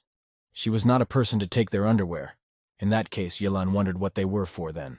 The girl explained that an evil aura surrounds these undergarments, and the person who wears them will either become a ghoul, or his mind will be consumed by an evil ghoul. Plus, they found them near the guy's house. After listening to her, the protagonist was amazed that everything was so connected, but he couldn't have a ghoul climbing around with his house, where his parents and little sister live. The young man went back and picked up the women's underwear with the words that he should definitely get rid of them. Yelan presented the stranger's underwear closer to the snake, and asked if she could sense the evil aura emanating. The girl, though it was unpleasant to be around them, but still she could clearly feel the evil aura, and even said that this ghoul had left the world about 5 days ago. The snake asked to keep those underpants carefully, as they might use them to track the wearer in the night. But unlike her, the guy didn't feel anything at all. And now, after so much time, the young man finally wanted to know the snake's name, but the snake was embarrassed, as if it was hiding something, and asked why he wanted to know its name. Yelan asked if there would be any problems if he knew her name. The snake confessed that it didn't have a name. Since Yelan was her master now, he decided to come up with a name for her. The first choice was Ahua, so that everyone would know that she was a female snake. But the name seemed too old-fashioned for the snake, so she asked if she had a vote to participate in the name choice too. According to the youngster, no one asks their pet for an opinion on whether they like the name their owner gave them, and she's just a snake who doesn't understand animal names. Yelan had purposely given her such a name as punishment for always pretending to be smarter than him. Soon the young man reached his house. When he opened the door to the courtyard, he was already greeted by his little sister. Seeing her brother, the girl ran towards the guy with incredible joy in her eyes. The young man immediately took his sister in his arms and happily spun the girl around. She immediately started hugging her brother and kissing his cheeks. The girl loved her brother very much and missed him while he was away from home. Just then she spotted the snake and delightedly reached out to play with it, much to the lad's surprise as he didn't think his sister could see a ghost. The guy with a stern look ordered Ahua to play with his sister now, as she is the most important one in their family. Just then, a woman's voice sounded. Yelan's mom heard her daughter talking to someone in the yard and went out to see if she was okay. The boy immediately turned around at the voice behind him while Kian was playing with a snake that was trying with all its might to get out of the children's tenacious hands. The main character complimented his mom on her appearance and asked if she was going out looking like that. But the woman was very angry with the guy for not coming home on time. She said with a furious look that she was going to the village square for her husband's wages. As it turned out, the head of the village called last night and said he had a great job for the guy's father, but it was urgent. So the man left early in the morning. After the woman left, the young man took his sister, and they headed into the house where the girl kept playing with the snake and throwing it on the floor. Ahua already barely tolerated being treated like this, but the young man wasn't going to take her away from her sister. Leaving the girl to play, he himself went to his room and sat down to his lessons, so that no one would disturb him for the first time in days. But as it turned out, it was also turbulent at home because of the pets in the yard that were screaming and making it hard to concentrate. Upon seeing what was going on in the yard, the guy nearly exploded with rage at the fact that these brazen ferrets were trying to steal a chicken in someone else's yard in broad daylight. Jumping out into the street, the guy immediately ran to save his household from aggressive animals who want to eat his chicken. Fortunately, the young man managed to catch the ferret without any problems. He took it by the body and started to carry it out of the yard. But suddenly he happened to see the ferret's gaze. His eyes looked possessed and were not naturally red in color. Yelan was instantly frightened. His mind seemed to be affected by that terrifying animal gaze. Then the guy started seeing everything blurry, as if in a fog, which continued by fainting, unable to stop it. Yelan froze in place and couldn't understand why he felt so dizzy so abruptly. As he stood there trying to recover, the ferret jumped out of his grasp and headed for the house. But the young man couldn't let him in for daring to hurt his sister. The animal ran into the room in an attempt to hide out of its master's sight, the young man meanwhile running after the ferret to finally catch it. Suddenly the ferret reached the room where little Kian was sitting and playing with a snake. The ferret growled loudly, hoping that the girl would be scared of him and couldn't run anywhere. But fortunately there was a skillful Ahua beside the girl, who also couldn't let this animal harm the little girl. She immediately swung her tail and hit the ferret's head with it with all her might. The animal flew off to the side and hit the wall, much to Kian's amusement, and she started clapping her hands together, laughing loudly. The girl took the snake back in her arms, who was yelling at Yelan and asking her to immediately get rid of this ferret that had turned into a demon and wanted to take Kian's soul. The boy took the ferret in his hands, this time more securely so it wouldn't slip out like last time. The young man looked at it carefully and noticed again that the animal wanted to influence him with its aggressive gaze, which was affecting the psyche of the man. But the protagonist immediately started beating him up with shouts that if he kept this up, he would soon make a stew off him for dinner. The young man saw how well Ahua had done as a nanny, so he could safely leave his sister in her care. The snake advised him to find the reason for the ferret's arrival. But Yelan could only speak Chinese and English, and it was unlikely that he would be able to talk to the ghost if they couldn't understand each other. Apparently, this ferret hadn't fully transformed into a demon yet. He could probably understand the guy. Suddenly, little Kian burst into tears, and the snake immediately turned his attention to her in contemplation of how to comfort her. The girl started clapping her hands to distract the girl from the negativity and shift her attention. And so Kian was already laughing happily when Ahua started to throw off some parts of the snake tail to amuse Kian. Looking at how well Ahua was doing with her little sister, the guy was very happy to have such an assistant who was great with children. The guy then went outside with aggression and threw the ferret under the house. The animal started to pretend as if it was not breathing, but the guy knew it was a bluff. So Yelan asked him to nod his head if he understood what he was telling him, and if not, to shake it. The ferret got to his feet and waved his head vigorously in different directions, implying that he didn't understand the boy. But this only gave away the fact that he understood the young man well. And to cut the animal's lie, Yelan said that in that case he would need to cook it for dinner since it was an ordinary ferret. After these words, the ferret got very excited and started nodding his head in response to the fact that he understood the guy. After which, the protagonist shouted all over the yard. He gave the ferret 3 minutes to explain why he had sneaked into his house. Otherwise, he would boil a stew out of him. After listening to the boy's cries, the animal went in the opposite direction to try to explain the situation to the young man. Going into a small chicken coop, the ferret took a large nail in it, which he uses as an explanation. After which brought him Yelan so that he could guess the ferret's thought that he was trying to convey to him. Yelan carefully picked up the nail that was covered in chicken droppings, making the guy squeamish about picking it up at all. The young man asked the ferret if it was his thing, to which he waved his head with an innocent face. But there was no way the hero could understand what the ferret was trying to tell him. He warned that he was a man of his word, and if he didn't understand what the ferret was up to, he would just boil him for dinner. Suddenly, the ferret saw a bright blue light shining in front of him that came out of nowhere, after which Yelan too felt someone's presence and strange sounds behind him, which made him feel suspicious and slightly panicked. The young man turned around and saw an unfamiliar bearded man behind him, who seemed to have moved from one place to this one. Upon seeing him, the ferret immediately ran towards the man, indicating that it was his master. The man looked serious and at the same time kept calm. He wanted to talk calmly with Yelan, so he asked to listen and then introduced himself as Fang Yi. When the man called the young man a buddy, it really surprised him, as he was clearly not from this village, and calling him a buddy was ridiculous. But then Fang Yi laughed loudly, calling the guy his buddy again, and said that there was no need to play out this act. Based on what was said, Yelan realized that this ferret belonged to a man, and began to tell him that his naughty ferret had broken into his house and tried to steal a chicken. Feng Yi was shocked by such a statement. He claimed that they now had an issue that concerned people's lives, and the young man was now worrying about some chickens. Yelan was sure that this man was just trying to trick him, and once again demanded to compensate for all the losses right now. Otherwise, this ferret would belong to him. At this time, the ferret hid behind his owner, who tried to calm the guy down and asked him if he knew what the black nail was that the animal had brought him. Yelan examined, after which he said that it was just an ordinary big nail, and he didn't see anything special about it. Then the man explained to him that this is no ordinary nail. These nails are designed for coffins. They are also known as coffin nails, which can hold spirits and ghouls. When the young man listened to him, he let the nail out of his hands with shouts that he now needed to sanitize his hands before touching his little sister. Feng Yi warned the guy to be careful, as these nails lie on the resting place of an ancient winged dragon, and the guy's house is located on the dragon's tail. And then the realization came to the guy that his father had actually made a small fortune, but told the man that his family was actually poor. All because someone planted that coffin nail in a young man's house, and that person is trying to nail the winged dragon. If the dragon can't get up into the sky, it will destroy the soul of the village. After Feng Yi explained everything in detail to the guy and warned him of the danger, taking the ferret, he headed towards the exit. Yelan, on the other hand, acted uncultured and continued to think the man was a strange liar, and his words were hardly taken seriously. When the ferret turned around at the guy and saw his furious face, he immediately ran after his master, frightened. After he left, a snake flew out to the protagonist, which confirmed his thoughts that this old man was lying to him. The young man began to speculate about what had happened, but he could not find an exact explanation. After listening to the guy and his reasonable opinion on the situation, Ahua said with a mocking smile that she didn't even think the guy had a brain that turned out to work.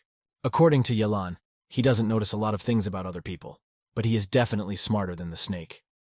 Just like that, he realized that the snake was beside him, which meant that there was no one near his sister right now. But Ahua reassured the boy that Kian was already asleep. The snake called the girl a holy person, and her life is not in any danger, so she is perfectly safe now. Yelan said with a slight smirk that before this, he couldn't even imagine that Ahua could predict fate. Besides, Old Man Liu belongs to an ancient lineage of feng shui masters and soothsayers, and although this art had disappeared over time, Ahua still remembered some points. The protagonist wondered why she didn't teach him this, considering the old man's business is not going well. But according to the snake, the old man is not ready for it. Which means if the snake knows about feng shui, then that old man was telling the truth, and she just tricked him. The girl confirmed Feng Yi's words. In fact, she had felt it as soon as she walked into his house. This place was indeed blessed by the winged dragon. But the man's story about the coffin nail the snake thought was utter nonsense. She assumed that the old man was trying to use the eightfold soul-catching technique. Yelan asked in bewilderment, "What kind of evil technique is this? Does the old man really want to harm his family?" Ahua asked the guy not to panic prematurely. If one placed 8 pieces of coffin nails in 8 places, they would seal the channels of the wasteland in this area, and it was most likely related to an evil ghoul. Yelan clarified with panic. Did this mean that something terrible was about to happen in the village soon? Ahua had confirmed his frightening speculation, and it would happen regardless of what he was looking for. She had so predicted the beginning of the whole situation for tonight. It was already nearing evening when Yelan and his sister sat down to eat a dinner of rice and other appetizers. The young man ate so fast that even his mother noticed it and asked him to take his time as no one would steal his food. Chewing his food, the boy with a full mouth asked his mom to prepare more food next time, since he wasn't full now. It was very vulnerable for the woman to look at her hungry son. She felt that he was not being fed at all well at school, and was suffering greatly away from home. Yelan decided to find out the information through his mother, so he asked about the village's affairs and important news, such as whether anyone had passed away.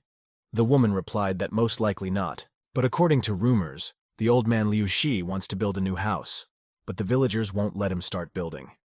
Because of this, he has a war with the head of the village. Soon it was quite deep night outside and all the villagers must be asleep.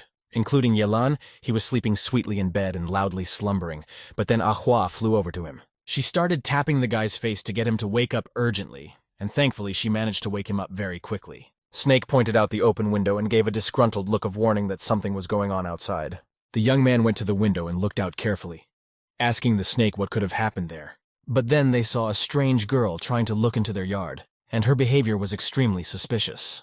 Ahua said it was a ghost and asked the guy if he knew her, but after taking a closer look, the protagonist realized she wasn't from here. Unexpectedly, he took out the very underwear from the forest and gave the snake a sniff to see if the aura of those underwear was similar to the ghost, but Ahua refused to do so. So the snake's first suggestion was to grab her and compare her aura and her aura. And most importantly, Yelan should not let her allow her to enter his house, as bad luck might befall his family if an evil ghoul enters the house. After these words, the guy immediately started to leave the house and stopped the strange girl who was already heading towards him. He instantly ran outside and started looking for the ghost with an aggressive look. Upon approaching her, the guy immediately punched her in the face, preventing her from entering the house and hurting his sister. With that, he grabbed her leg and began to quickly pull her outside of his yard, making sure she wasn't even close to being here. He ran with her to the beginning of the forest and threw the ghost into the bushes, and then he could already exhale with relief, as his family was now safe. When Ahua saw the guy capture ghosts without any weapons, she was shocked. The young man himself thought using weapons was a complete waste. Yelan began to contemplate how to compare the auras, and with a lustful smile, he offered to put this underwear on the ghost and see if it fit.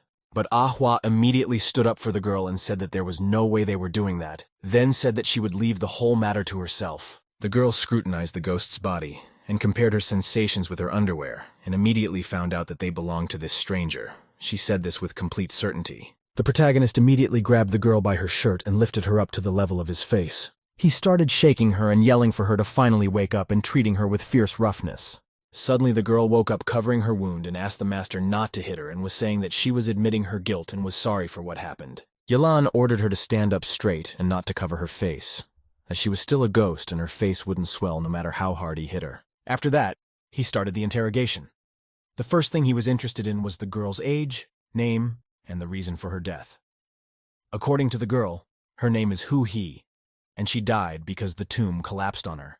Hearing what she said, the guy was puzzled when he realized that she had been a tomb raider in her lifetime. Hu-He confessed that she and her team were looting the tomb under this village under the pretext of building a house for old man Liu Shi. The young man remembered his mother's words and immediately ordered the girl to tell him who was in charge, to which Hu-He replied that the person in charge was called Li Fang Yi. The boy immediately realized who he was talking about. It was the same old man who had sent the ferret to Yelan's house this morning. Suddenly, an enraged Ahua jumped into the conversation, asking the girl if this meant that Li Fang Yi was also a tomb raider. As here, the snake had a completely different question. If this girl was no longer alive, then why didn't she turn into an evil ghoul with grudges? After the girl's answer, things became clearer.